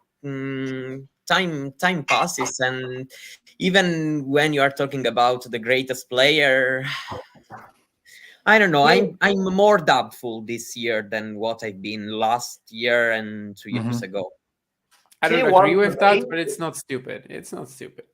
Tier 1 for me is: would you be surprised if Jannik Sinner won the French Open? For me, I wouldn't be surprised. Would I be surprised if Carlos Alcaraz won it? No. Would I be surprised if Djokovic won it? Honestly, I don't think I would be. It could be highly draw dependent, though, because I mean, we're not sure about maybe Carlos. Well, we'll see how he gets on. Apparently, he's fit, right? So we'll see soon. But also, like with Sinner, I mean, he could get a draw with a bunch of like really hard. Who? But like who? Like who is that tough so that in the best of 5 format you don't believe Sinner or Alcaraz will handle them? Well, we'll have to wait and see. Yeah, but like, are there actually names like this? Like, yeah, let's say before the quarters, are there actually names like this in the draw? I don't think there are. Yeah. Like I don't. I think had there are the players same. that you really I think, had okay, the so same feeling when making the bracket for Madrid right now, and it's best of 3. I was like maybe, but then I was no, and and over. Yeah, and I don't think over. I don't really get that, honestly. I don't think it holds up for Madrid because best of 3, unique conditions. There's a lot of players that Madrid, can eliminate all players. But like Roland Garros, I legit think that there might not be a single player that I would like consider to eliminate them on their way to the quarterfinals. Yeah. Common one. Common one goes out of the qualifying, plays Alcaraz in the first round and just crushes him. Like, there is a possibility like this. No, Coleman's a good guy. He'll give Carlos a set. Maybe. Yeah, I disagree here with Sean is saying the right thing about Sinner hasn't proved himself on the clay and all this stuff. But, till what point someone still has something to prove, to be expected to make a good run. I think that right now, Sinner has not, really anything to prove to be one of the guys to beat at the French Open, despite, Hasn't he, by the way? I mean, he was literally the best player in Monte Carlo. Who won the title. He was literally the best player in Monte Carlo. Yeah, I mean, but even because if you compare, yes, you see, for example, on Wikipedia, you see semi-final in 2023, semi-final in 2024, but it was 2 very different things, Yeah. Well, but he was doing well in Monte Carlo, and then he had some physical issue, right? Yeah. So that was only what I was thinking, is that he might have at least like some players in the draw that might push him a bit, but like I don't know. It's hard. Yeah, purely on form though, he is the best player at the moment, so I don't think that's likely. Hard for me to come up with an example of a player like this, who like really push him that deep in the first week. Yeah, probably not in the first week. It is theoretically doable. Like it is theoretically doable. I just don't really know if it's that draw dependent because of it. Yeah, if in the quarters, if we start talking quarters and you have like Zverev, for example, maybe that's the one that players will want to avoid. Even Tsitsipas players will want to avoid, sure. Yeah. But I guess that's what I mean. Maybe like in the quarterfinals, you could get like I don't know, like a Zverev or something. And then on the other side, Carlos maybe gets a draw that's opened up and he has an easy path to the final, whatever. Sure. So that's just all I was thinking. But yeah. I think when you said the it's draw also thing, true the opposite. Huh? Go on, sorry, Mario. No, I think it can also be true the opposite. Yeah, for sure, the draw can make a bit the difference. Yeah. But overall, yeah, I mean, that's the tier 1, yeah, for sure. Right now, I don't see the draw being the same factor as it was, say, in 2022 when I was like, listen, I don't know who's winning this French Open, but I want to see the draw. And when I saw the draw and I saw that you had Carlos, Novak, Zverev, and Rafa, who were the 4 favorites for me at the time, all on a collision course of the quarterfinals, and the other half had like Cashin and Altmaier in it. I was like, okay, that's a curious one. Of course, I'm completely inventing the Cashin and Altmaier thing, but you know what I mean with Casper Ruud obviously getting to the final that year. Especially with Tsitsipas was the other sort of tier 1 player probably that particular year, but he went out to Holger Rune, I believe. But anyway, so yeah, the draw wasn't the top of my thoughts really regarding this. Yeah, with Tsitsipas, it's mostly, you know, that thing that Damien will say for Sinner and Alcaraz, but the opposite. You know, you see more players that can trouble him. You know, he is for sure able to make a very deep run at the French, but you see more players, in my opinion, that can, you know, create him issues here and there in the draw. Yeah, he could have a really tough 4th round, and you have doubts. But Sinner and Alcaraz with like more time to recover, both because of the surface and also because of the best of 5 set format. You just kind of believe that they're gonna, find their way. Yeah, with Steph, not necessarily, but I mean, at the moment, obviously, he's looking very strong too. That's why Steph falls into category or tier 2. Yeah, along with Zverev. Yeah, exactly. And Casper Ruud for me. Holger Rune. I can't put him in my tier 2, but this is all very individual. You can put what Daniel Medvedev. Have you got thoughts on our tier 2 discussion, Eddie? Yeah, I don't know. I mean, definitely Tsitsipas is in there. Yeah. And then, I guess Zverev. But, Zverev, he's not quite at the level he was before he got that injury. But I maybe think, I'm not sure about Rune, but at some point, I feel like there's a player in there that's going to come out, but I don't know. It's probably not. It's not at this time. Yeah. He needs to mature. That's for sure. I mean, yeah.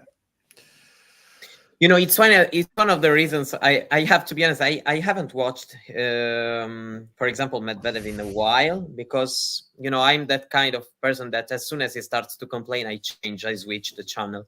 So on the clay is not my favorite, you know, player to watch, but most of all because I don't like the attitude.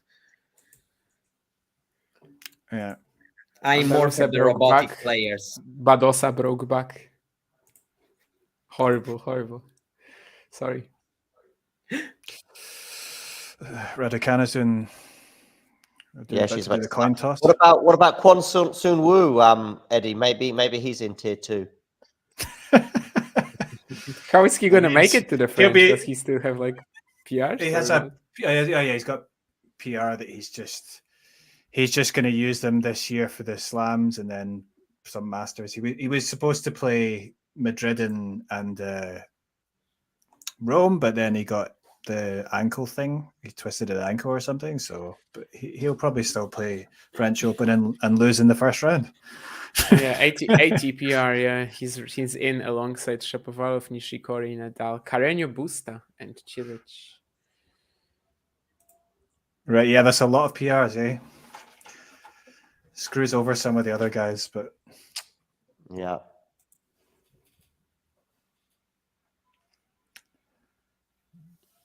Although actually, I think Kwon, his best performance at Aslan came in Roland Garros. So there you go. Wow. I think he got to the third round. I think that's his best performance. So how did he get to the third round? The French, like that's. I can't remember, but he beat. I'm pretty sure he beat Kevin Anderson.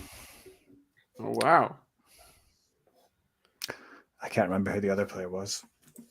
I'm checking that now.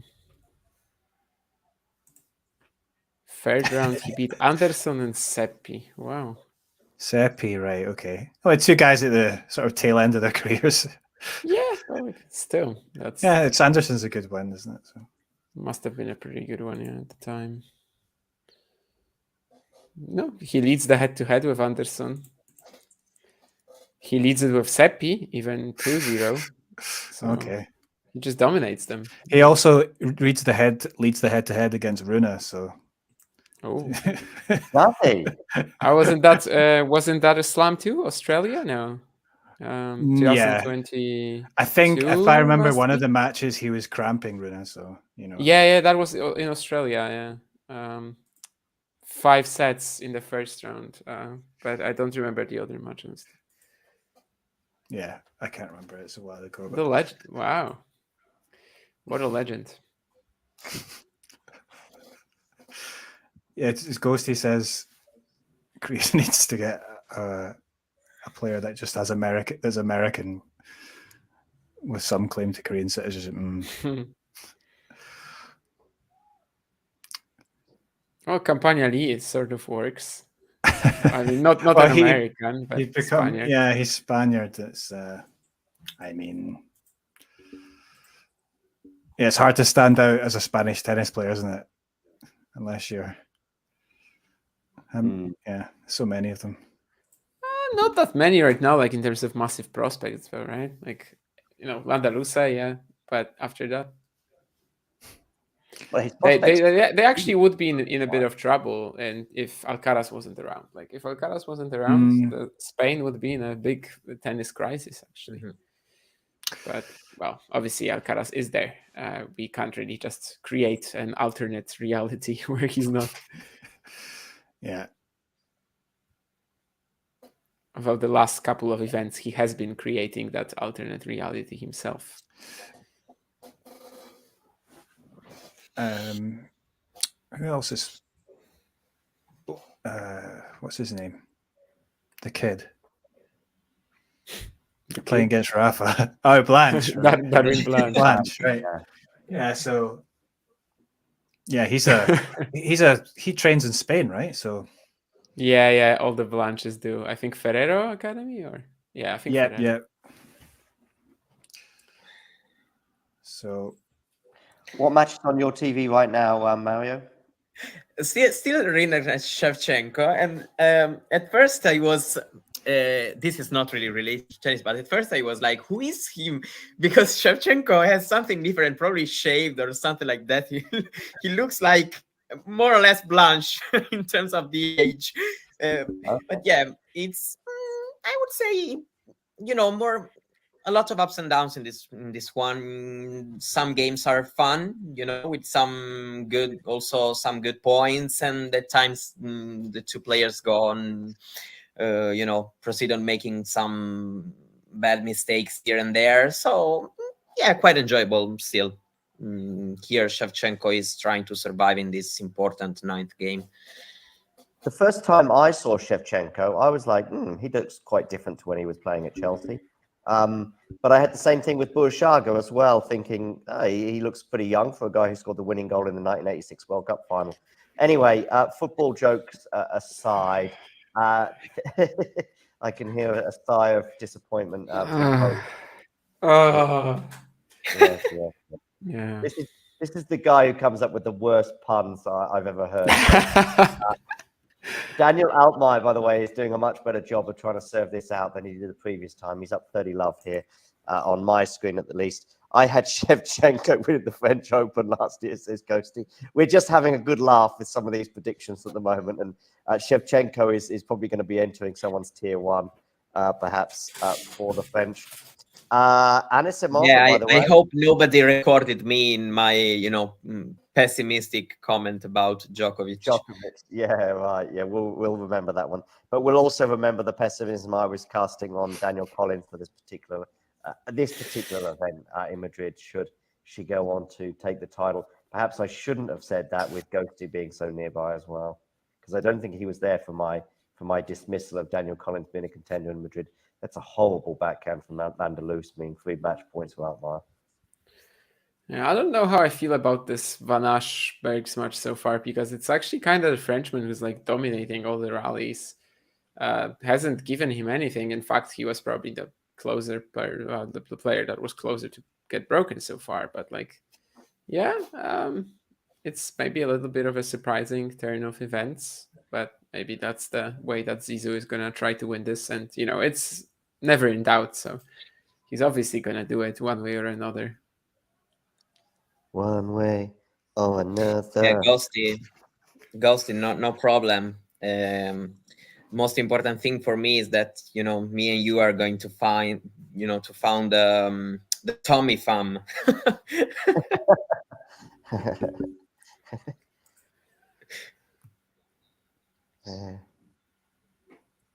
Oh no, here's Brouwer again in the chat with the comments. I really hope it's not it's not a real Here's Brouwer account. Obviously, there are a couple of letters missing there, but I really hope. I think he said yesterday it's not. Well, I mean, he's playing in Savannah later against Denis Kudla, so at least in theory, it could be. Yeah. Anyway, Altmaier does get over the line 7-5 in the second set against Vandalus. Ghosty, I mean, Zizou Bergs just made the Sarasota final and won Tallahassee, so he's kind of very close to leveling up.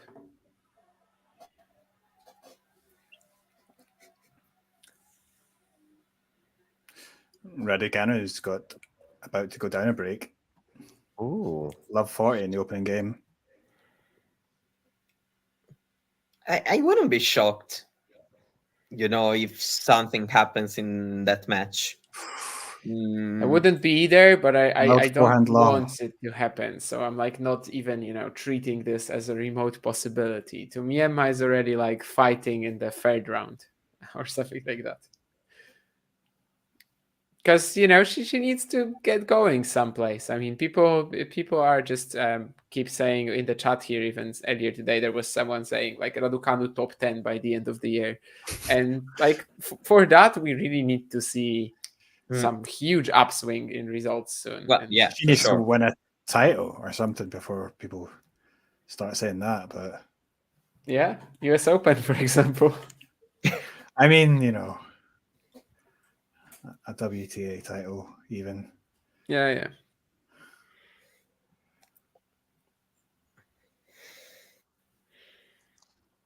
Emma got broken, right, Eddie? Yeah. It was poor opening game, but of course it's early, so we'll see.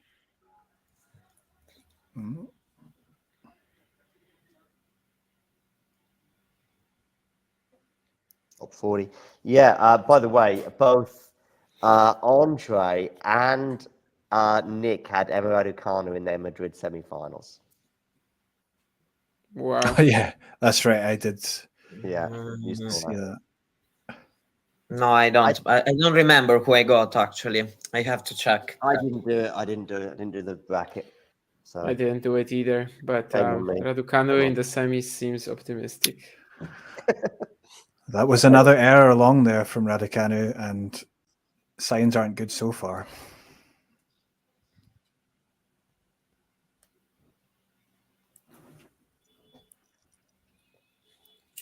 Which is your favorite 1000 of the year to watch?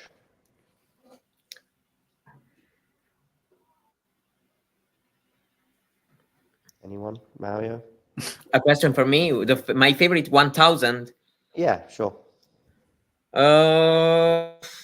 I'm gonna choose one per surface. I'm going to go with Indian Wells and Rome. And the grass? I'm gonna go with just Indian Wells, I think. It comes after a nice break from after Australia, if you like. I know there's obviously the women's tour is different, but yeah, I think Indian Wells for me. The clay ones are interesting. Madrid, for example, I do like. Probably I like it. It's not like Rome is just comes on as the third one of the 3 1000s, and it's just before the French Open. So Monte Carlo almost comes too soon after the Sunshine Double. But yeah, I mean, listen, I understand the case for Rome. I can see Terry saying that in terms of it obviously being an exciting venue to visit in particular. But it's all about the calendar for me. It's like Shanghai. Shanghai probably comes bottom, but just because of its position on the calendar post US Open. If Shanghai was in Indian Wells' position on the calendar, I'd probably think very differently. I like Paris for the crowd. It's if you go, it's even more. I've been once, and I enjoyed watching his last ever tournament, the French pusher. Yeah, Simon, yeah. I was the year before. Okay, yeah, I was there that was 2022. I was there, and he beat Taylor Fritz, and yeah, that was fun. Yeah. I like completely random point here. I love the atmosphere at the Davis Cup last year in Malaga. That's a very random point indeed. Yeah, you probably know my answer, John, by the way, right? For the 1000, your favorite? Yeah. Is it going to be Shanghai? No, it's just going to be no answer because I don't care. I don't see the venue. I don't see the crowd. I don't see the atmosphere, anything. I just watch the But court. What about the calendar? The calendar thing, though, has to surely come in. Not really. I mean, every single week of the year is kind of the same for me. Obviously, there's a few challengers, there's a few big events, and you just watch all of that. And yeah, I mean, as a kid, probably I used to enjoy Canada and Cincy a lot because that used to be during the holidays. And I used to sit, up until 4 or 5 a.m. and watch everything basically. And that was definitely more doable for me than any other Masters really when I was in school. So probably as a kid, it used to be Canada Cincy, especially Cincy since Federer was winning it so much. But yeah, nowadays, for now at least, I'm not doing anything else but tennis. The calendar doesn't matter to me. Yeah, I'm not the same, even because more or less, they are all, let's say more or less the same in terms of goal. Yeah, you may get one withdrawal, something like that, but it's not that, in my opinion, that big of a difference. My point is very easy. I like Rome because it's tournament I go often, and for me it's yeah, I mean it's an Italian tournament, so I really enjoy it because for me it's like a big event, and also having been also all this Djokovic Nadal final, which for me was when I was a kid, a rival. I was loving their matches, and for me Rome was like I knew that they were going to bring their A game there, and Indian Wells because it's low conditions, so that's it.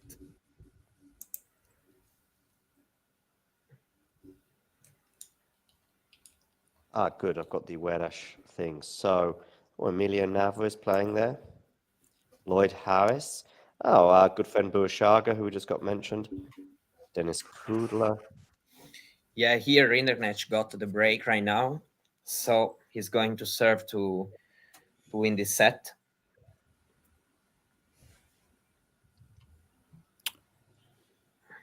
What's that for?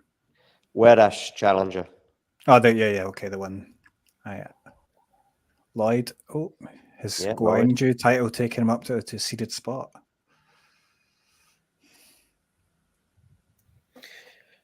I will be in Rome a couple of days. Cool. Which one is the worst Masters tournament? The first week, Wednesday and Thursday. Cool. I mean, again, for the worst ones. No, I'm not going to answer. It's not about worse. It's just like I say, the calendar plays a huge. Miami suffers from being the second of the two, and Indian Wells sort of feels like the fifth slam. Yeah, so that when I think about losing 1000s, there are some that don't come into the conversation. and there are some that do. And Miami is one that does. Cincinnati does. I'd be quite happy to have Cincinnati, Montreal, and Toronto on a sort of 3-year basis. I don't really want to lose any of them, but I think having just one 1,000 as a build up to the US Open is enough. I think Djokovic will probably not play Canada again. I think he'll always play Cincinnati and the US Open as his build up. I can even see Alcaraz doing the same. I think that Alcaraz felt and his team felt that he didn't peak right last year by playing the tournaments he played before. So yeah, that's what I can see. I can see people as well being turned off by scheduling either at Paris, Bercy, or Madrid, in terms of 2 or 3 a.m. in the morning. But that's not a thing anymore. I mean, they introduced. Is that going to be fixed? Is it? Yeah, I mean, there was this huge announcement from the ATP about scheduling. You put 6 matches on one court anymore. Yeah, but I have to be honest, as a someone who just watches the master event, I'm not really bringing these things into my my judge. I don't really care if the Paris matches end at 2 a.m. For me, who I watch, then if I have to make an analysis, then of course I take these things into consideration. But for a matter of, let's say, taste, I really like, for example, that Paris ATP finals stretch of the season when the season ends. So for me, Paris is can't wait for the season to end. Mario is the best tennis fan. Just can't wait for the season to end. No, I haven't said that. I know. I mean, not you actually, but there are a lot of tennis folks on Twitter who kind of seem desperate for less tennis, and I'm always surprised by that. I'm not talking about you.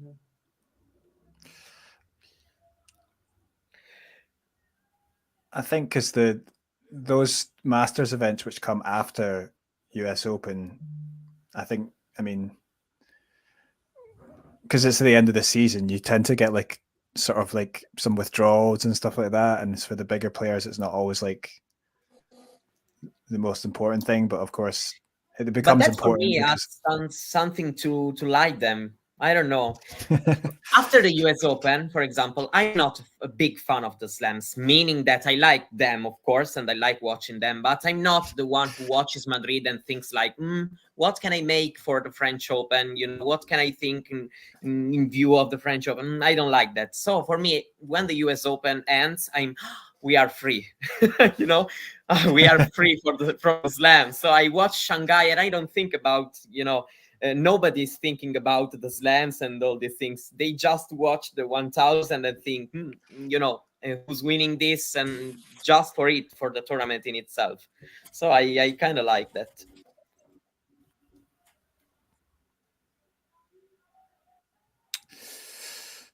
Not only this is a really long game.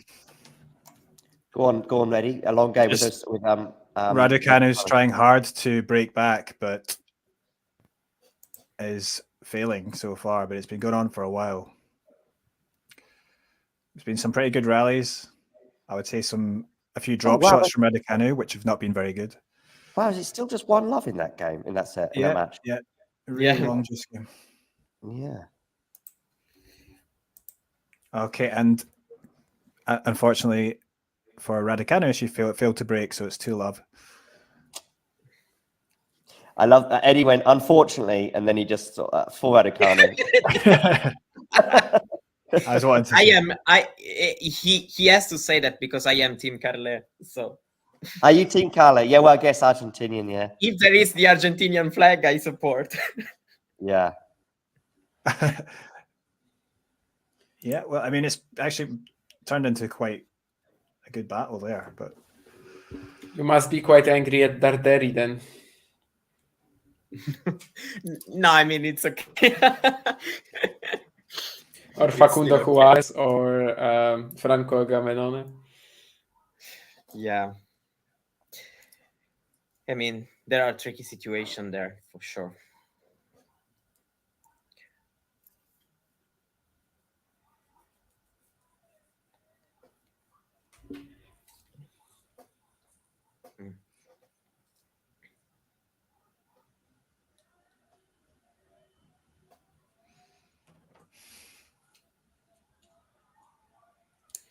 Still no one making their move in Vanash against Bergs. I really am kind of surprised that Zizou is really unable to like dominate any rallies here, to be honest. But well,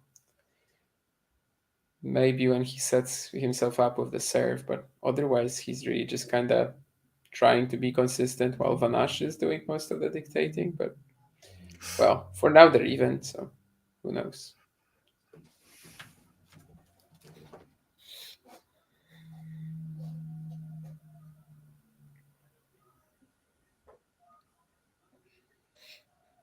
It's getting pushed back a lot, but then Vanash usually comes up with a drop shot, and that drop shot is out. So that's kind of been like a point-winning engine for Zizou. Already like 3 or 4 shots like that.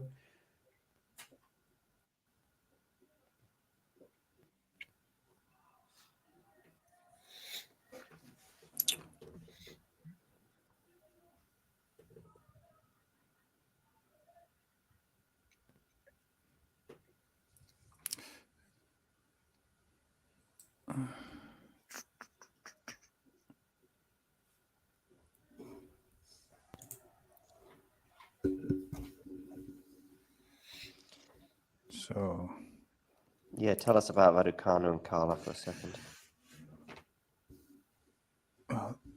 oh well, Raducanu is not looking good now because she's about to go double breakdown. Oh wow!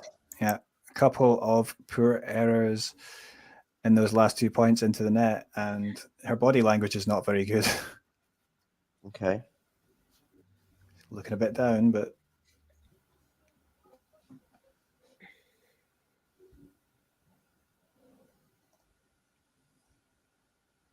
another drop shot.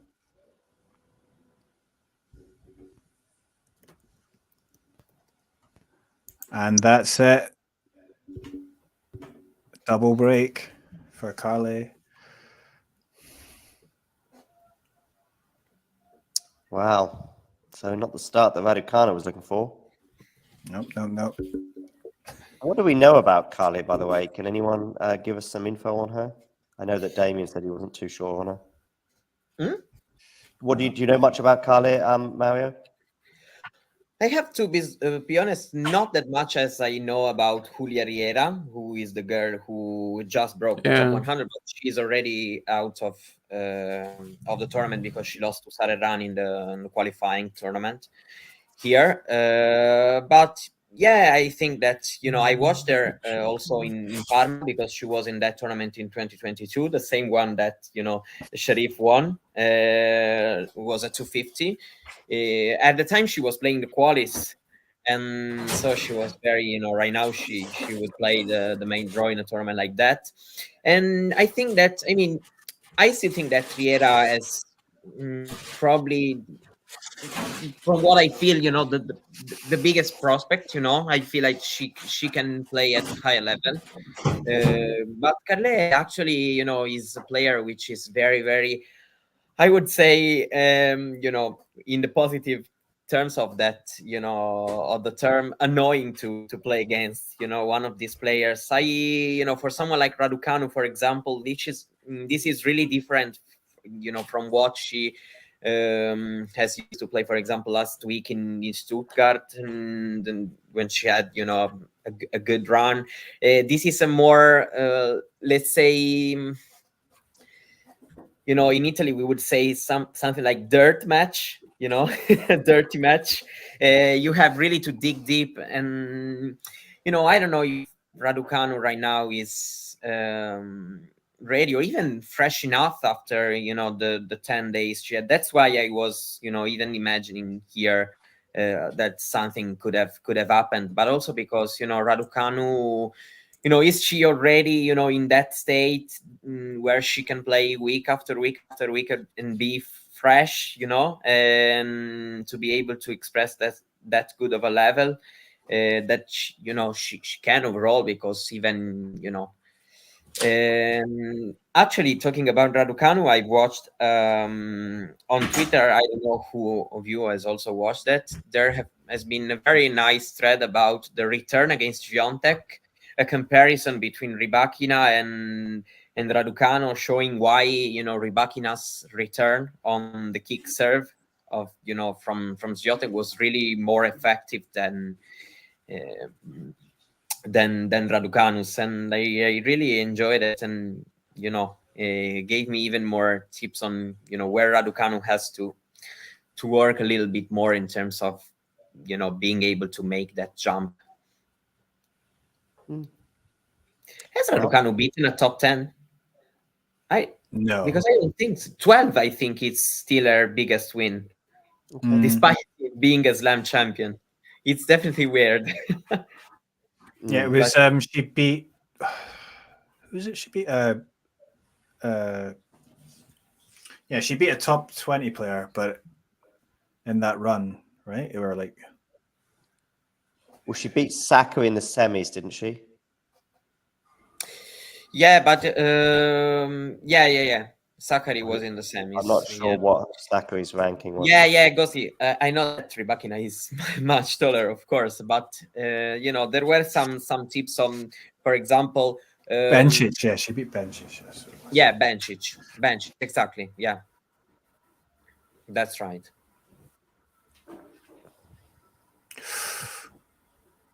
Go on. What's the for Eddie?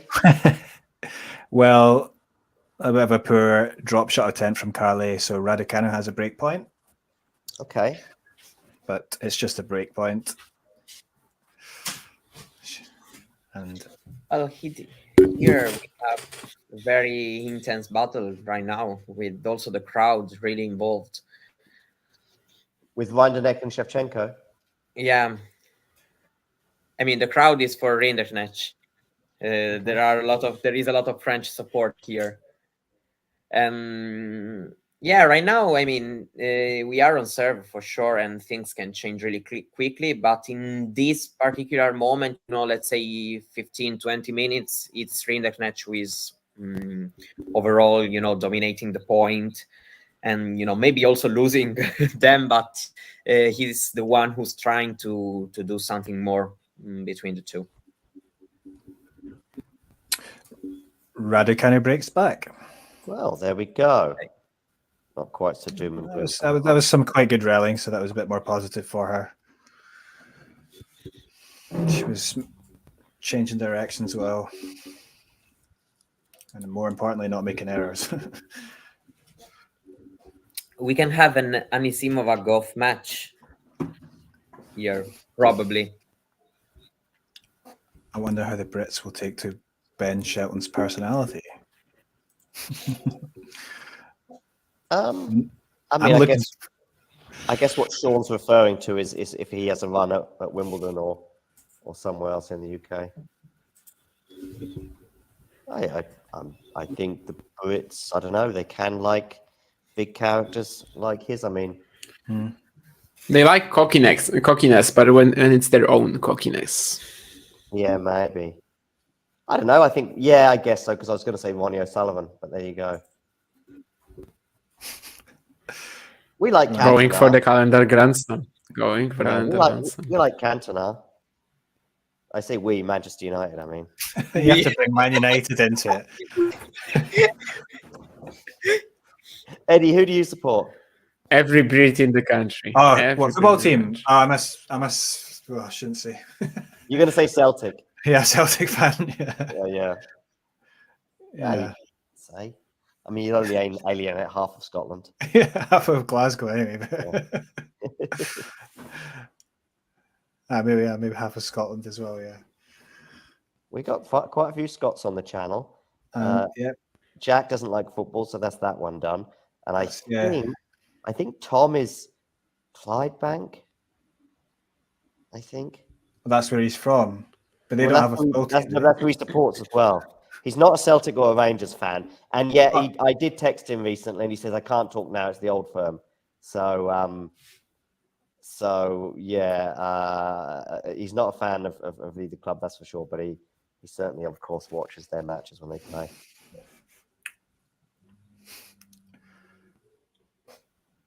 Rangers Celtic, I think, probably top 3 derbies in the world.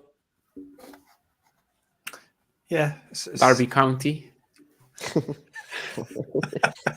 Is number one? No. Yeah. The three that spring to mind for a rivalry, if you like, would be Barcelona, Madrid, River Plate, Boca Juniors, and I mean, I know Milan derby is big, and Manchester derby, Liverpool derby, Liverpool Everton, of course, and so on. Who said Milan derby? I'm just saying it's a notorious. Okay. Rome is much better. Of course, Rome derby, yeah. Della Capitale. The reason Yeah, why I basically- mentioned the other three, though, is you've got something else going on. You've got religion, you've got politics, and you've got poverty, which is also politics too, I guess.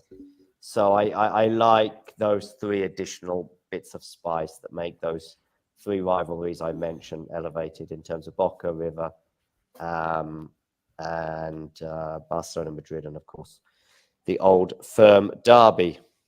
Yeah, I am a simple Italian football fan. I'm just happy when Milan, Inter, and Juventus lose. Yeah. Where are you from in Italy, Mario? I'm from, I live near Bari in Puglia. I don't know if you ever heard, but it's the, basically we are, where is Napoli? But Napoli is on the west coast, let's say, and we are in the east coast, even if it's not like the United States. We are very close. Yeah.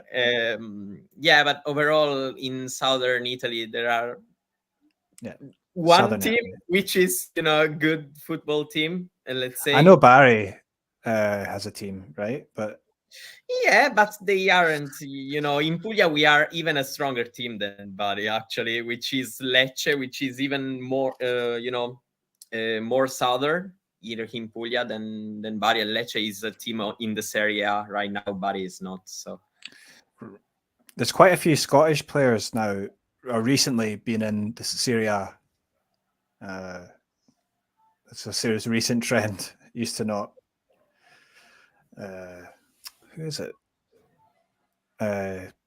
He plays for Ferguson. He plays for Bologna. He's a captain, right? yeah, So Bologna is a very good team this year. Has Carle got another break? So 4 breaks out of it's a break back for Carle, and Raducanu's struggling out there. Yeah. What's the dynamic, if I can ask you? Talking about how also some of the rallies are developing. I don't know what kind of match is this? I feel like Raducanu just looks like a bit slow. Carle is outplaying her. I don't think. Carle is the one. She's coming into this in quite good form, right? She won a tournament recently, and you can tell that she's. Is Raducanu going big for some of these things, and it's just not working for her? Yeah, I think she was trying to go big, and she was hitting a few into the net earlier.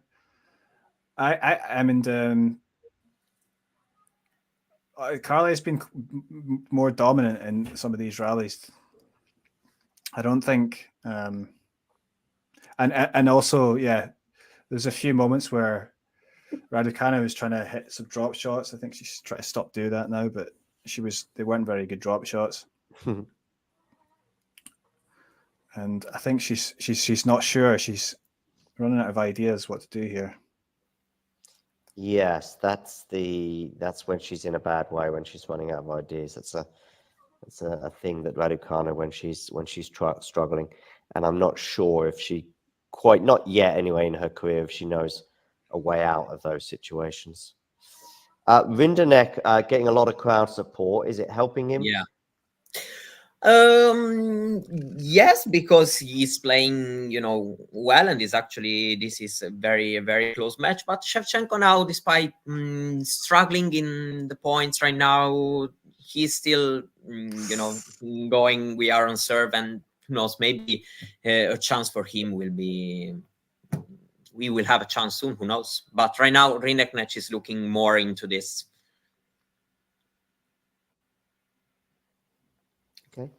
Just finally checking. Wang Jinyu's upper break against Tomova. Okay. What's ghosted? He wants to console Travis. Yeah, with a little face there. Yeah. Yeah, by the way, you're right about geography. It's Albania and Croatia. Even if right in front of me, there is Montenegro, actually.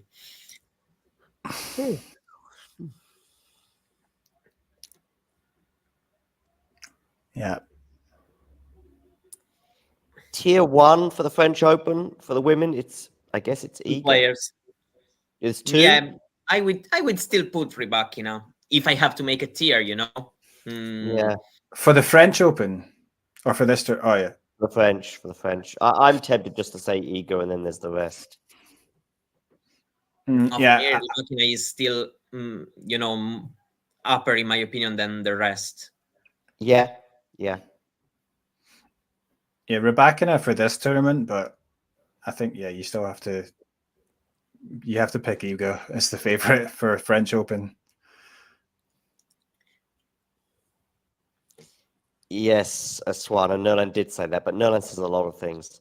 So, yeah. I think, Mukova is still struggling with her wrist issues, unfortunately. I mean, for sure, Iga is the favorite, but, you know, if I have to make tier 1, I would put Rybakina because, you know, she's being very consistent. She showed that she can trouble also Iga in, you know, in the matchup, even if maybe the French would be different. But still, you know, there are reasons to still put her into the tier 1, despite, you know, Iga being the favorite once again for the French, in my opinion. Mm-hmm.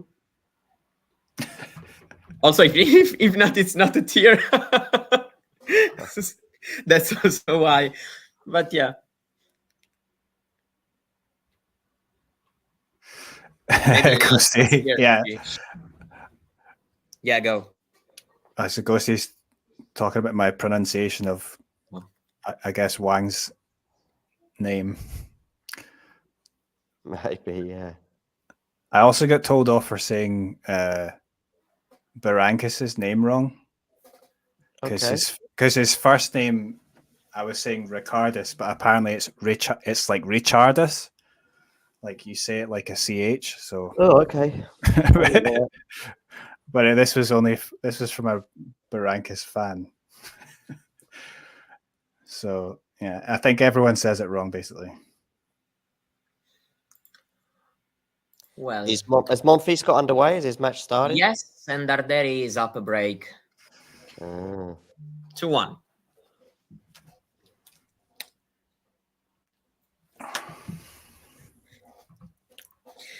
Yeah, I mean, Go fans will be angry, but I mean, I struggle a bit to put her into the top tier, and even a bit more than a bit.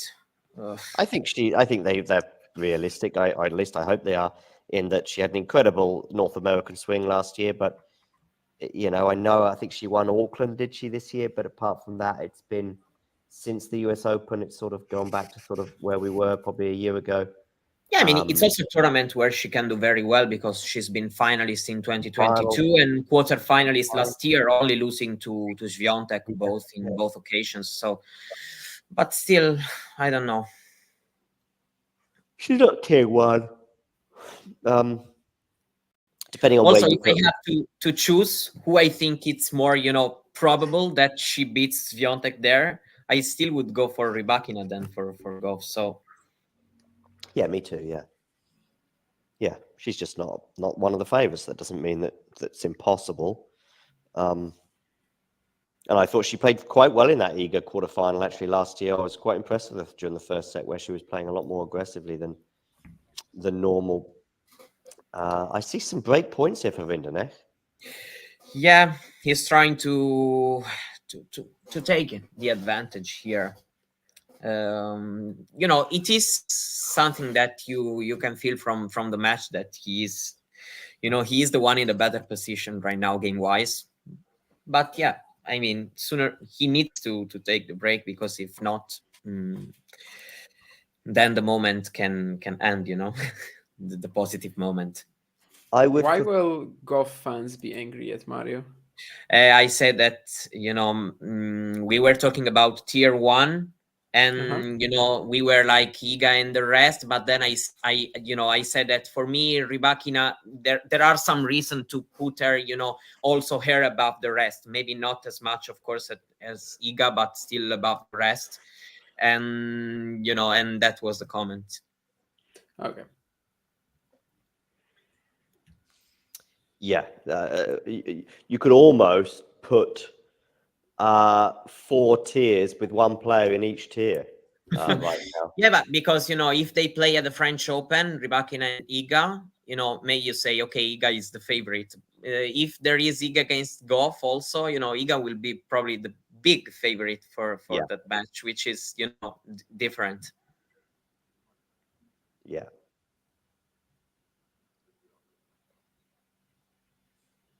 Yeah, I would put each of at the French Open. I would separate the 4 right now.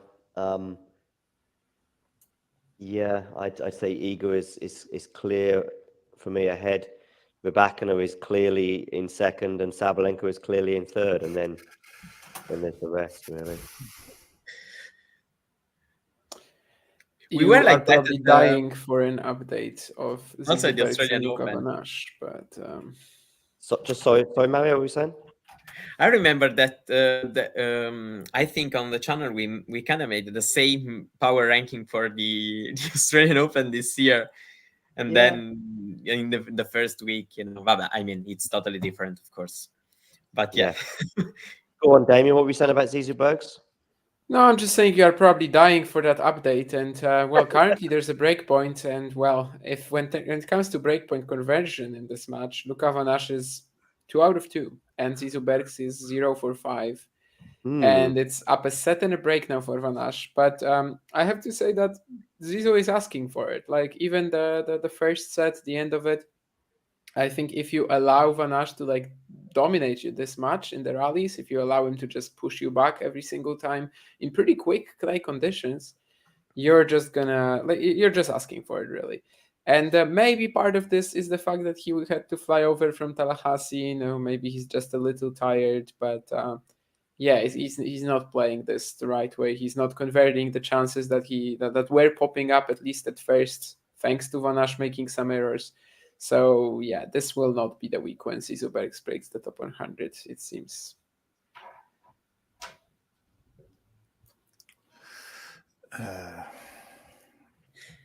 Yeah, Coco Farm can have some evidence, but I think that for the French Open, you have to, we are talking about winning it, and, probably especially at the French Open, you have to go through that maybe match against Swiatek if you want to beat her, to win the trophy. For example, the last 2 editions, that's what happened to Goff. She had to face Iga in both occasions, and that's why, in my opinion, she is behind. Rybakina can lose early, yeah, maybe. Last year she got an illness, for example, she withdrew, and a lot of time up, and she can have some issue, that's for sure. But if I have to, imagine either of them with the trophy in their hands, I still think that thinking about Rybakina win that trophy is more for me right now possible than see Goff. That's my my opinion. I don't know. Yeah, that's how I see it too. I mean, Coco can lose early too. I mean, I've seen Coco lose lots of matches recently and win matches. Can you imagine, with all due respect, can you imagine Iga being pushed to 3 sets by Vickery like No, absolutely. Right. And that's Coco is vulnerable everywhere really. Whereas you just expect Iga to open her bakery up pretty much until things get tough.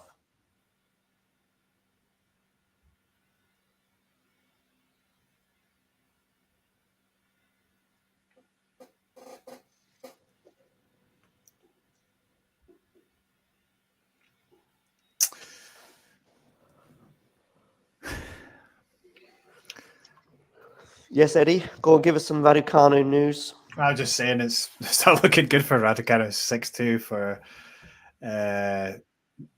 she's down 6-2. Oh yeah. And I think I just saw a tweet, someone criticizing the Sky commentary team. They need to calm the hype. Oh, no doubt. They were probably bigging them up before the match, but I probably quite difficult to do. It's like, of course they're going to hype it, right? Yeah.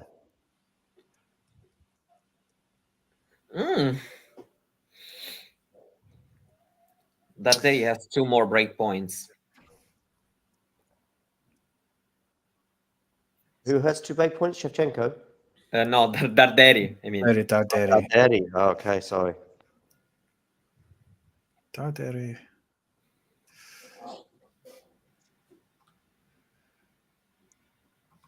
Oh, I've seen the same tweet. Yeah, you mean, yeah. Yeah. I mean, a little bit harsh, but yeah. Yeah. I think that in normal conversation there would be the F word in there as well. Calm the F down. She's higher ranked for a reason. I mean, because Raducanu was out for ages, so I mean that's why her ranking went down. But yeah. So it's not entirely fair, but yeah, I mean, obviously Carle, she's coming good. She won that 125 title. She's on the up, and then she comes into this fresh, so it shouldn't be that surprising. It's not done yet, of course. Yeah, there's still a long way to go, but my stream has just frozen.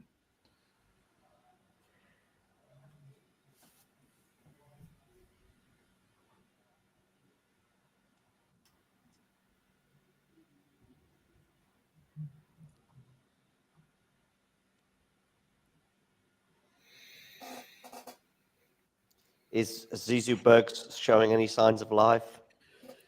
Well, currently he's sitting on the bench, and yes, I mean he's waving his hands. He's holding a towel. He's he's reacting to stuff, But when it comes to the potential for winning this match, it has not increased since we last mentioned it.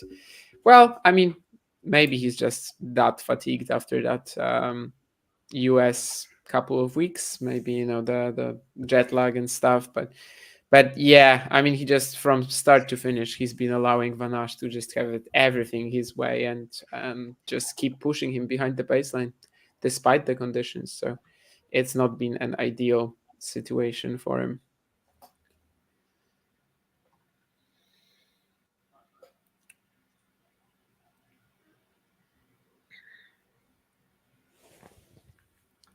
I'll probably switch off after that match is done. Yeah, sure. 5 hours of streaming for it's now. Long. Yeah. That's fine.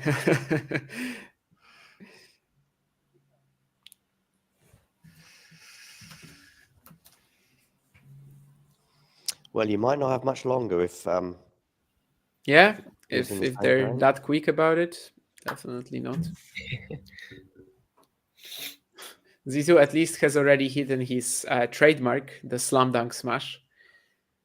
Was kind of lining up for another one here, but actually he realized that the ball from Van Asch was going to go out. But, well, I guess that's all he can do today. Have a bit of fun.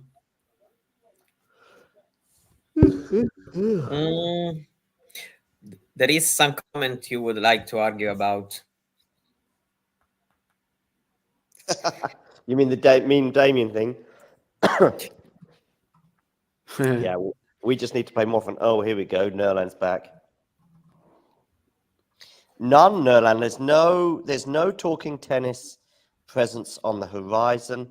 I'm thinking of applying for Strasbourg, but I don't think that falls into your big tournaments category, Nerlan.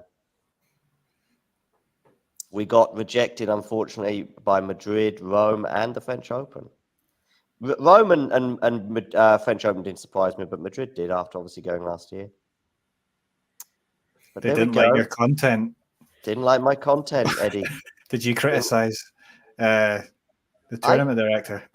No, not for the cake nor the doubles thing. No. They probably don't like my IMG comments, but they've been more recent than last year. No, I don't know. All I can think of is that they're trying to sort of keep their own sort of electronic media thing in terms of YouTube and Twitch, where they do a lot of content, and they might see us as being a sort of getting in the way of that. That's all I can think of. I have no other reason for. I guess the only other thing is that they want a big Spanish presence this year with Rafa and all the rest of it, but I'll never know. I'll just I guess and speculate. Raducanu goes down a break at the start of the second set. It was long, hits the forehand long. So that just doesn't feel like. Wow. The first set, there was 2 winners from Raducanu and 19 unforced errors. Yeah. Which is, feels a little bit harsh, but. Oh, Daddy got that second break as well. Yeah, now he's facing a break point. Oh, is he? Okay. Let's see this draw.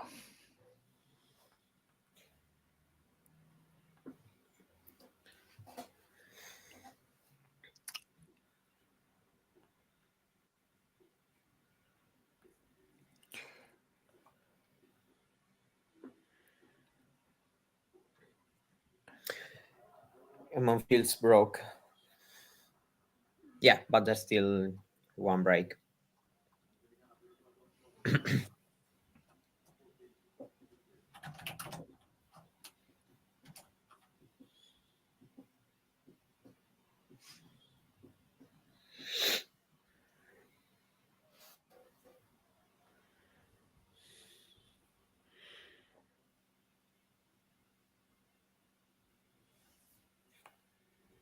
Yeah, by this point, it's like really looking very obvious that Bergs is just not there today in terms of the lungs, the legs.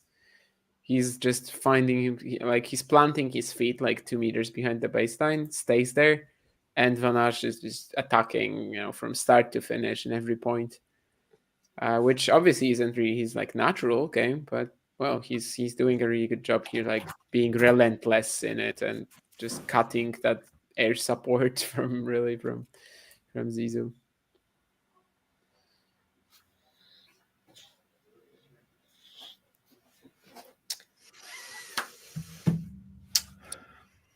Raducanu is an enigma. It's not an enigma. I don't know if she's, an enigma. It's just that, I feel she's not, of course, a best physically, but not only for the injuries, and then also, I don't want to say that she doesn't belong to that tier of top players. It's harsh to say as a Grand Slam champion, but actually it is like that in my opinion right now, especially. So I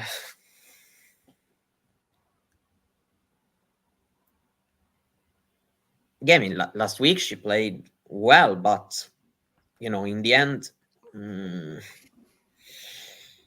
it's not like she did something, transcendental,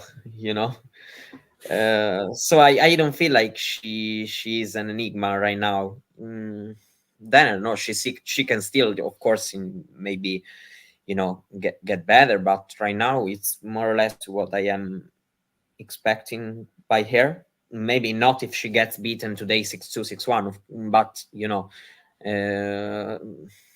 as I said before, it's a loss today wouldn't be a shock for me, and would have been even before the match.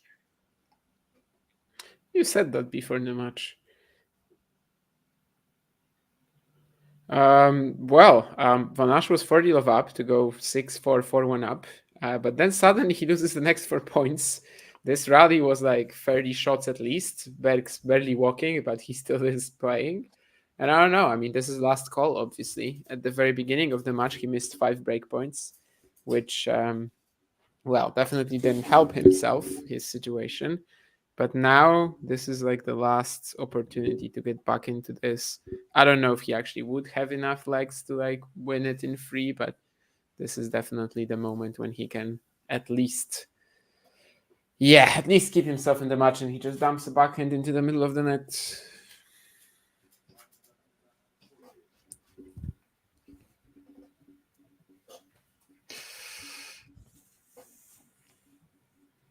Carle just throwing in some double faults here, trying to give Raducanu a chance, but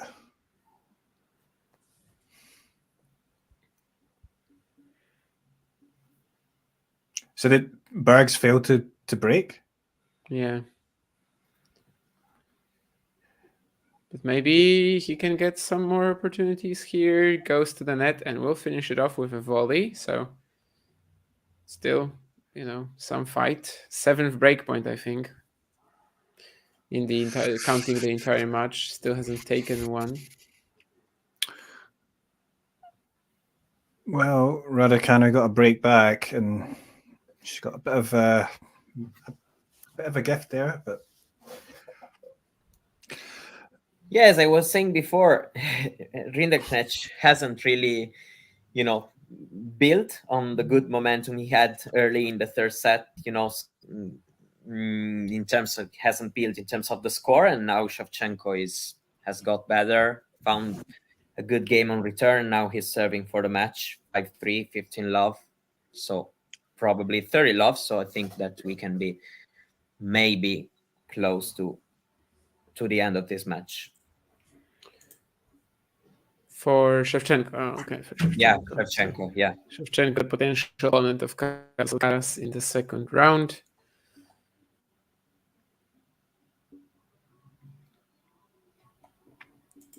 Bergs, in the meantime, wasted yet another breakpoint.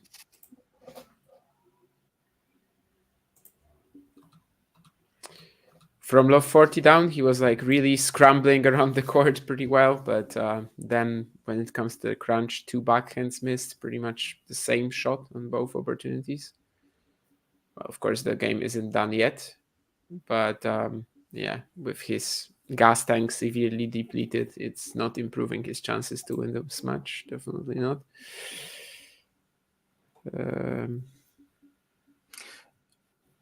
458 miles Ghosty you're gonna drive. Wow, that's a big one.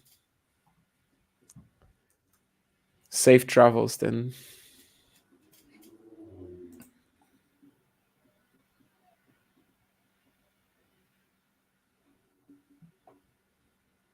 What is that tweet? Drop some words. Oh yeah. Oh really? That last one, that last bit I didn't see. I haven't seen earlier. Like I saw that he said that basically this is his last time in Madrid, the way he's feeling, and that he's definitely not 100%, but he just wants to play. But I didn't see that last bit, that the way that he's now, he wouldn't play Paris. Oh my. Maybe his idea then would be to just set up for the Olympics. Probably. Try to finish off there, because I can't imagine him having a last season and not playing anything in Paris. And Olympics would kind of cover both Roland Garros and the Olympic, and yeah, well, but basically would kind of cover for Roland Garros in that sense, because he would still say goodbye to the Parisian crowd on these very courts. Yeah. But yeah, that last bit is surprising to me. But I did hear earlier that he said he's not actually gotten better yet. Yeah, Shevchenko won, by the way. But we still think Rafa will beat Darwin Blanche, right? I mean, if he doesn't, then yeah, I mean, that will be a very strong indicator of yeah, gotta quit now. Yeah.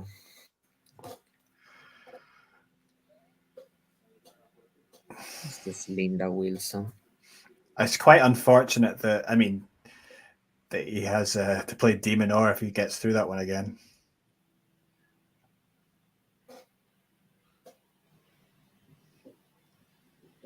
It is, yes.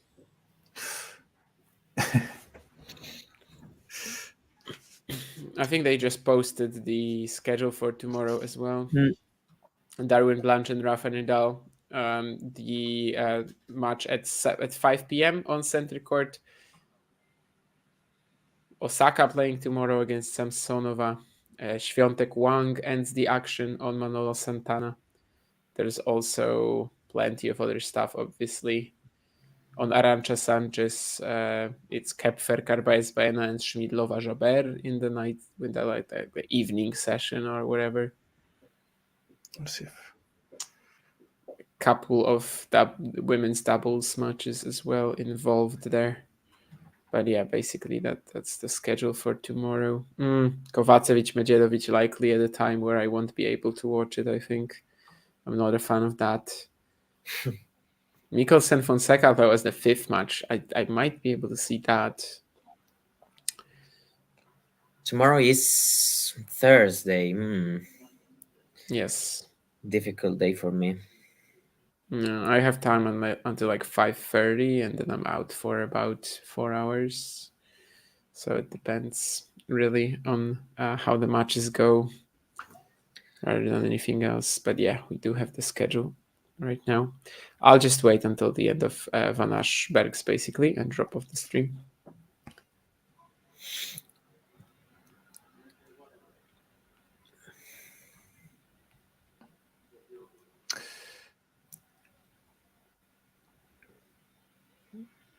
Yeah, I may be able to watch some of the matches during the day, but in terms of joining the stream, I won't be able to join until like quite late on for me. But yeah.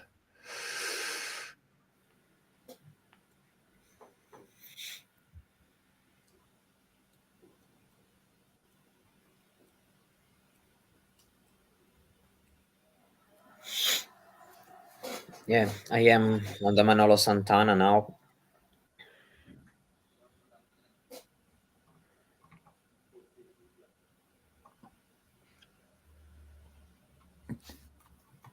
What, still Monfils, is it? Or Yeah. Monfils, we are 5-3 in the first set for Darderi. There is a break.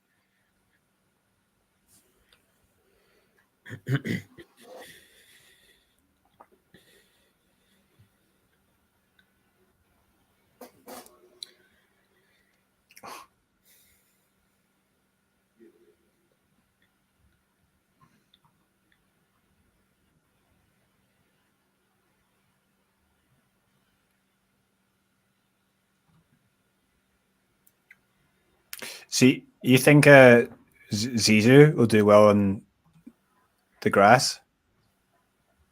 Why not? He's won Ilkley before. He's made the semis in Surpito. Right. Oh, that's right. Yeah, he won Ilkley. He's won a title on every surface at the challenger level, even including green clay and red clay.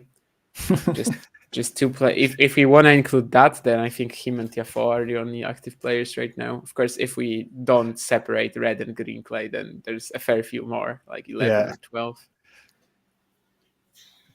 We can probably write Dustin Brown off that list, though, since, well, he's like kind of not active anymore. But yeah, about 11, 12. But yeah, I mean, he's done well on grass before. Obviously, it does suit his game quite a lot. We'll see. I mean, today he's not giving the best account of himself. You could definitely go. You could just like go on to say that 0 out of 7 on breakpoints. Van Asch is 2-2, so maybe this could have been much closer. And needless to say, yes, but I still don't feel like he would have won this much. Really, just looking how he's feeling physically, just 3 sets right now just kind of seems impossible.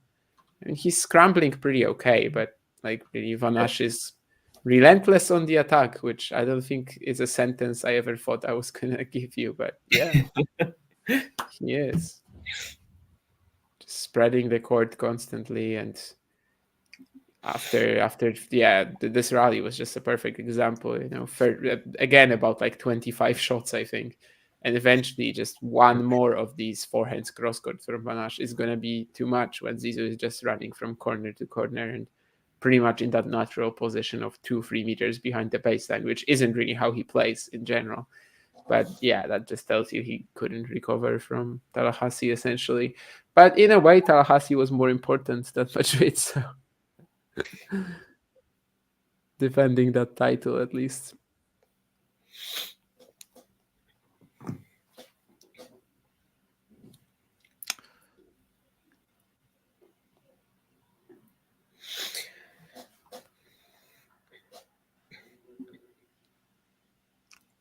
Nardelli is serving for the set here. A lot of time on the front foot so far.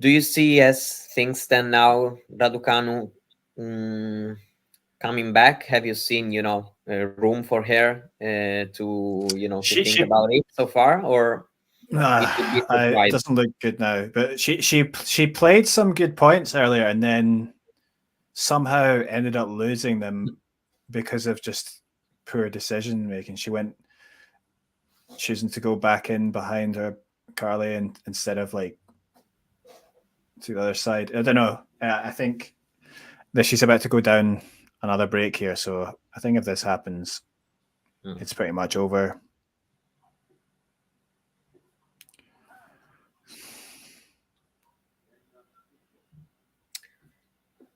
Monfils tried to go big here. It was an important point, 15-all, but he misses the forehand. So I think like with Raducanu, I almost feel like she's trying to like go too spectacular all the time. Like sometimes you just need to grind it out. I don't know, like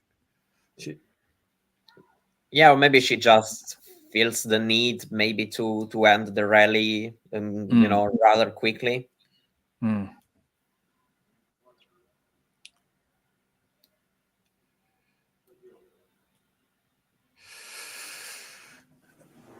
She has a little bit of strapping on her leg as well.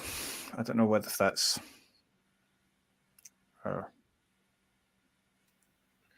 Do you think also the Madrid conditions are making her looking uncomfortable in this match? Yeah, I mean it could be. No, it's not.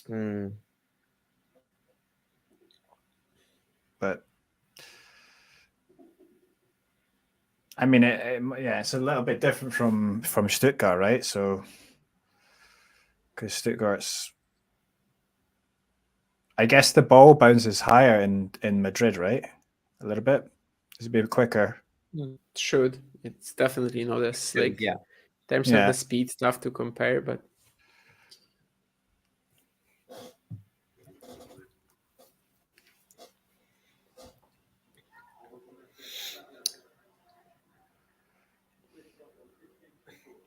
Oh my goodness. I mean, this is just insane. Another like 30-shot rally that Bergs survives because Van Asch eventually tries to go for a drop shot.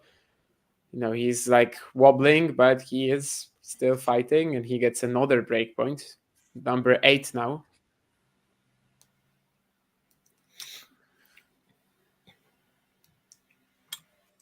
Yeah, here Darderi has won the set 6-4. Served it out here. So he's a set up against Monfils. Yeah, Nurlan, the opponent for sure is very good, of course. But, usually when there is a scoreline, like this, especially, in this kind of match, I think that both things can be true for sure. And Bergs finally breaks. Wow. 4-3 Van Asch. I mean, yeah, I was such a tough ordeal, but I don't know, maybe somehow.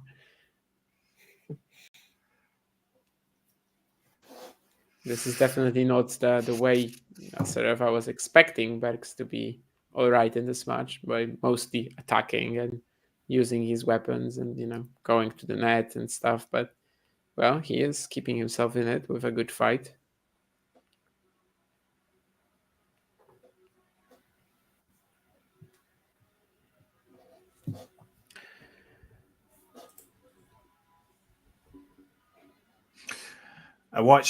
I saw Bergs play live once in Korea, because it was the Belgium against Korea Davis Cup qualifier. But yeah, there was one really good match. Yeah, but it was he beat Kwon in 3 sets, but then I'm pretty sure Kwon had a bunch of match points he probably should have won, but in a tiebreak. But yeah, that was super entertaining, though, that match.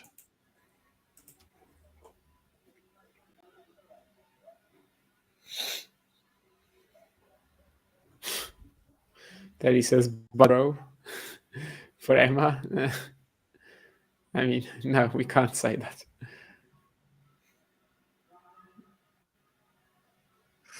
I mean, it's like the drop, bro. We were talking about Nadal, Blanche de Minor. I think we were making that speech, maybe. Even if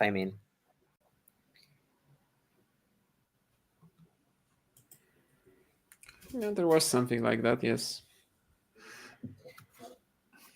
Yeah, even if you cannot ask for too much, if you are in his position.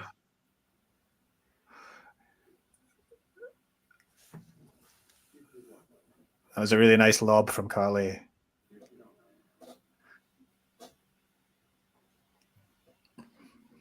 Backhand lob.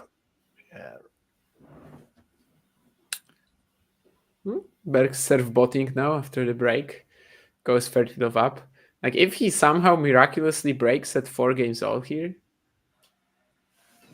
it actually becomes very open, and he could go into the decider. I don't know how much he would have left for it, but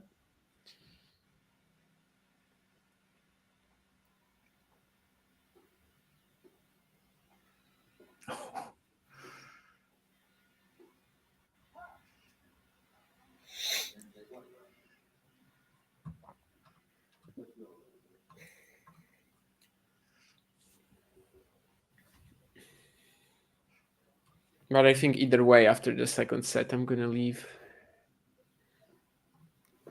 More than fine.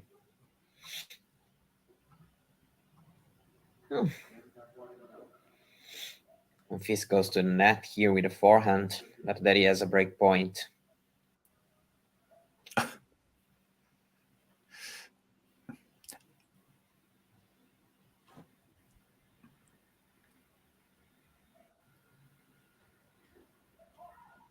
Three great serves from Bergs here. I mean, he still lost 1 point, but he is leading for the 15.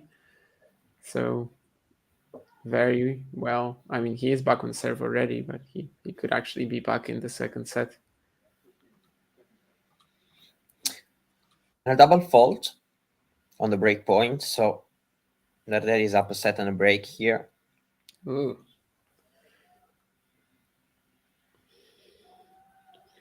I'm saying not that because I don't care for Luciano Darderi or something, but just thinking of Monfils kind of and how it's been going for him recently. I know he said that at his old age he's like kind of preferring faster points, quicker surfaces now, but it's Madrid, right? This has been a good event for him. He's the one who is mostly, on the back foot here. Darderi's forehand is, making most of the time the difference so far. He doesn't look very, very proactive in this match. I don't know if can be. Did he really find this forehand? That's like right on the line from breaks. So he is 4 games all. And now, somehow continue this momentum, somehow take the third set, take a toilet break. That's the winning plan for Zero Bakes right now. But of course, this game coming up will be quite crucial with Luka Van Asch serving at 4 games all. And I guess he'll just keep running around and try to give Van Asch nothing for free. Which, well, the last 3 games, it's been working out very fine. But the Frenchman is now finding this great drop shot on the +1 shot, which, again, could have probably made it. He was fresher.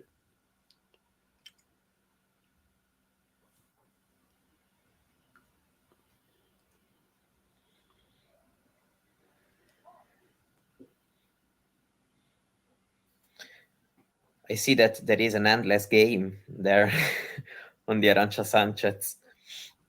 Raducanu or? Yeah, she's still fighting, so she's just finding it difficult to break down Carle. Carle's getting every ball back. She's played very well.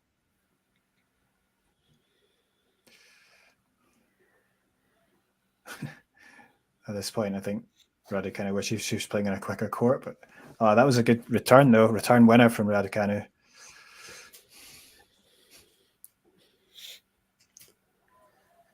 The semi-final peak from whoever that was, Nick and Andre, maybe, kind of in trouble now.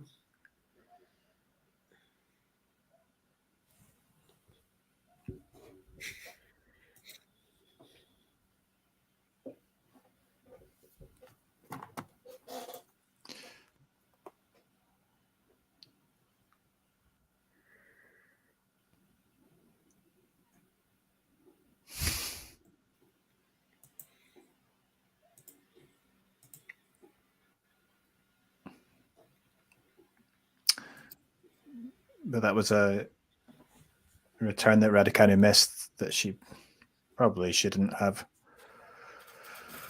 So it's still what? Is it still the 4-1 game? Yeah. Mm-hmm. Oh my goodness.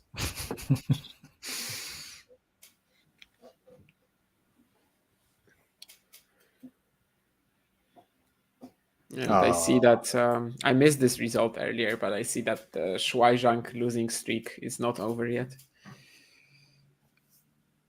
Oh, probably missed it too. She was facing Shelby Rogers. Rogers. That's okay. 20 by now. Oh, it's actually a bit of a cheap game as well that Bergs just gave to Van Asch and that 4-all stage. So, of course, last time he got broken at 5-4. Will be hard to avoid something similar here, but we'll see. This time, Raducanu saves the game point with a return winner, so she's still hanging on.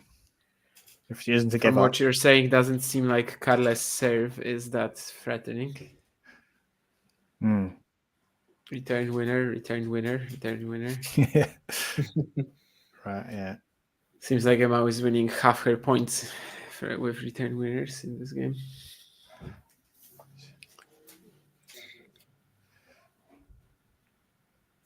Yeah,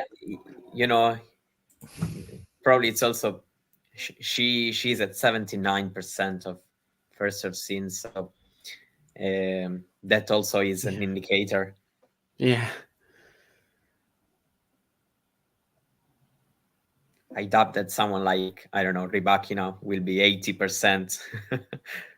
Well, if she is, then either she's taking a lot of it or she's or she's just basically having the best day of her life. Yeah. Yeah. Picked Kudermetova for the final from the top half. Oh my god! Wow. Although that's good for you then that Raducanu is losing, but that's a bold pick.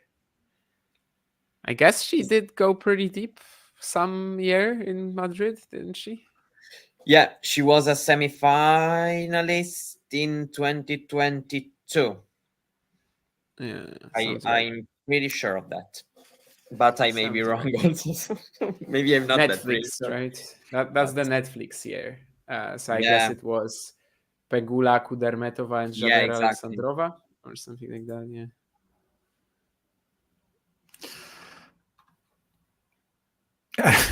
I can't believe we're still going in this game. Yes, exactly. No. Yeah, that should be. This is Madrid.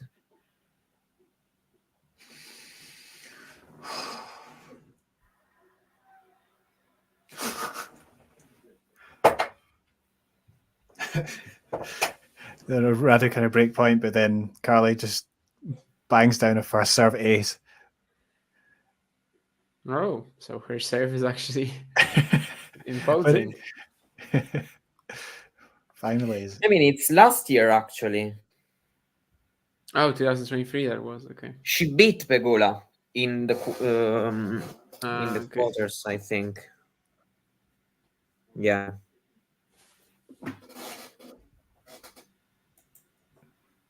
Yeah, and she lost to Świątek.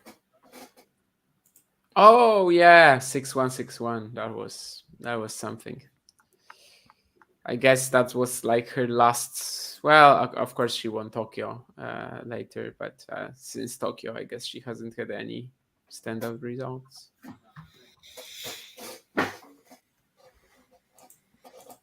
But conditions-wise, yeah, sure. She does like. Yeah, not the best place to face her or Alexandrova. Yeah.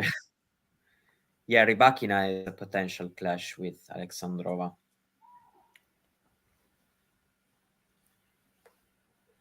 Well, I guess Rybakina is someone who's not that scared of someone like Alexandrova. Oh, but, no. But I mean, everyone should be anyway. But Rybakina is down in the head-to-head against Alexandrova. But yeah, still yeah.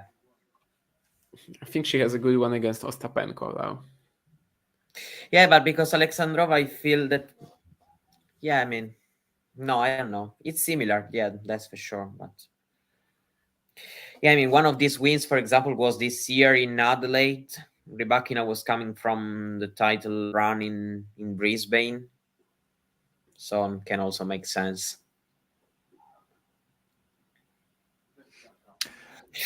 Raducanu did eventually lose that game, so.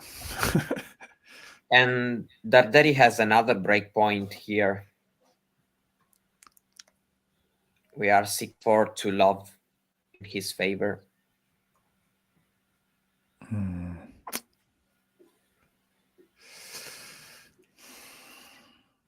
And there is a break, 3-love.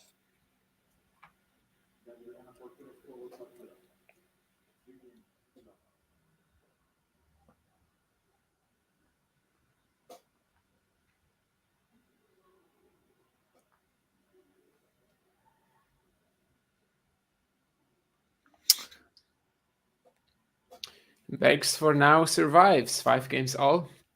One more opportunity to look for a break before the tie break. They don't want to send me off the stream yet. They just keep going. 2018 in the tie break. Yeah.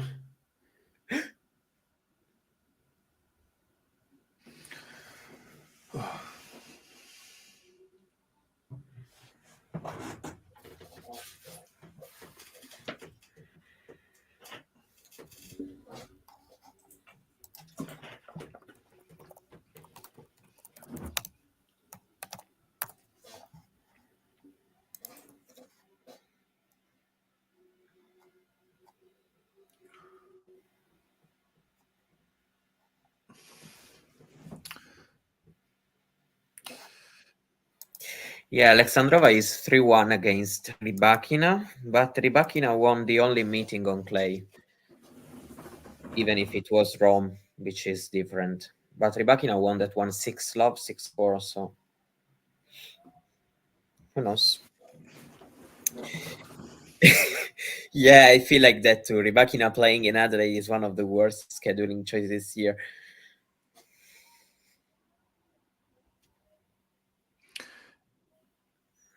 Before you go, Damien, I should ask you, who was your pick for Shenzhen? Oh, Did you yeah. pick someone? Yeah, unfortunately, yes. Who did you pick? Someone from the qualifying. Oh, you mean my Jack? Or Yeah. Just Camille? because I had no idea, and I was like, Yeah, I heck, why found not? this one quite difficult to pick. That's why. Yeah, but Yeah, I think I went for that. And yeah, I obviously, thought about him, but yeah, because he wasn't. Yeah, he lost to who was he? like Yeah, right now when we have all the second round matches set up, maybe once again Coleman. Yeah, Coleman or well, I think yeah, he could meet Duckworth in the semis. Yeah, last year was a pretty troublesome opponent for him, but maybe he will be back with a bang. And that second final was a lot better already. So yeah, I think the first one was more misleading than the second. I would hope so, at least. Yeah, the first one was obviously quite brutal. Yeah, there's also Lyall Ferry at the very bottom of the draw. One of these guys, maybe. I picked Lyall to maybe get to the final because I just felt, yeah. But let's see. He's kind of due a run. Like he's not progressing this year as I hoped he would, but I do feel like at some point it has to click. Mm. He was probably not that good in the opening round against D2, but yeah, maybe he can turn it around. If they keep playing indoors as well, like that's going to have a large impact as well on the rest of the events. So yeah, that's kind of something we can't judge, right? The center court's outside, but probably if he's playing on courts, yeah, he'll be playing out of court. So there's a good chance he'll be indoors. I don't know if that actually helps Lyall or Ferry, but Wong maybe could like it, I suppose. I don't know who else was there. Duckworth could definitely like it. Wong's on the center court though, so that should stay outside, I think. But well, if they can. Carle's on 7 for the match. Yeah, this is quite tough to watch, actually. Yeah, Carle serving for the match indeed. Anisimova as well will be serving for the match against Arango. Not exactly the cleanest as well. And Karatsev, Marozsan have just started. And Arderi, wow. 4-love in the second set. Yeah, until 6-4 to love, I would have said Monfils never played well throughout the whole match. But, Arderi was making his job very well. Right now, it's just Monfils wants to do something more, but he's not able today to do anything good, actually. Here has just a volley just to put on the court. He was pretty, comfortable and into the net, love 30. It's looking really, really tough. 6-5 in the second set for Van Asch. It's already been an hour in the second set. And, well, it's taken a bit of a titanic effort from Bergs to even stay in the set. Now he has to pull off even more titanic effort, I suppose, to actually win it and also potentially win the third set. So let's see. But 6-5 Van Asch.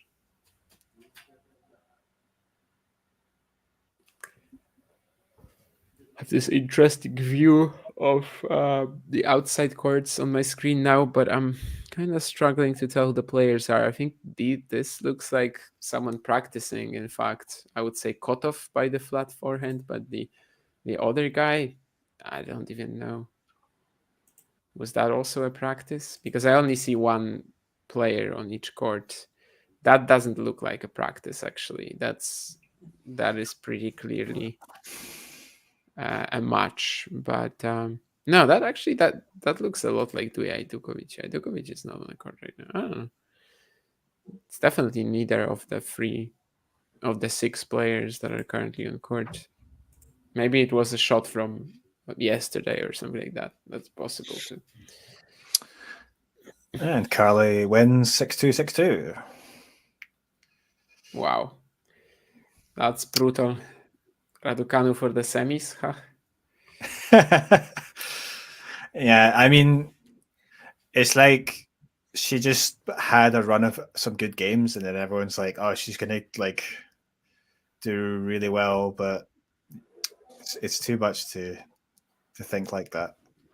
So there is an 8-match winning streak for Carle, actually. Yeah. Yeah, she was coming from the title in La Bisbal. Oh yeah, 2 qualies. 2 matches in qualies, yeah. Now she faces Kudermetova. Let's see what happens. Here, Monfils has been able to somehow recover in this game, but it's still looking difficult to imagine a comeback. Let's see, Monfils has done some impossible things in the past, but it doesn't look like it's possible today.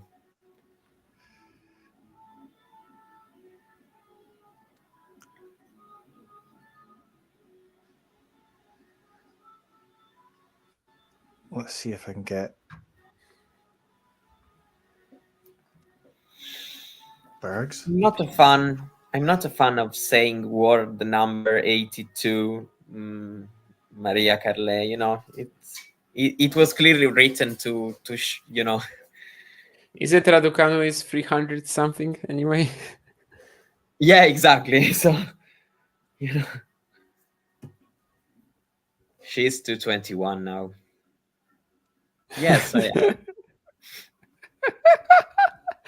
I'm just laughing at the Nurlan comment. At first I read it, Damien's ass is dumb, and I was like, oh, you bastard. I mean, how can you? But then, yeah, actually it was numb, and that's why I was checking. Yeah. Good spot, Nurlan, good spot.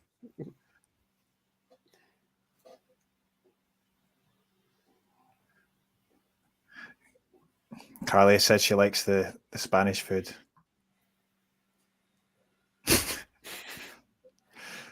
I wonder what's her favorite Italian dish. Veal scallopini. I will ask her in Rome if I see her training or playing, actually. Playing is more likely since I go in mid first week. If she qualifies. So yeah, I was just about to ask, is she in the main draw or not? No. She should be close to main draw spots, right? I mean, I think she was not having the points from the La Bisbal title. No.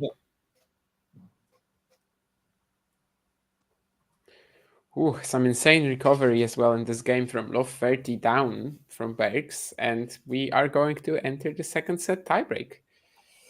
Yeah, I mean, if he wins this, it's going to be pretty crazy. But let's see. Now it's just all about a few points, whether he can get to that decider.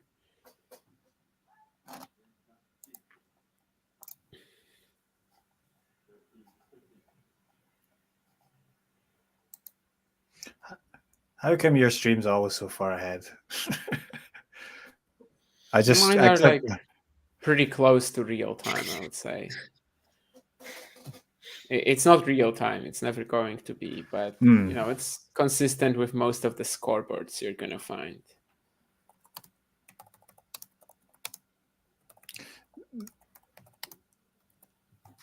Yeah, I mean, usually TV is always very quick. But Yeah. Oh, unless it's Tennis Channel. yeah, I don't watch that.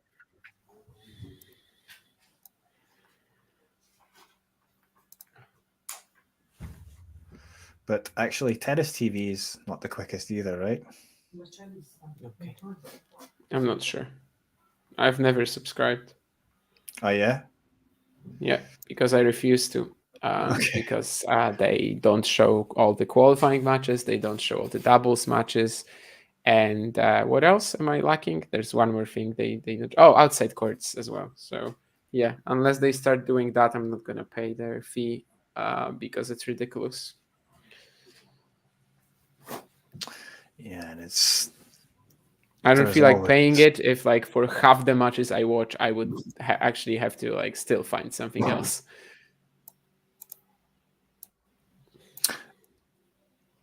Well, I remember. Oh, go. Sorry. I was just going to say that when in the UK they first got, when the rights went to Amazon, people complained about the streams being too far behind, and then they did some magic, and then the streams were like really quick. So yeah, I'm just saying, like, Tennis TV, they could be better, but they're obviously not willing to invest in that.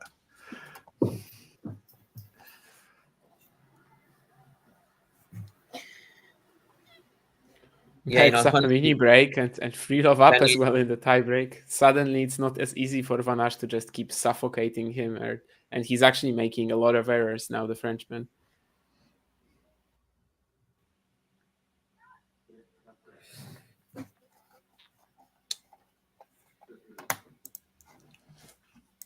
Yeah.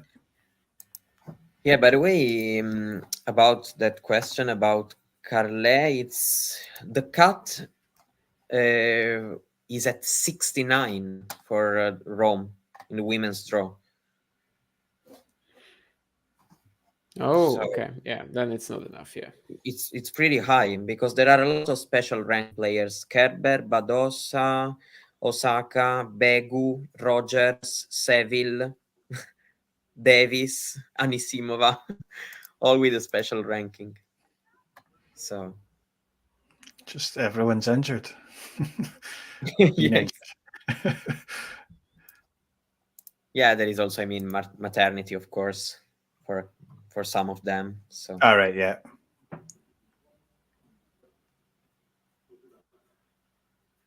Well, it's looking good for Bergs here. Yeah, it's just error after error now from Van Asch. I mean, earlier, yeah, he was just spreading the court so well, attacking relentlessly. I said that's not really something that I really, think of when I think of Van Asch, obviously. But maybe this is now actually what's hitting him, the fact that he's like not fully comfortable just, moving a tired opponent around. And yeah, this tiebreak has just been error. And actually, probably I was, living under a rock because I've just discovered that tournament director is Lorenzi. Oh, yeah. Paolo Lorenzi? Yeah. Yep. Well, maybe I knew it, but I will definitely forgot about that. The man, the myth, the legend. Yeah.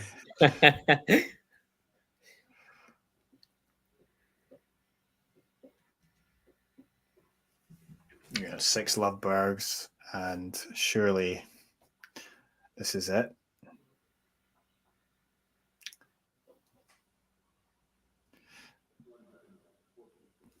Someone asked who wins on clay, Billie Jean King versus Radu.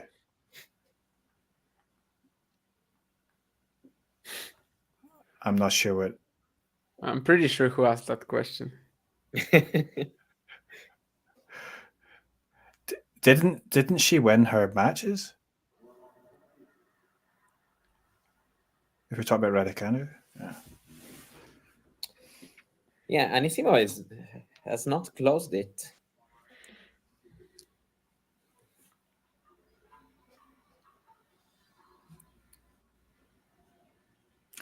She is serving again for the match, but Tarango has a couple of break points now to get to the tie break.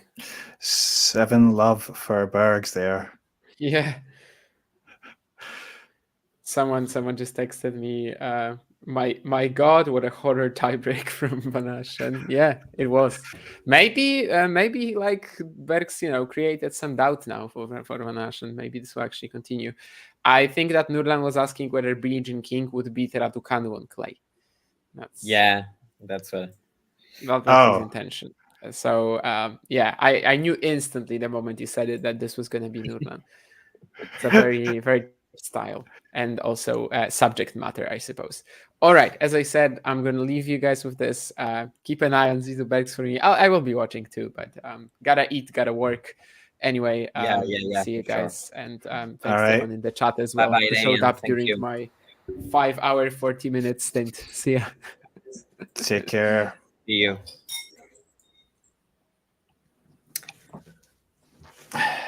Okay, so I'm still on the Manolo Santana, watching what so far is more or less being, I would say, a demolition job, actually.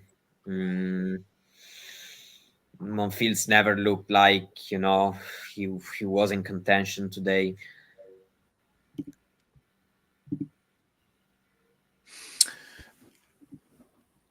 Darderi comes into it in good form. I never watched that tournament.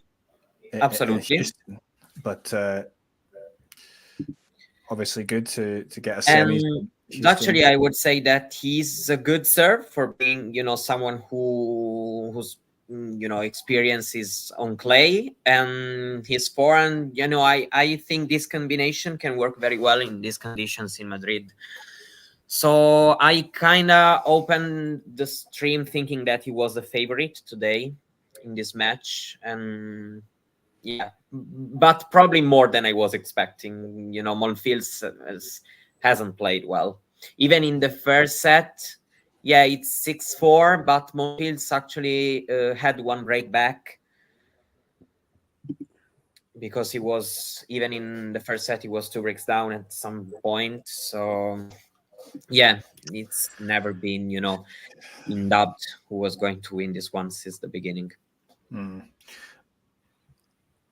I wonder, is Monfils said about anything about when he's gonna, if he's gonna stop playing or anything? Actually not. He's, saying that he's not thinking to play for, a lot of time, but I mean, it's obvious also because, of his age, but I don't think we know a plan or, a schedule for retirement. So 6-2. I mean, he's playing, not today, but he's still playing at a decent level. Today was a bad one for sure. But I think that, the clay is not going to help him, especially, at this stage. I mean, and especially against someone like Darderi, this probably could have, have a better draw to be this one a clay tournament.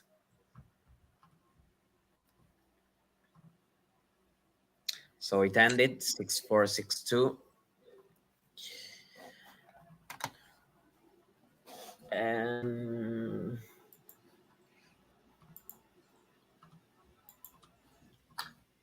Kokinaki's Draper is about to start. No. Because it was after Raducanu. Yeah. Okay. My plan is to keep this stream going until Karatsev Marozsan finishes. But of course, both of you, whenever you have to leave, you have to leave. That's fine.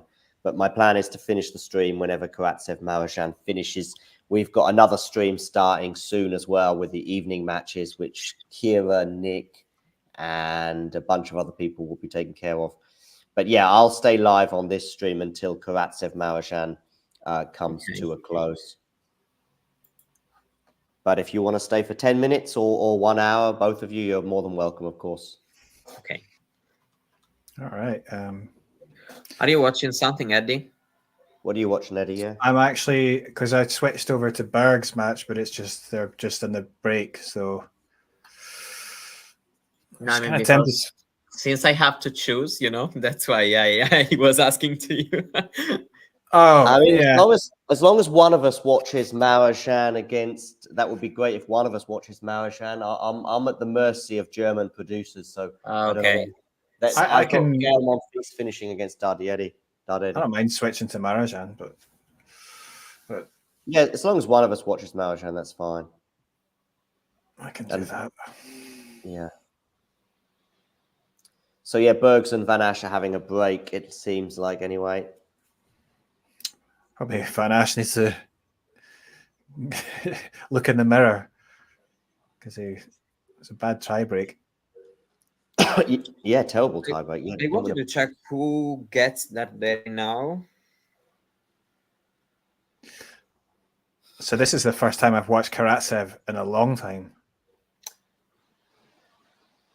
Yeah, I know what you mean by long time, but he was injured. So before the Australian Open. So if you mean before the injury, or I don't know if you mean even before,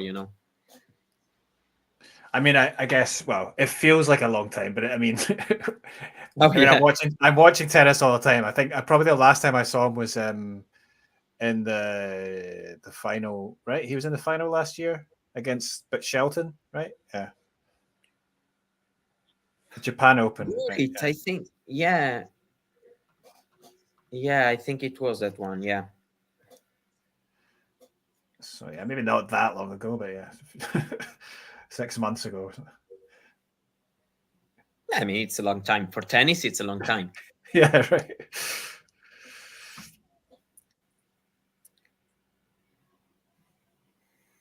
Arango won. So Anisimova is out. Oh, okay. So we won't get that clash against Goff. I mean, this is a first round. Yeah, so Arango now gets Yastremska. It's a tough one, but you don't know which Yastremska is showing up. So their head-to-head is 1-all, actually, also. Arango beat Yastremska on grass last year.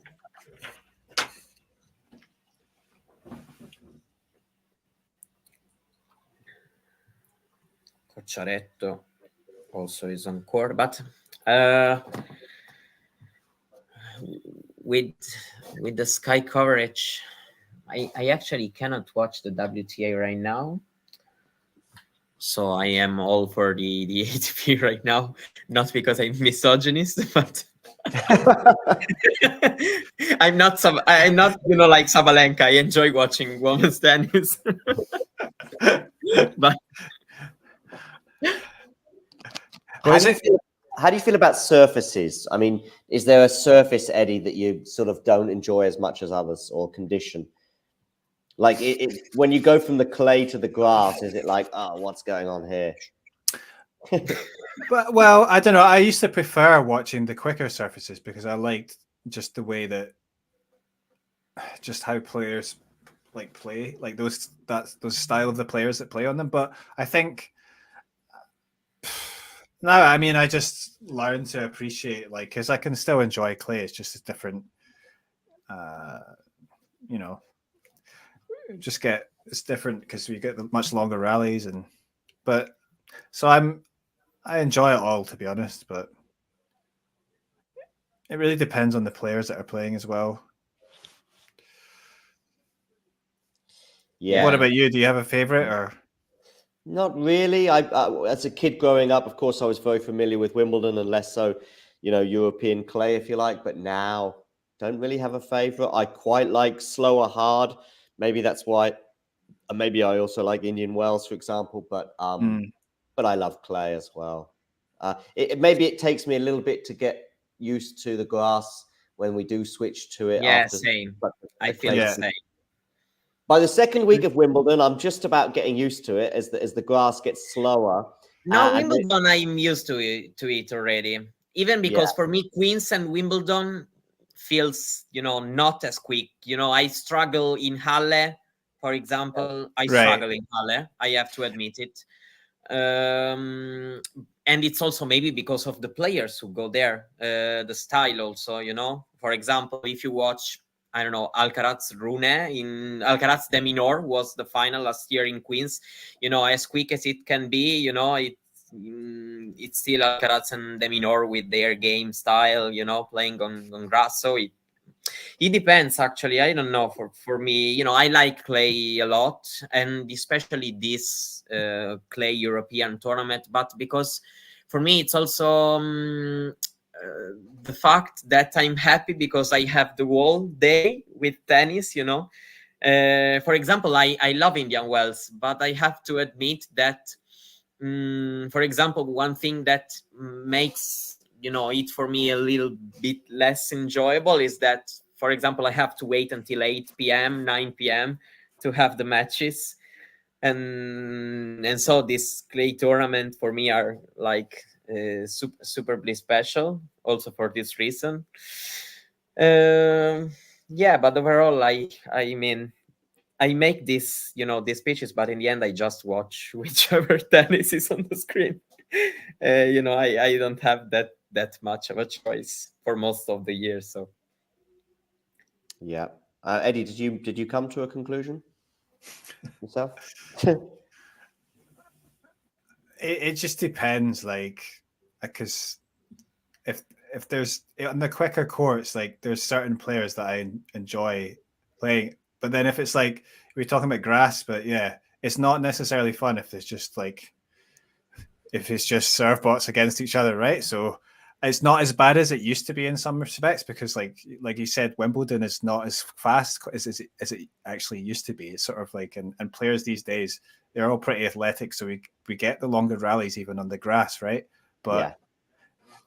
I mean, if you go back and look at like, I don't know, like if you look at older Wimbledon, you hardly get any rallies. If you look at like, what was it? Like Ivan Isavic against Pat Rafter. That was a famous match, but when you go back and look at it, it's like it wasn't very good to watch, really. It was just dramatic, right? But I think it's better these days. But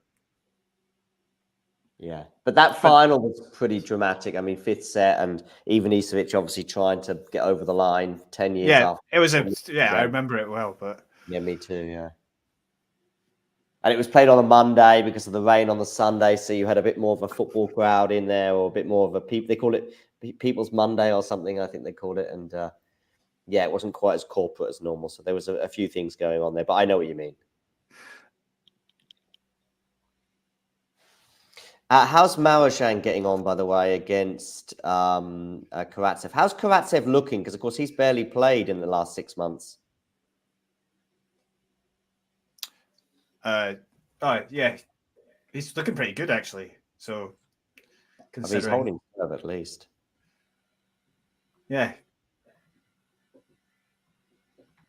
and this is his first match since January, right? So yeah, when he retired in Brisbane, was it?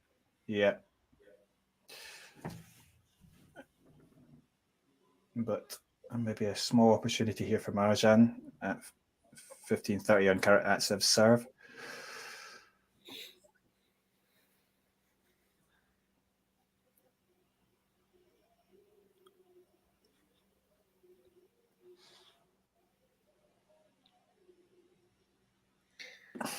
Yeah, here they are starting Kokkinakis and Draper. Okay. That was a nice 1-2 finish from Karatsev. I'll be back in a few minutes. Yeah, sure. So you're on Draper, did you say? Yes, actually. Yeah. Yeah. That's one I could see go either way. Yeah, the head-to-head is 1-1, and actually both have been pretty dramatic.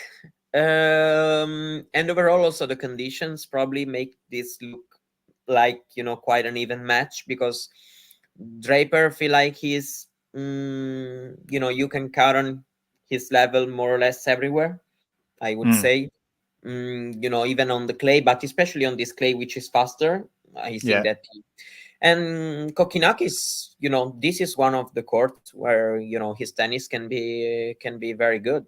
So yeah, I feel like it's difficult to make a prediction. If you think that the winner of this one is going to face Urkac, it can be maybe another kind of dramatic one in terms of the score. So there is an open section. This one, I would say. Probably Urkac, you can trust him in these conditions with the serve he has, but still against these two guys, for sure there isn't lack of, let's say, talent and the ability of play, good tennis. Yeah, Kokonakis just obviously recently won the title, challenger title in Sarasota. Yeah, and come through qualies here. So yeah, I mean, he looked pretty good against Team. Obviously, Team was is not sure, but still. So, but from his own point of view, he'll be feeling good. Draper, I don't remember, how did Draper do last year? I will tell you now. Because Draper, he's also a lot of times injured, so yeah, right. No, he played he didn't play here last year. Right. After Monte Carlo, he only did Lyon. Probably he was injured. Yeah. And then he injured himself again in the French Open against Echeverry. So this is always the question marks with Draper. Yeah, he's been, in 2024 he played pretty consistently, I would say. He did, so far he did the whole schedule. So let's hope he can keep going this way. And it'll also be nice if he can play Wimbledon this year, because he missed it last season. Yeah, for sure. Because he's definitely someone that you think could do well there. Obviously at home as well.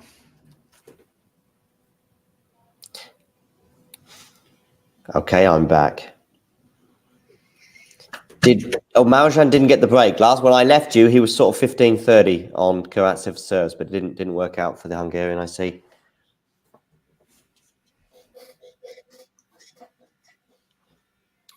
Can you hear me all right, Eddie? Yeah, sorry. Oh, some interesting comments in the chat here from Mona FN Twitch. I'm gonna fix this right now. Joking though, he says. Okay, very interesting. I mean, okay. Sorry, yeah, I was a bit distracted there. You were asking about Karatsev? Yeah. Karatsev, I thought was vulnerable at 15-30. Oh yeah. Yeah.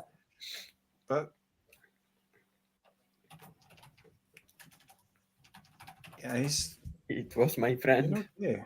Yeah, I know. I'm reading this now. Normally, there's a way of blocking them on YouTube. It's quite easy, but I'm just working things out. That's on Twitch, right? Yeah, maybe you can't block them. I can put a star on it, but I'm pretty sure you can kick them out. Well, you can if you want to. Yeah, you can on. I can see how I do it on YouTube, but I don't see how I can do it on Twitch. But I'll figure things out. Anyway, we'll see how things pan out. But yes, Marozsan didn't break, but he's going to have another chance here at 4-5. What are you watching the same match, Mario? By the way, no, I'm watching Kokinakis against Draper. Okay, I see that underway. Yeah. Just started. Yeah. I see that Draper won the first game. What are we thinking about Jack Draper on clay? Is Jack Draper on clay going to ever be a thing, or what's your thoughts, Mario? Well, I don't know your meaning of being a thing, but I think that he can play at least decent more or less everywhere.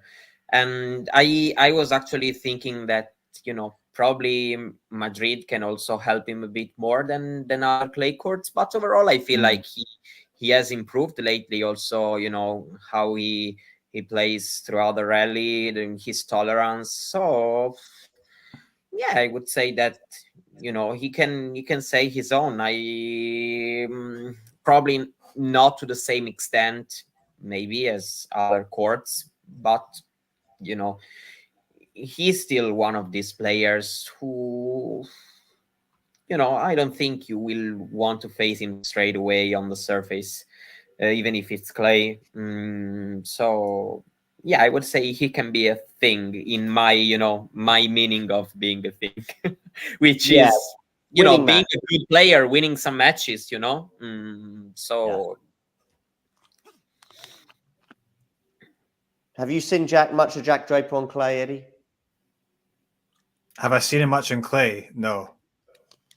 I mean, I guess when you follow the challengers, you're sort of more focusing on the Asian challengers, right, Eddie? Yeah, but I don't only watch that, but yeah, but you don't see a European challenger go, oh God, poison in my eyes. Right, yeah. Yeah. Draper, but it feels like he's been around for a while, because I remember he obviously he's had the physical struggles, but he's actually been quite good recently, and then he's progressing. So I would like to see him. Has he actually won a title yet? I honestly can't remember. No, I don't think he has. Not main. No, a couple of finals lately. Yeah. Right. But he lost against Manarino in Sofia and against Lechka in this year. It was Adelaide. He didn't lose to Humbert in Sofia. When that was it Manarino? Yeah. Okay. That was last October, was it? Yeah, it was a week of 250s where Humbert and Manarino, I think they won a title in the same week, but Humbert won in Metz against Shevchenko, if I'm not wrong. Yes. And Manarino won in Sofia against him. Yeah.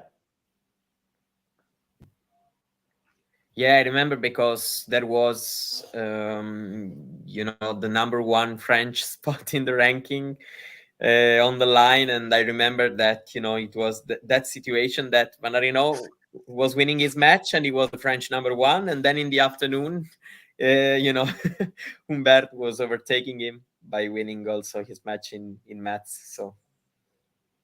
Yeah. Oh, it's in. Oh, what? We have an early break here.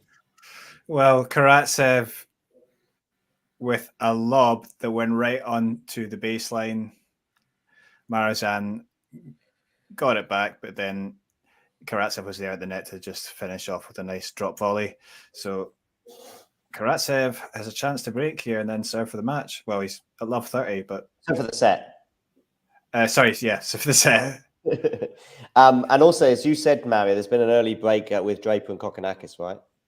Yeah, and Kokkinakis is so far trying to go for more, but it's not working actually. So, a couple of bad mistakes, especially the one on the break point. He had the forehand to attack, went wide. Draper's looking very solid so far. Let's see. It's just the beginning, but it's the match where a break can be important. So.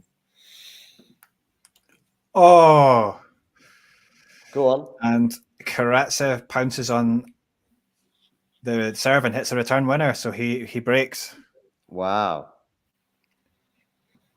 Marozsan Masters record is in danger. Yeah. Yes. Karatsev looks like he wasn't even injured, right? So looking good. Yeah, if he manages to win, it would be quite impressive. Very.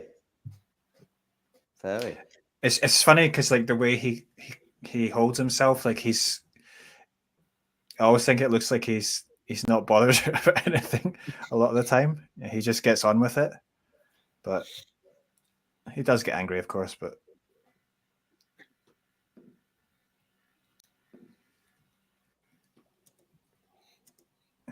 yeah.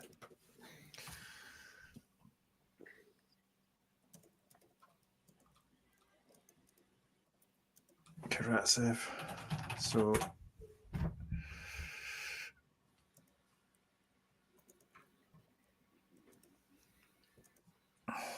and Karatsev is now 30. John, I saw your comment right now. We'll start in a few minutes for Draper Kokinakis. If there is the other stream, I will just change the match. Yeah, up to you. I don't really mind. Yeah, Kira's just started. Doing the Draper. Okay, so I will just change it. I will go to the one Damien was following. Van Ashbergs, that'd be great. Yeah. I've got Chorich Hassan on my screen. Oh, that's good. Yeah. So we've got three matches being covered at the moment, and of course we'll have Kira on Kokinakis Draper as well. Really, for me, the women today, the standout match was Townsend against Andreeva. That's the one that I think is most interesting for me. You just know that I'm a bit late. That I have to watch a Rani against Wozniacki. Yeah. I mean, but still. No, I mean, I'm respect incredibly Rani because she's far from her peak, but she's having a good season actually because she's winning matches. Qualified in Stuttgart, qualified here also in Madrid. She was in the semis in 250 in Bogota. She's getting wins actually. She won a doubles title with Paolini. She would like to qualify for the Olympics with her in doubles. Yeah. So, I mean, stand out because she's had a very tough years, and a lot of players would have probably retired at some point. She's still there, 37, and I have a lot of respect for what she's doing. The doubles results I think they won the title in Monastir last year, for example. Her and Paolini are getting results on that surface. Yeah, she would love also to play doubles with Paolini at the Olympics because it would be her 5th Olympic Games. So it would be pretty huge longevity result for her. Some set points for Karatsev, Eddie, right? Yeah.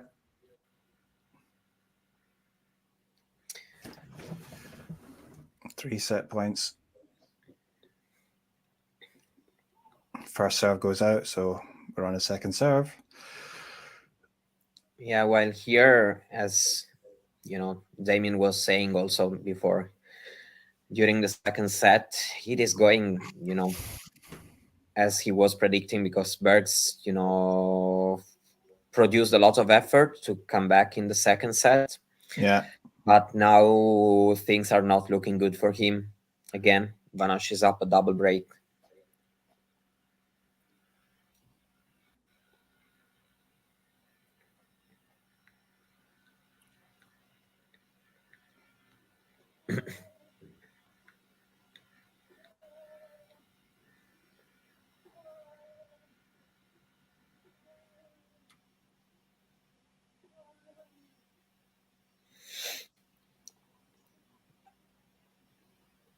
Oh, Marozsan has saved the first set point.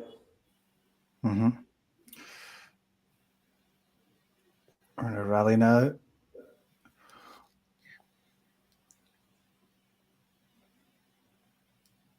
Oh, Karatsev did well to open up the court, was aggressive with his forehand, but then he came into the net and he put the volley into the net.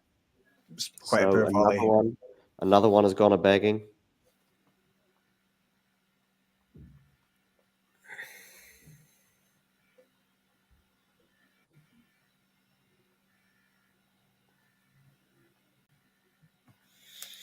Yeah, Bergs really seems not having enough. I mean, he did well to get back in the match, obviously being a breakdown in the second set. But yeah, things are getting very much away from him in the third. Go on. What was that, Eddie? Just the third set point saved. Good return from Marozsan, but Karatsev puts the ball into the net. So on to Juice. Okay.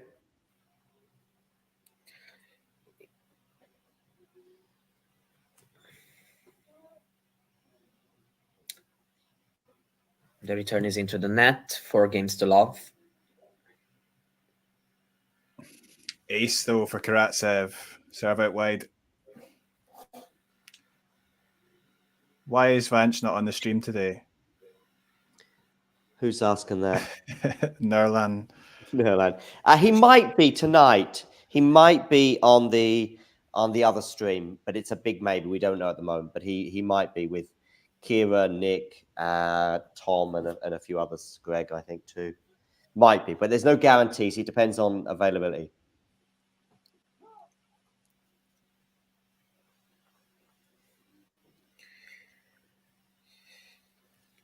Yeah, Choric is basically playing this, next 4 weeks to save his ranking. Yes.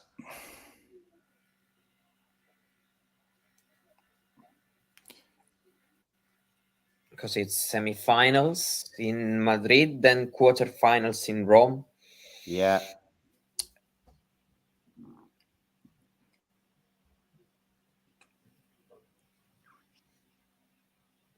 Karatsev hit a double fault there, by the way, before, which so he's on his set point. On. Yeah.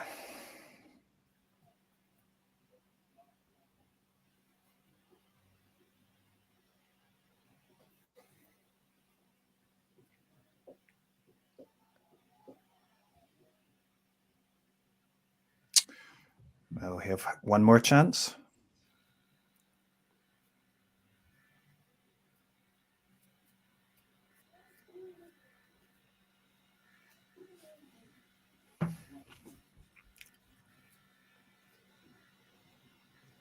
Choric here pushing Hassan in this third game, but now Hassan has a game point.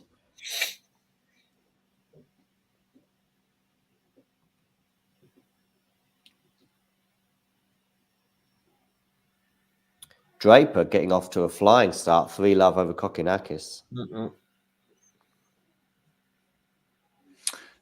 I can't remember Draper's draw, but maybe he can go on a run.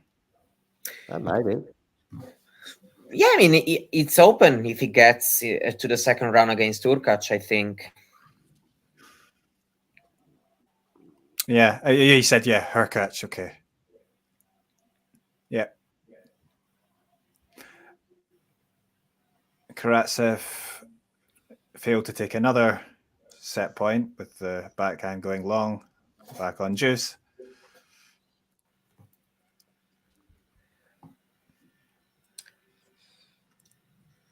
Errani held. Oh, so they've got underway, have they? Irani and Wozniacki? Yeah, and she held. Okay. So it basically counts as a break. Yeah. Irani against Wozniacki, this could be 10 years ago.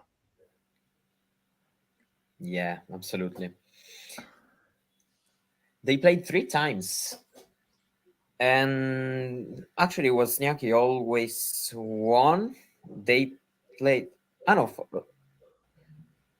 1, 2, 3, 4...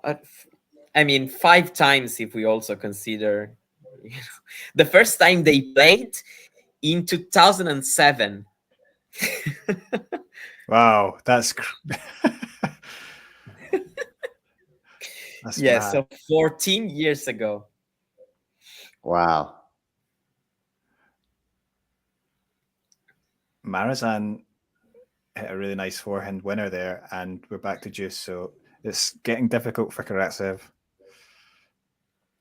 Even more difficult.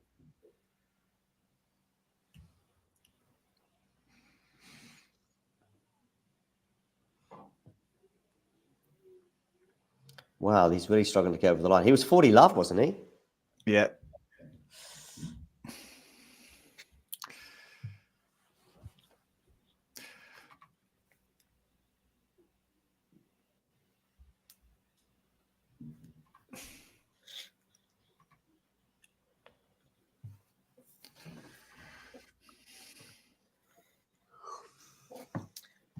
Let me see if I can put Sky here. This match honestly seems quite over. Yes, it does. Yeah. Also, the body language is not, encouraging from Bergs, not only the score. No, Bergs wears his heart on his sleeve, let's say. Don't think he'd be a good poker player.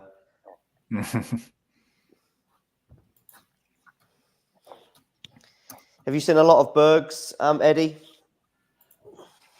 Yeah, I've seen quite a few of his matches, and I was saying to Damien earlier that I actually saw him play here in Korea because I saw Belgium against Korea in the Davis Cup. So, okay, and he played a really nice match. That was a really entertaining match. But yeah.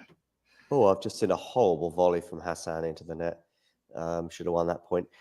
Sorry, where are Korea in terms of Davis Cup this year? They have to play against Damien's country. Poland. Poland, I think. Yeah, it's in Poland. I think it's in Poland. Yeah.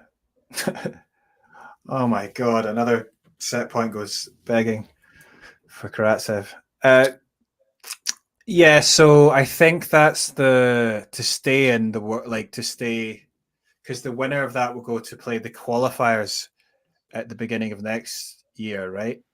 So this was the last 2 years Korea were in. They got to the main group. Okay. They played the qualifiers, but yeah, they didn't win anything really. But yeah, so I expect Korea will lose to Hubert et al. Yes, and my goodness, so Marozsan now has a break point. Oh my God. It would really be, in Karatsev style. But also Marozsan style if he comes back. Yeah, absolutely. It is that kind of match that you can see that roller coaster.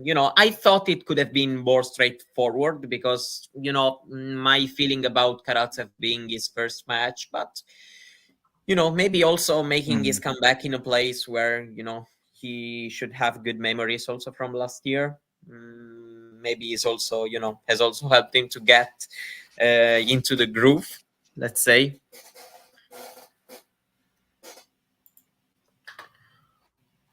Okay, just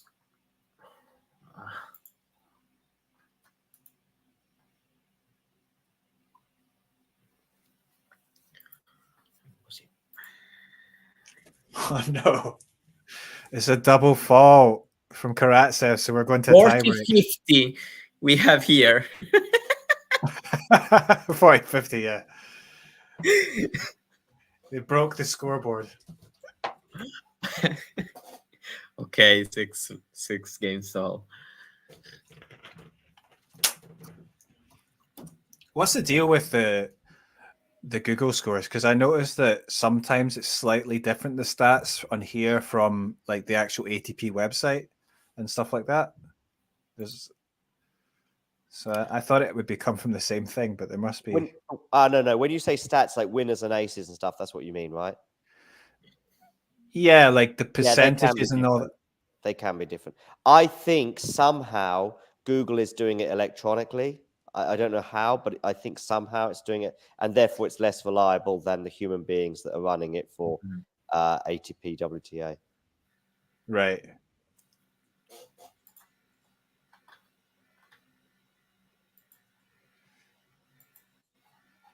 So Karatsev gets the first point, so he's up a mini break, but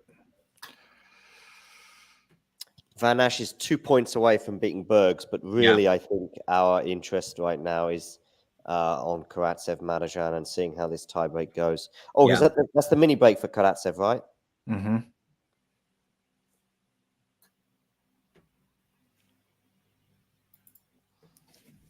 Yeah. But he sends that forehand long, so we're back on serve. And I like the tone. just don't know which way it's going to go. Well, I mean, it did have those vibes, but so did Safiul in Sabot Vilt, and in the end, that was sort of 6-4, 6-4. But it did have the sort of vibes of this could really go anyway at all. I mean, Karatsev coming back, so you'd maybe be surprised with a comfortable straight sets win for him, but any other kind of result, and it's like, yeah, well, I guess that could happen. Oh, But yeah, if it's they a both have close such one. high, yeah, they both have such high ceilings. Yeah, absolutely. Maybe let's say that Marozsan has been a bit more consistent throughout months. He's shown good results in all these masters lately, so probably it's been a bit more consistent than how Karatsev has been, even if 2021 Karatsev season was consistent, because more or less still he had plenty of good results. But yeah, He's getting some good results right now, Eddie. yeah, Karatsev ahead. So the first mini break that he got was aggressive return, and that last point was Marozsan hitting a very aggressive forehand out. Yeah, hit it wide. So yeah, suddenly it changes very quickly.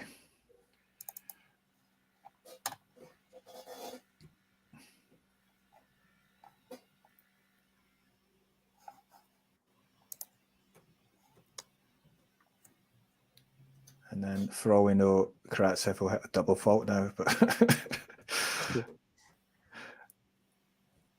well, the change of ends, Marozsan does win the next point. Oh, it wasn't a double fault, but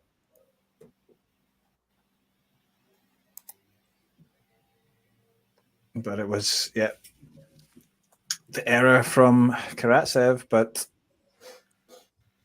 yeah, change of ends. He's still ahead, 1 mini break, right? So yeah, but far from done. And I think we have a match point for Van Asch. Yeah.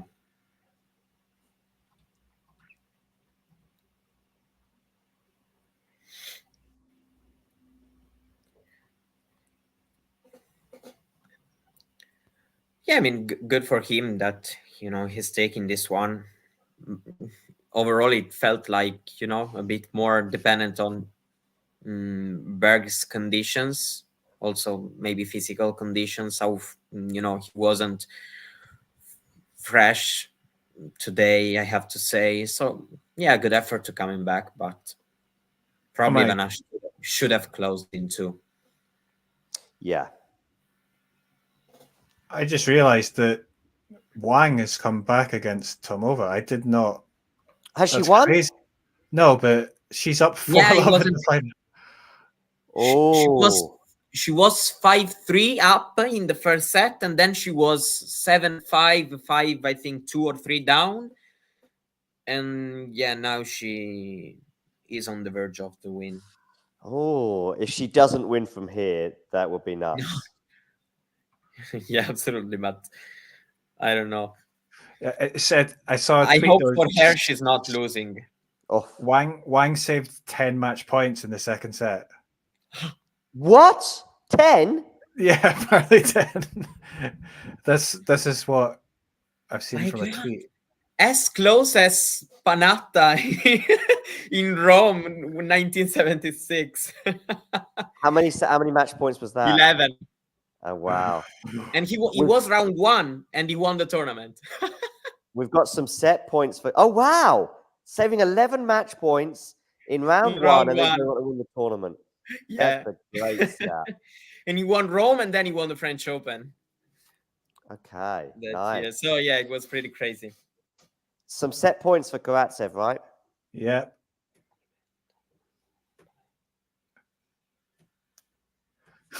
No, but an error from Karatsev, forehand long, so another point. 6-4. we have another chance on his serve.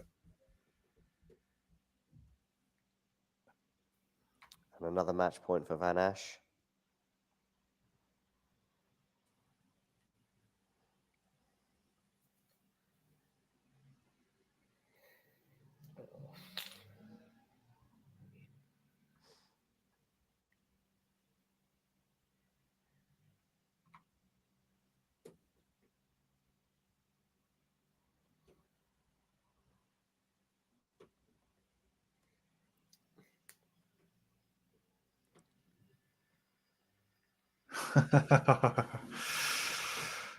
What? Marozsan got into the rally and was able to take control with his forehand, hits a nice inside-in forehand down the line and wins the point.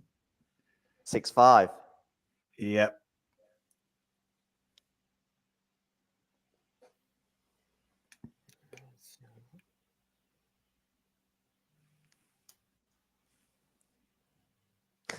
Well.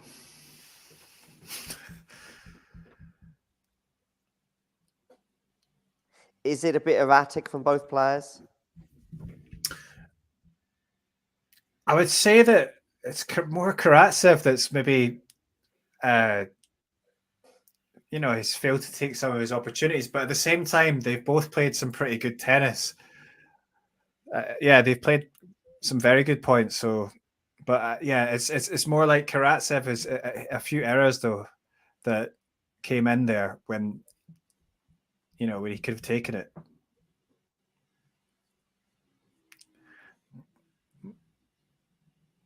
But when Marozsan gets into it, he's dangerous. Yeah, Berks is still trying to survive, but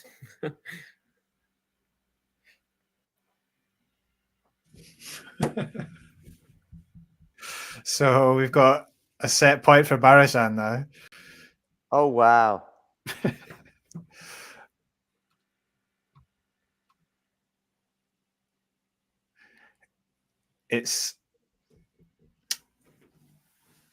Maybe it's just something about Marozsan and Masters tournaments.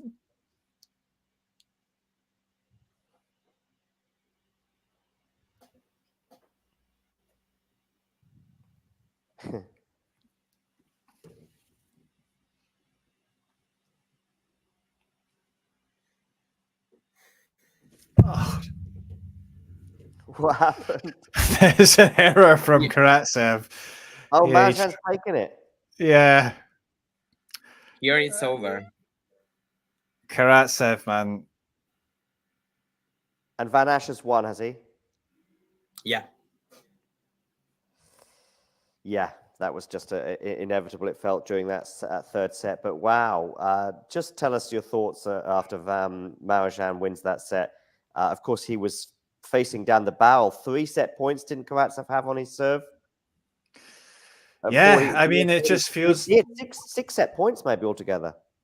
I mean, I think Marozsan did well there to keep up with him, but it just felt like Karatsev let that one slip because there was a few errors here and there and there was a double fault as well in the tiebreak. That so he's got to be kicking himself with that.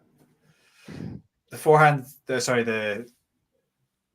was a winner to unforced error count there. Fairly even there, so but more errors from Karatsev. Yes, that'll be a tough one for him, and he's going to have to recover pretty quickly because, of course, the second set is on the horizon. Yeah, it looks a bit difficult. Yeah, probably. Usually when there is, it depends on how he is also physically coming back. After a lot of time. Mm-hmm. Yeah, but still possible, of course. Have we seen many drop shots from Marozsan today? Not a lot. Okay. I wouldn't say a lot. We can't accuse him for overusing it then. No. Well, I'm going to have to take a break for a moment. Yeah, take a break. Take a break. Go. Yeah. I'm still here.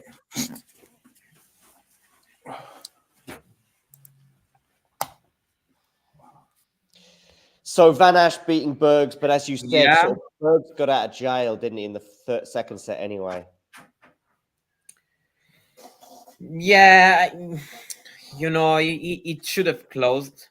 Bergs produced his good effort. I mean, to stay more aggressive, to try to step up his level. But he had not much in the tank today. Even the third set, not only just the scoreline, but the body language was not amazing. So yeah, it was. You could have felt that coming. That's for sure. Draper is about to take the set.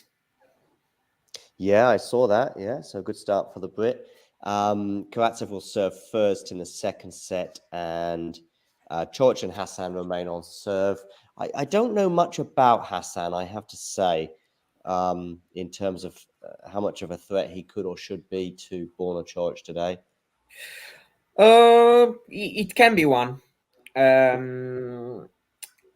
Won some good matches in Madrid, for example. Won a couple of matches in a challenger a couple of weeks ago.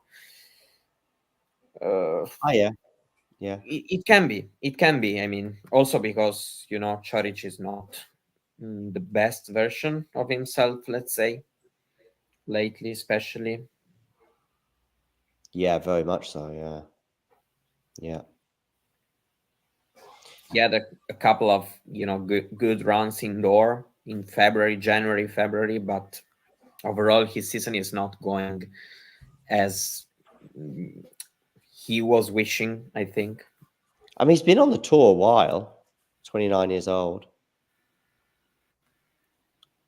Yeah, I mean, it feels like a while. Yeah.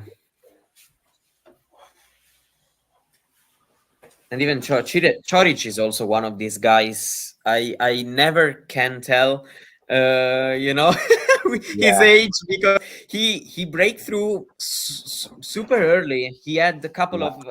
I remember I watched some stat about Fonseca, I think, reaching a couple of quarterfinal at 17, and the comparison was Coric. Okay. And indeed, it feels like forever we are watching him. Mm-hmm. Just to think that he was finalist in a Masters tournament 6 years ago already. He won in 2022 a Masters. Also, he is one of these guys who had a lot of good and bad moments, and so it really feels like forever. Another one on the female side is Bencic, for example. She's another one I feel like she's playing since ages and ages. Yeah, she's just had a baby. Yeah.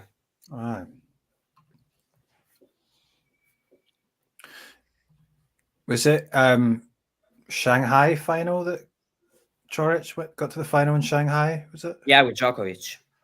Yeah. Okay. I mean, I know we won Cincinnati.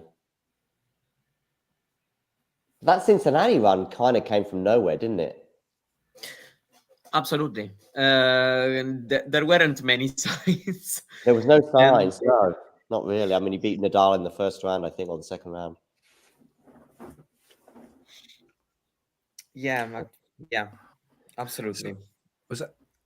So Draper took the first set, 6-3. Yeah. You were watching that one, Mario? Yes, right now, yes. I was watching, then I switched to Van Ash, but now I came back. Yeah, sure. That's fine. And Karatsev is looking to hold serve, isn't he, against Marozsan? Yeah.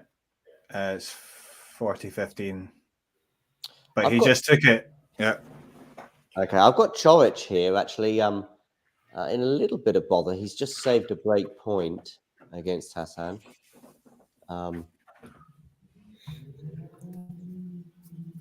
How is it going? He's another player I haven't watched in a while, honestly. So Yeah, you mean Coric and Hassan? Yeah, nothing much to write home about. Neither player looking spectacular.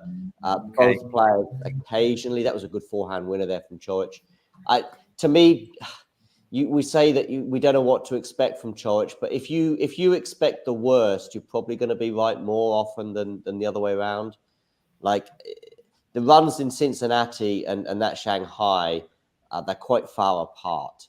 And I know he had a semi-final run here a year ago, and I guess that's his last decent run. But the points that you mentioned are going to be falling off quite soon from both here and Rome. I forgot about the Rome run, actually. I mean, quarterfinal, nothing particularly special, but still. But that's not by his standards. When I say his standards, post Cincinnati, that's okay.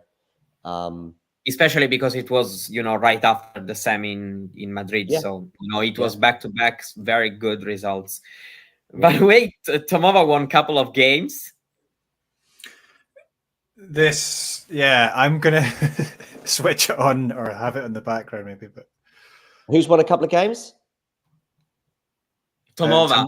Tomova. Oh, okay. But by the way, has the 19-match losing streak, has that been fixed now? What for? No. Oh, I see. It's Tomova she's playing. Oh, okay. I didn't realize that was her opponent. Oh dear. Okay, Zhang lost against Shelby Rogers. Okay, Shelby Rogers has won. Oh dearie me. By the way, this is going to get a bit nervy for Wong.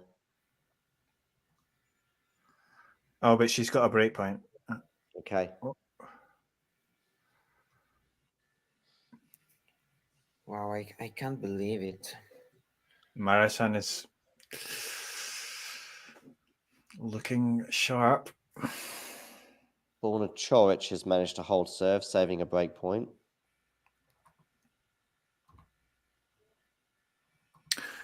This is, I mean,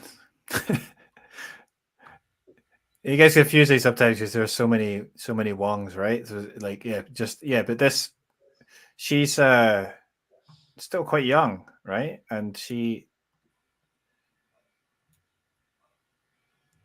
has had some good results within the last year. Okay. But I'm obviously I should be wanting to get over the line here now. Saving 10 match points. It'd be crazy if Tomova came back and won this. By the way, Wozniacki leads 4-1 with a double break over Irani. Okay. So that Wong actually got the break. Okay. Oh, because she's got a 2-break advantage. She's going to serve for it now. Yeah. Okay.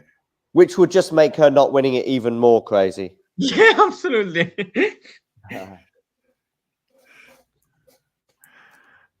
Tennis is, it's crazy sometimes, but surely not.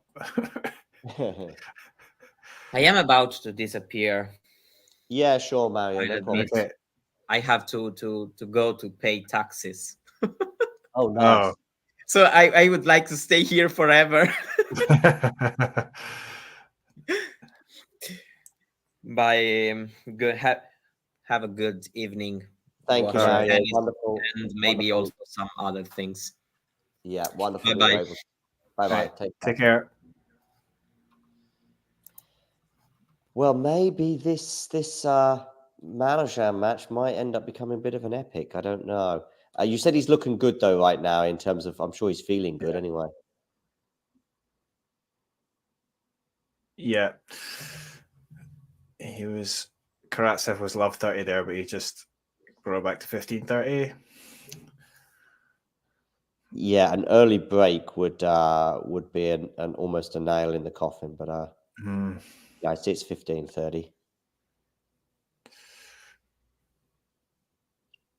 Just the way, with the way Karatsev plays, it's. Oh dear, I've just seen a horrible attempt at a drop shot, a sort of stop drop shot. It's almost a defensive drop shot from Hassan that landed about 3 meters short of the net. Oh, jeez.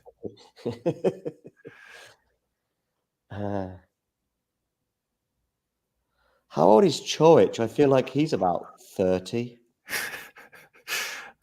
But he came on the scene very young. Like he was He's like 27. 27. Yeah. yeah, when he was like 18 or something. He like beat Murray, didn't he? Yeah, I think so. What year was this Shanghai final with Djokovic? 2018. Ah, okay. I mean, that's almost 6 years ago. Yeah. Yeah. Crazy. Yeah. So Just that looking was at go on. just Karatsev's. They were just checking his serve, but the first serve was out, so he's got to take a second serve. Just seeing the set point go the way. Actually, I'm now going to watch the set point from Marozsan Karatsev. Oh, it's a forehand that went wide of the tram line from Karatsev. Oh, so yeah. They're just showing it. They're just showing sort of some set points. They showed Jack Draper's set winning point as well, with Kokonakis going long. Jack Draper.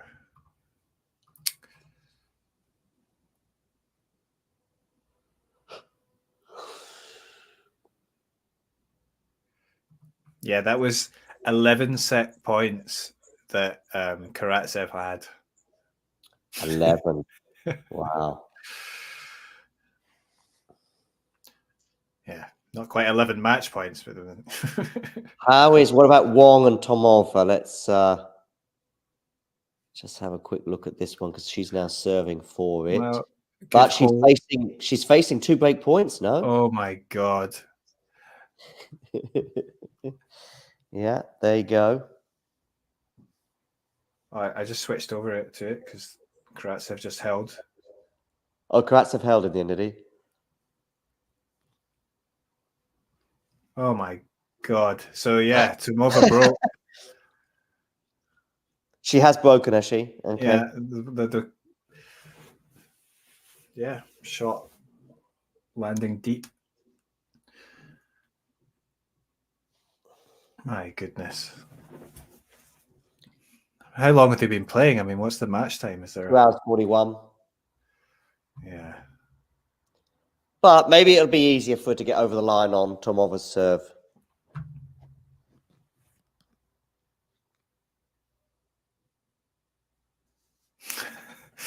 I'm not sure about that. It's just I'm just trying to put a positive spin on it. Okay, so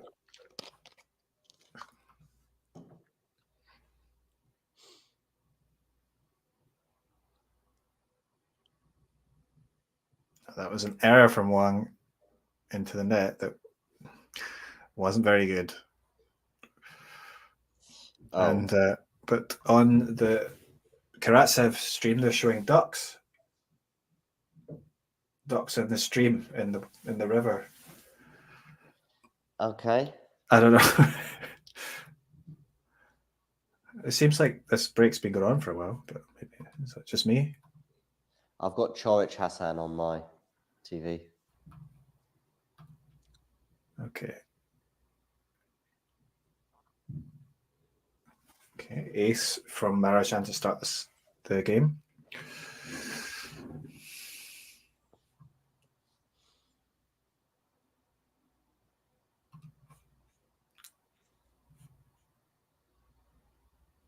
Any challenges in Korea at all for the rest of the year? Not in Korea, I'm pretty sure. Yeah, so there was just the 2 this year, and there's usually like 3 in a row. But like, yeah, for this year they didn't. It seems like there's going to be no sole challenger, but they didn't hold it. So okay. But we will have the upgraded WTA event. Yeah. And yeah, that's not going to be a 500, right? Yeah, so that's pretty cool. I mean, I'm wondering who's gonna come. Tomova's held very quickly, by the way, so it's 5-4. Pressure back on Wang. Have they left the ducks? Simple, yeah. Simple hold for Marozsan. Hold to love. So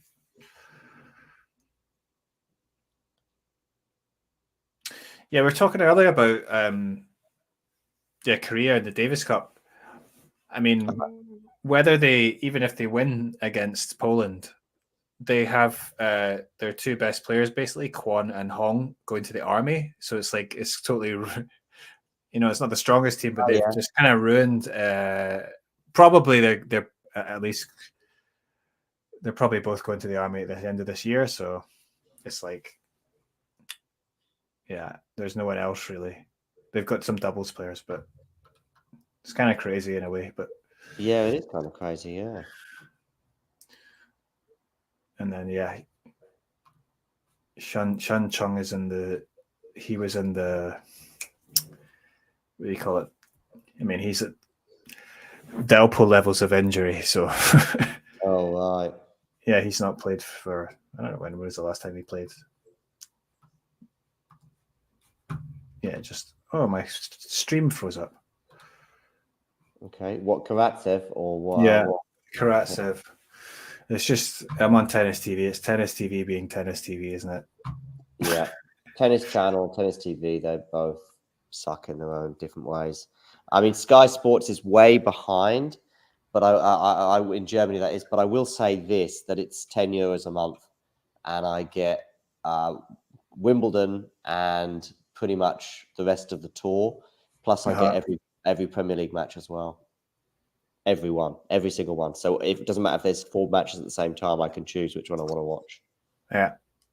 So they don't invest in like high profile commentators, but I don't care. If it's €10 a month, that's fine. Okay, I've switched over to Mova because I'm just going to have a quick look. Oh, no, by the way, I've got some sort of bad news. It's love 30 on the Wong serve. Okay.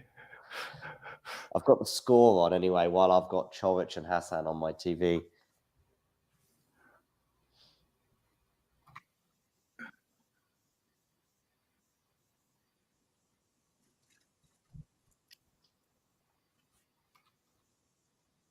This is...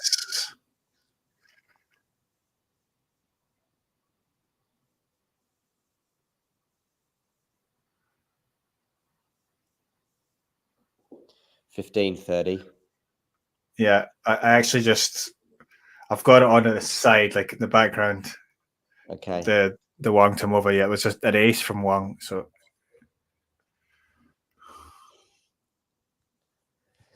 Karatsev is serving at 2-all, 30-all, by the way. And Chorich is going to serve for the second time to stay in this set. Yeah.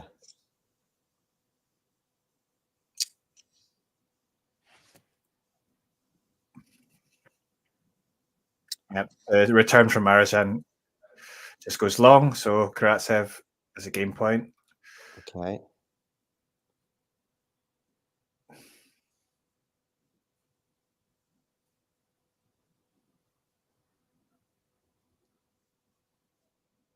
And I want to see about Wong.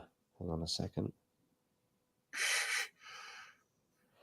She's got a break point to save against Tomova, 30-40. Oh my God. Twice she's had a 2-break advantage in this set. A 19-match losing streak. She saved 10 match points or 11 match points in the second set, I think it was. Oh, she's got to deuce. So she's 2 points away from getting what I believe would be her first match point. The losing streak. Who's that? Oh, it's 19. No, 19 matches. No, that was a different player though, isn't it? That's sorry, that's Zhang Shui. Oh, yes, it is Zhang Shui. I've got. Yeah, Yeah, she lost to Rogers. Yeah, so Shelby Rogers. So yeah, Yeah, so that's continuing. But still. Yeah, but oh, there's another break point here for Tomova.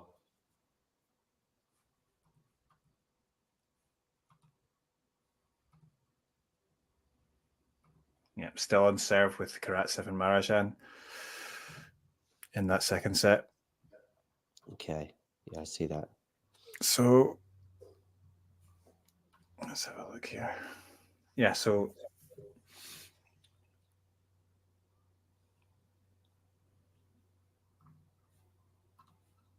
yeah, Wang this Wang actually won the French Open doubles last year with Shea Sue.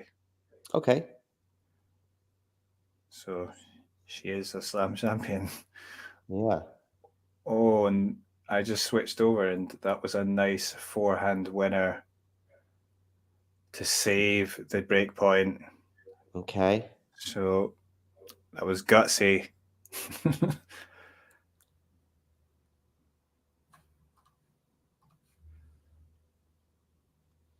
She's yet to have a match point anyway, as far as I'm aware. She might be about to make one. Oh. I think she has one now. Got one now, yeah.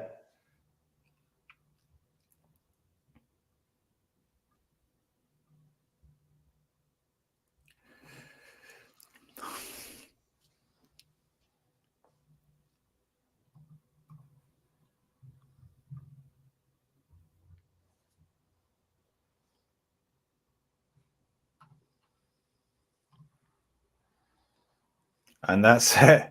And she's got over the line. First time of asking, I think that was her first match point. She managed to seal it on that. But wow, that was nervy for her.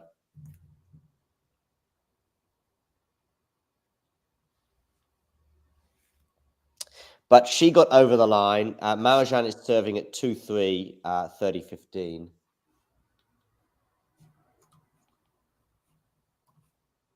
I'm going to see.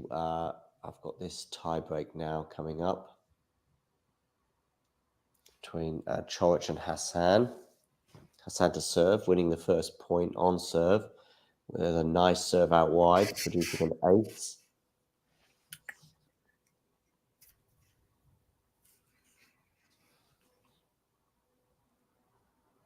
Just coming up to 5-6 local time.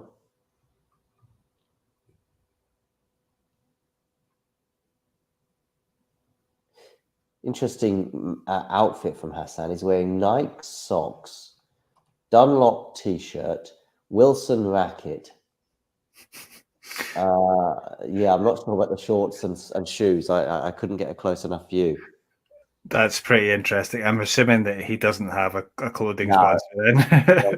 If you're wearing Nike socks with a Dunlop shirt and Wilson racket, and I said I can't see the make of shorts or shoes, but I would love it to be two more different brands. I mean, maybe he doesn't even have a racket sponsor, because I'm going to say, like, why would you wear Wilson and then wear Dunlop and Dunlop, then exactly, because I was thinking Dunlop are more obviously well known for the rackets and balls, yeah.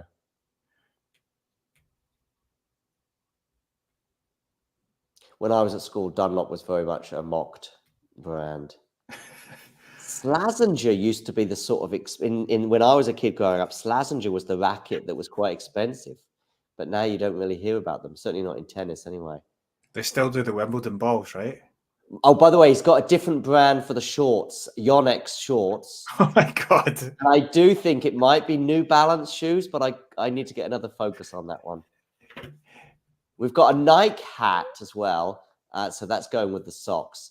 So we've got a Nike hat, a Dunlop t-shirt, Yonex shorts, Nike socks, Wilson racket, and the shoes. Actually, I can't make out.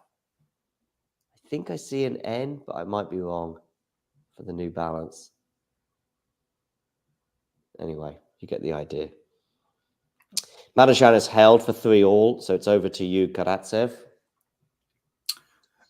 That was a really nice point to start off the game, and Marozsan comes out on top. Ooh, a really, really difficult smash for Hassan. He was pedaling back, pedaling, one of those. And he probably wasn't quite in the right position to hit the smash. And he hit it into the net. Wait, am I thinking that Benjamin Hassan, did he not change country? Yeah, he was Lebanese. German. Yeah, and he represents Germany now. So Coric with a mini break advantage here at 3-2. Sorry, Hassan with a mini... Coric with a mini break advantage, 3-2. They're into a rally here, exchanging forehands. Good depth from Coric, but he hits the backhand into the net, and they're going to be 3-all on serve at the change of ends.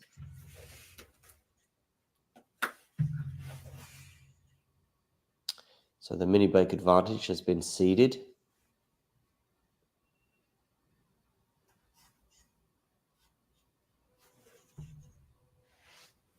Anything wild happening between Karatsev and Marozsan?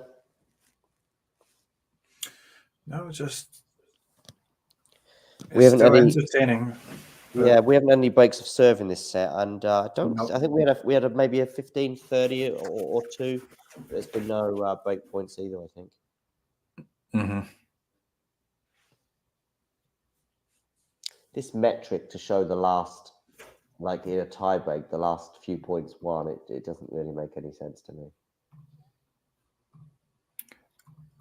Oh, wait. The dots that they show. Oh, right. You're on the tie. Yeah, it's actually, I don't know why they do it like that. It's so weird. But yeah. It's different in a football penalty shootout where each team has one at the same time, you know, if you're like in the same round. But tennis, of course, is not like that. Yeah. If it was like sudden death or whatever, it would maybe make more sense. But yeah. If you could both score a point in the same round, but you can't. Anyway, good news for Hassan is it's now 4-all. He was 4-3 down.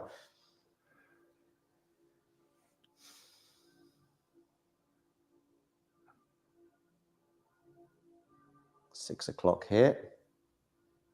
Puts that smash away with consummate ease. Break point for Kokkinakis. Oh, Kokkinakis, yeah, and he's taken it, I think. So he leads 4-2. That was a nice backhand down the line and approach to the net from Karatsev, and he finishes it off. So he holds. A lovely backhand winner there for Hassan to take a 5-4 lead.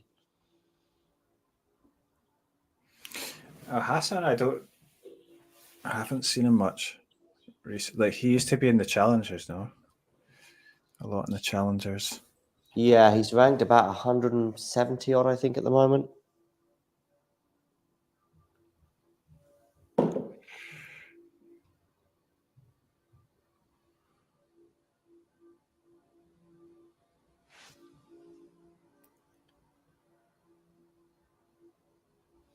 Oh, wait. On his Wikipedia, it says he holds dual citizenship for both Germany and Lebanon and plays for Lebanon. But despite this, the ATP website lists Hassan as playing for Germany. Yeah, right. I've got him as Germany on my TV screen, and the German producers are quite happy to show his match right now. I mean, maybe it's a bit like his outfit. He's kind of a bit of everything. Yeah. I need to see this. He's German, though. Shouldn't he be wearing whatever? Adidas. Yeah. There's been a bit of a fallout in Germany, though, because Nike are taking over the football club. And a cultured return there from Hassan. And a backhand winner down the line from Hassan. He's got set point. He's got set point.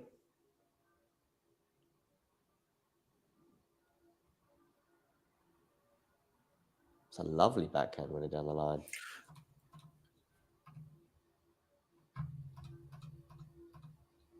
Is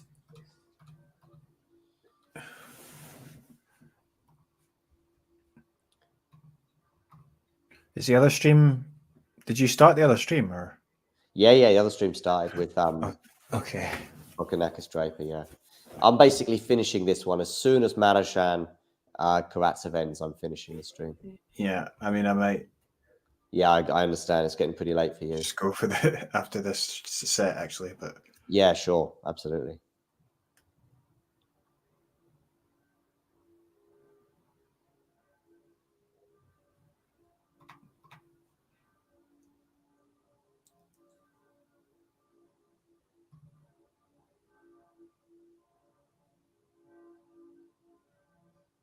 So Hassan takes the set.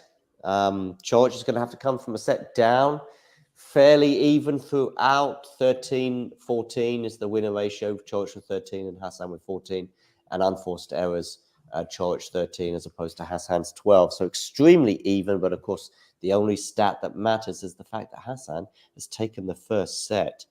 So not a good start for him. Kokinakis, good news for him is that he's up a break on Draper 5-2 in the second set. And Marozsan is serving at 3-4, but he does have that one set advantage after a pretty bonkers first set. Certainly the ending of the first set anyway was pretty bonkers with Karatsev, I think, having 6 set points, at least maybe even 7. I think, was he 6-3 up in the tiebreak or 6-2? I don't remember. It was definitely 6-2. He did have 6-2, yeah. I'm pretty sure.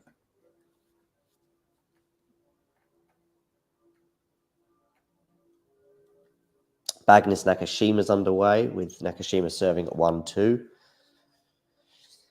And Draper serving at 2-5 in the second set. Yeah, Nakashima been playing well recently, surprisingly. But yeah, and he could be playing Rublev again. Oh, that's the second round possibility if Nakashima beats Bagnis.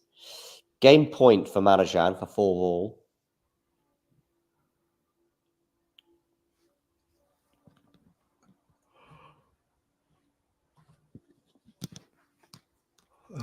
Warner George is taking an off-court moment. It looks like it's pretty chilly in Madrid. Looks like the whole of Europe is suffering a bit of a early summer chill at the moment. Yeah, it seems like Central Europe is pretty cold, right? Yeah, I mean, it can be 25, 30 degrees at this time, but yeah, not at the moment. It started pretty well, like 2 or 3 weeks ago. I mean, I know there was all the controversy about the Munich weather last week where it was snowing and stuff, but actually, the week before it was like 20 degrees and sunny. Yeah, it went down to like 2 or 3 degrees last week. Yeah, weather is strange. I mean, last month here it was colder than normal, I would say, and yeah, all the cherry blossoms came a bit late, and then this month it's been really hot. I think it was like I don't remember it being this hot in April. It was like 30 Celsius, like apparently when in Seoul when I was away from Seoul last week, and then yeah, it's apparently gonna be like 28 or 29 this weekend, which is really quite a lot for April, you know. Sunny or cloudy in that temperature? I think it's going to be sunny. Yeah. So, how long have you been in Seoul for, by the way? Like more than 7 years. Oh wow! Okay, it's a long time. Yeah. And you were in Scotland before that? When I left Scotland in my 20s. So like. But actually, before that, I was in Hong Kong. Okay. Because I did my master's there, so I studied there. So yeah, so I've been in Asia for a while. Yeah, away from Scotland for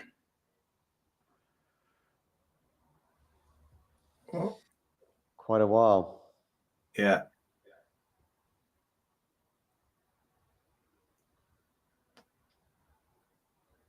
Oh, a terrible forehand from George. Second point of the second set, 15-all. So that was ugly. Karatsev looking reasonably comfortable on serve at 30 love, I see.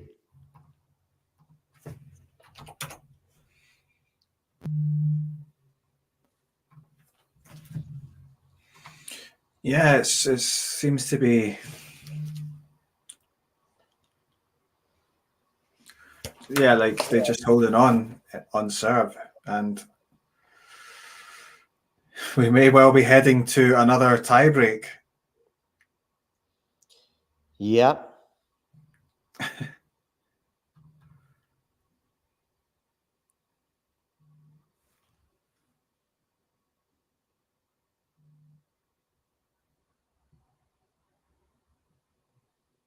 Yep. So Karatsev holds on.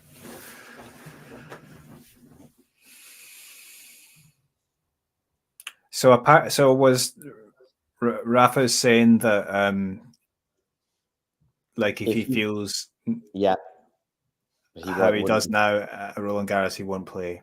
Okay. Yeah.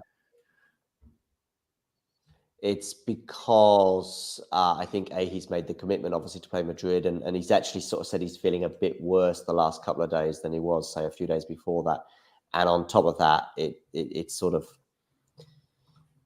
he probably feels as though he can only do a couple more tournaments, and so he with every single utterance, it does look more and more like this is going to be his last year, but maybe even his last few months or even few weeks. So I think Laver Cup, I think we will see. I'm a bit, in a way, disappointed that he's playing the Laver Cup as probably as a way. I would rather see him say goodbye in a competitive environment such as the Olympics or Roland Garros. Probably he won't play Rome, and he'll just sort of play as much as he can in Madrid, of course, and then practice until Roland Garros. That's the way it seems. I still think he would. I think he probably will. Hope that his next couple of weeks of training will be okay. It's the back. It's the back is the issue. And it's serving. It's those things basically. That's it.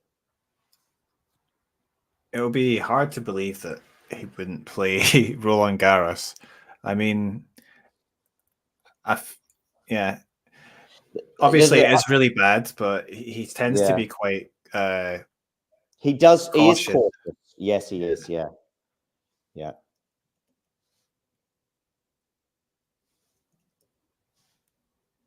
He is cautious with his utterances. So even though he's sounding extremely pessimistic, I probably still think he'll win, and he'll probably put up a half decent fight against De Minaur, and who knows? If he wins the first set, things could even get better from there. Yeah, well, he'll be hoping for a kind draw if he does play French Open, because being unseeded, it's going to be. Yeah, he could play Novak in the first round. Yeah. Oh my God. Can you imagine? Still waiting for obviously Murray's retiring as well. Still waiting for him to. Is he on the entry list for the French Open? Yeah, he'll play French Open if he's fit. Yeah. Oh yeah, that's true. Of course he could. Yeah, I keep forgetting that. Yeah, no, yeah, he's on the list still, but no, I was just thinking like he didn't, since he had the hip thing, he never played like Rafa or Djokovic once. So okay, I don't think he did. I don't remember the last. I mean, I know he played Rafa in an exhibition in November, December 2021. Right, yeah, he did. Okay, yeah, he played that. That was an exhibition. I think he was going to play Djokovic in Madrid, and then he pulled out with like. Yeah, that's right. Yeah, a year sickness ago, or something. Yeah. Or 2 years ago was that? Maybe 2 years ago. Yeah. Last year he lost in the first round with some horrible volleys at the net. I remember that he should have won. Yeah, I mean I'm not sure if a match against Djokovic would have went well anyway, but it would have just been nice for old time's sake. But yeah.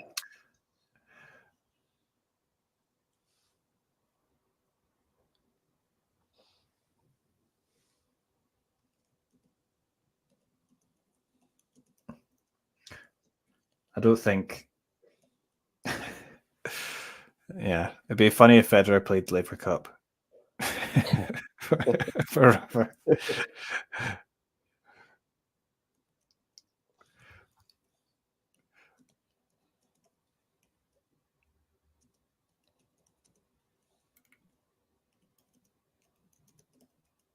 So that was a nice winner from Marozsan there on the forehand. So Karatsev's on love 15. Yeah.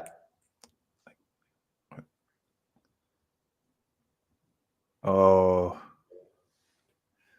that was a nice backhand, and Karatsev is at love 30 now. So it was a nice. Ooh. Yeah, passing shot from Marozsan.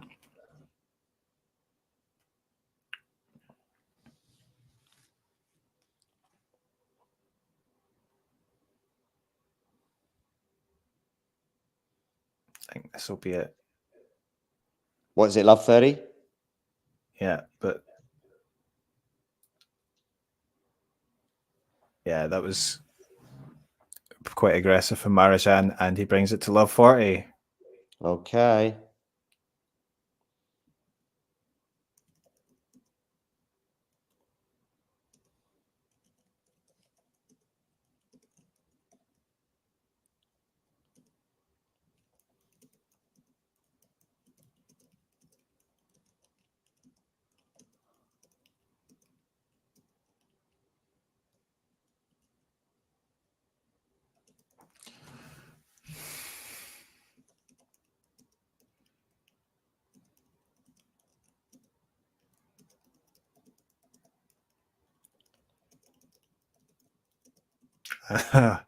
Yeah, a double fault from Karatsev. And we've got the break. Yeah, so Marozsan will serve for the match. Okay, so we'll see how that pans out. That sort of took a quick turn, actually, although I didn't even realize they were that deep. I thought it was a bit earlier in the set, but I could see on the screen because I wasn't looking at the screen. Yeah, they were going through their service games pretty quickly, and then Okay.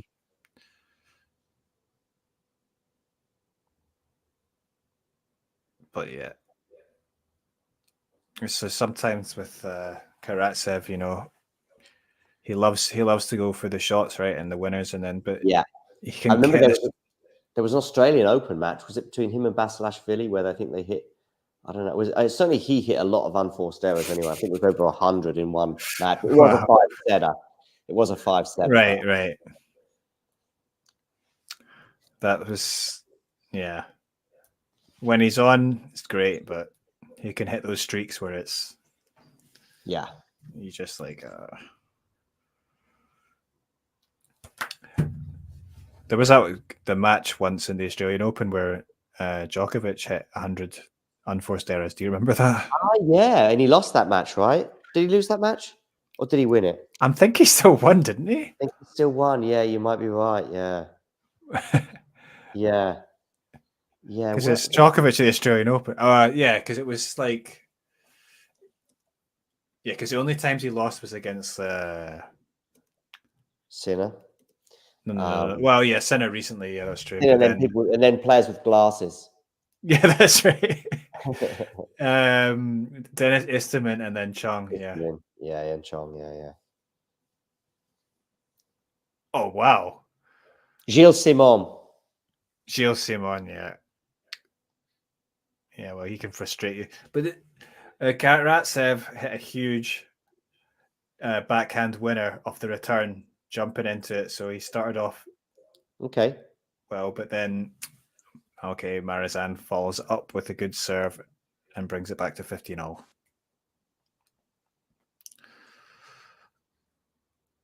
Raducanu's percentage has gone down. It was quite high earlier. Yeah, it's dropped a bit. Yeah, it was sort of 40-odd%. But yeah, her and Swiatek now it's quite tight. I don't know who the other, when people are voting for the other, I don't know who they're thinking of, but maybe Coco. I don't think they'd be thinking of Pegula. Marozsan did have 30-15, but it's now actually got to 30-all, so he's been made to work for it. We've actually not got that far yet, so. Oh, sorry. It's all right. Yeah, that was another aggressive return on Karatsev's backhand, and yeah, brings it to 30-all. So Karatsev,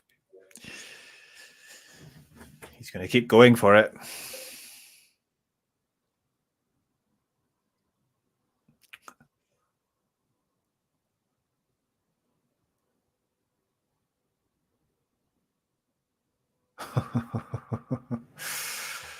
So that's a break-back point for Karatsev.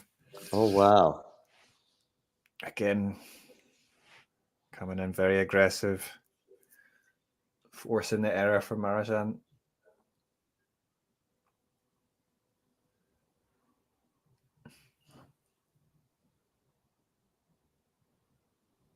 Oh my God.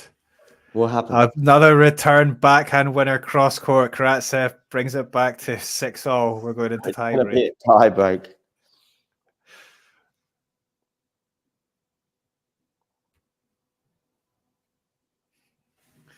Oh my God. I did think that when Marozsan got the break, that might well be enough, but there you go. Tennis, hey? Kokkinakis has won the second set.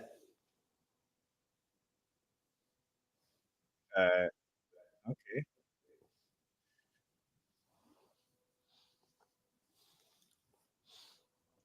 I mean, I thought you looked good recently, even though, I mean, the last match was against CMT. Shell for himself, but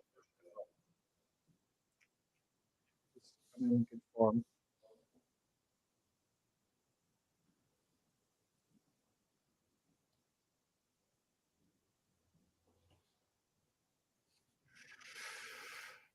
So Karatsev loses his opening point on his serve. Mini break for Marozsan. Yeah, but it's difficult to sort of. I mean, bearing in mind it was 6-2 to Karatsev in the first set tie break.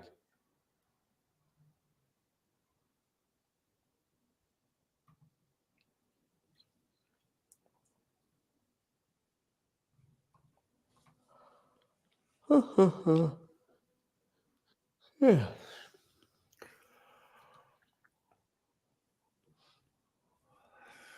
This Coric Hassan match is nothing to write home about. Yeah, well. Yeah, Coric I haven't actually watched for a while because, I mean, he's had has always been injury plagued. Yeah. But he has had a couple of other injuries in the last year or so. But he's also, just gone out very early in tournaments. A bizarre moonball return there from Hassan.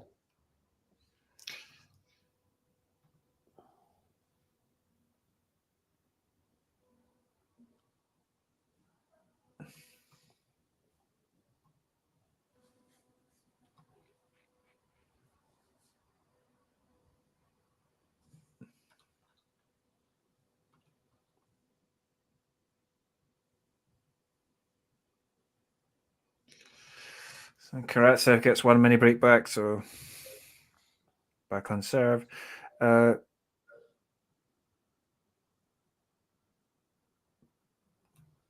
Did Bublik withdraw then?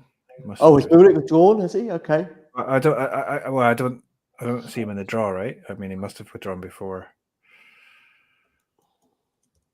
I don't remember. I have him in the round of 64, but this is just a quick Google check. Oh yeah, sorry. No, he hasn't withdrawn. Yeah, sorry.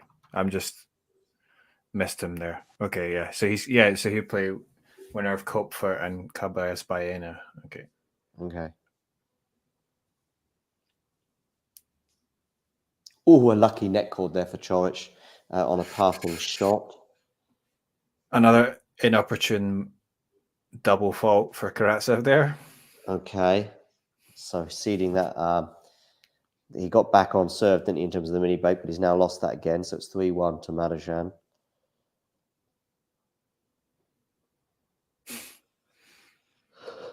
Like, we could get a third round.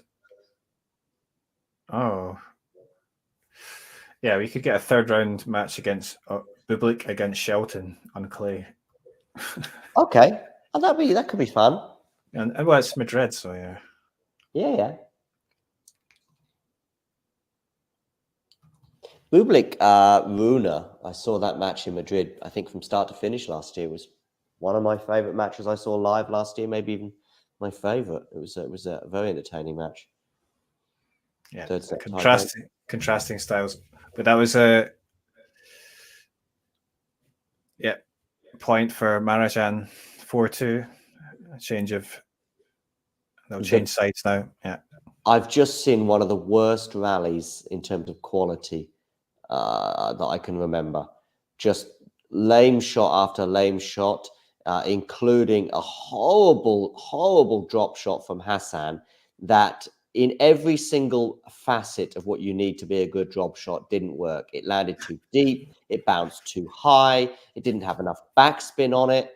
But luckily, on the other side of the net was Borna Coric in very generous mood, who is a very simple put away, decides to put it long. Yeah. Anyway, Marozsan is inching close, so I see he's got a 5-2 advantage. So not got a match point just yet, but it's looking close. That was a good one too. Serve and forehand.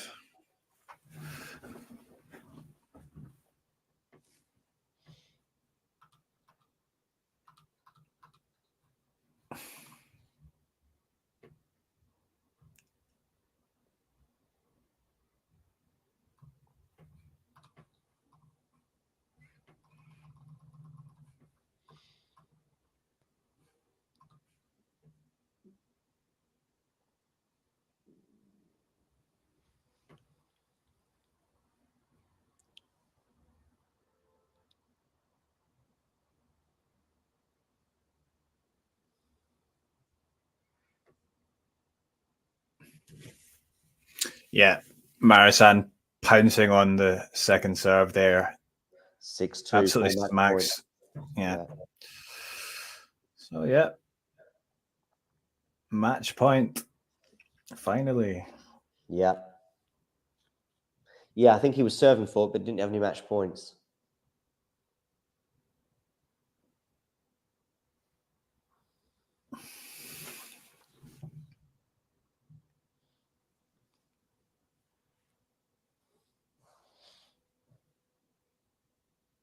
Yeah, return winner. Backhand down the line from Marozsan. And he's over the line. 7-6, 7-6. Yeah, deserved winner. Yeah, but I guess the match will be crystallized in the second set tie break. I think. Well, no, not just that, because Karatsev was serving for it at 6-5, 40 love. He had 3 set points there, and then in the tie break he was 6-2 up as well. So I guess that little mini period is where the match was won and lost. Yeah. All right. Big thanks, Eddie. It's pretty late at night for you. Yeah, it's been a long stream.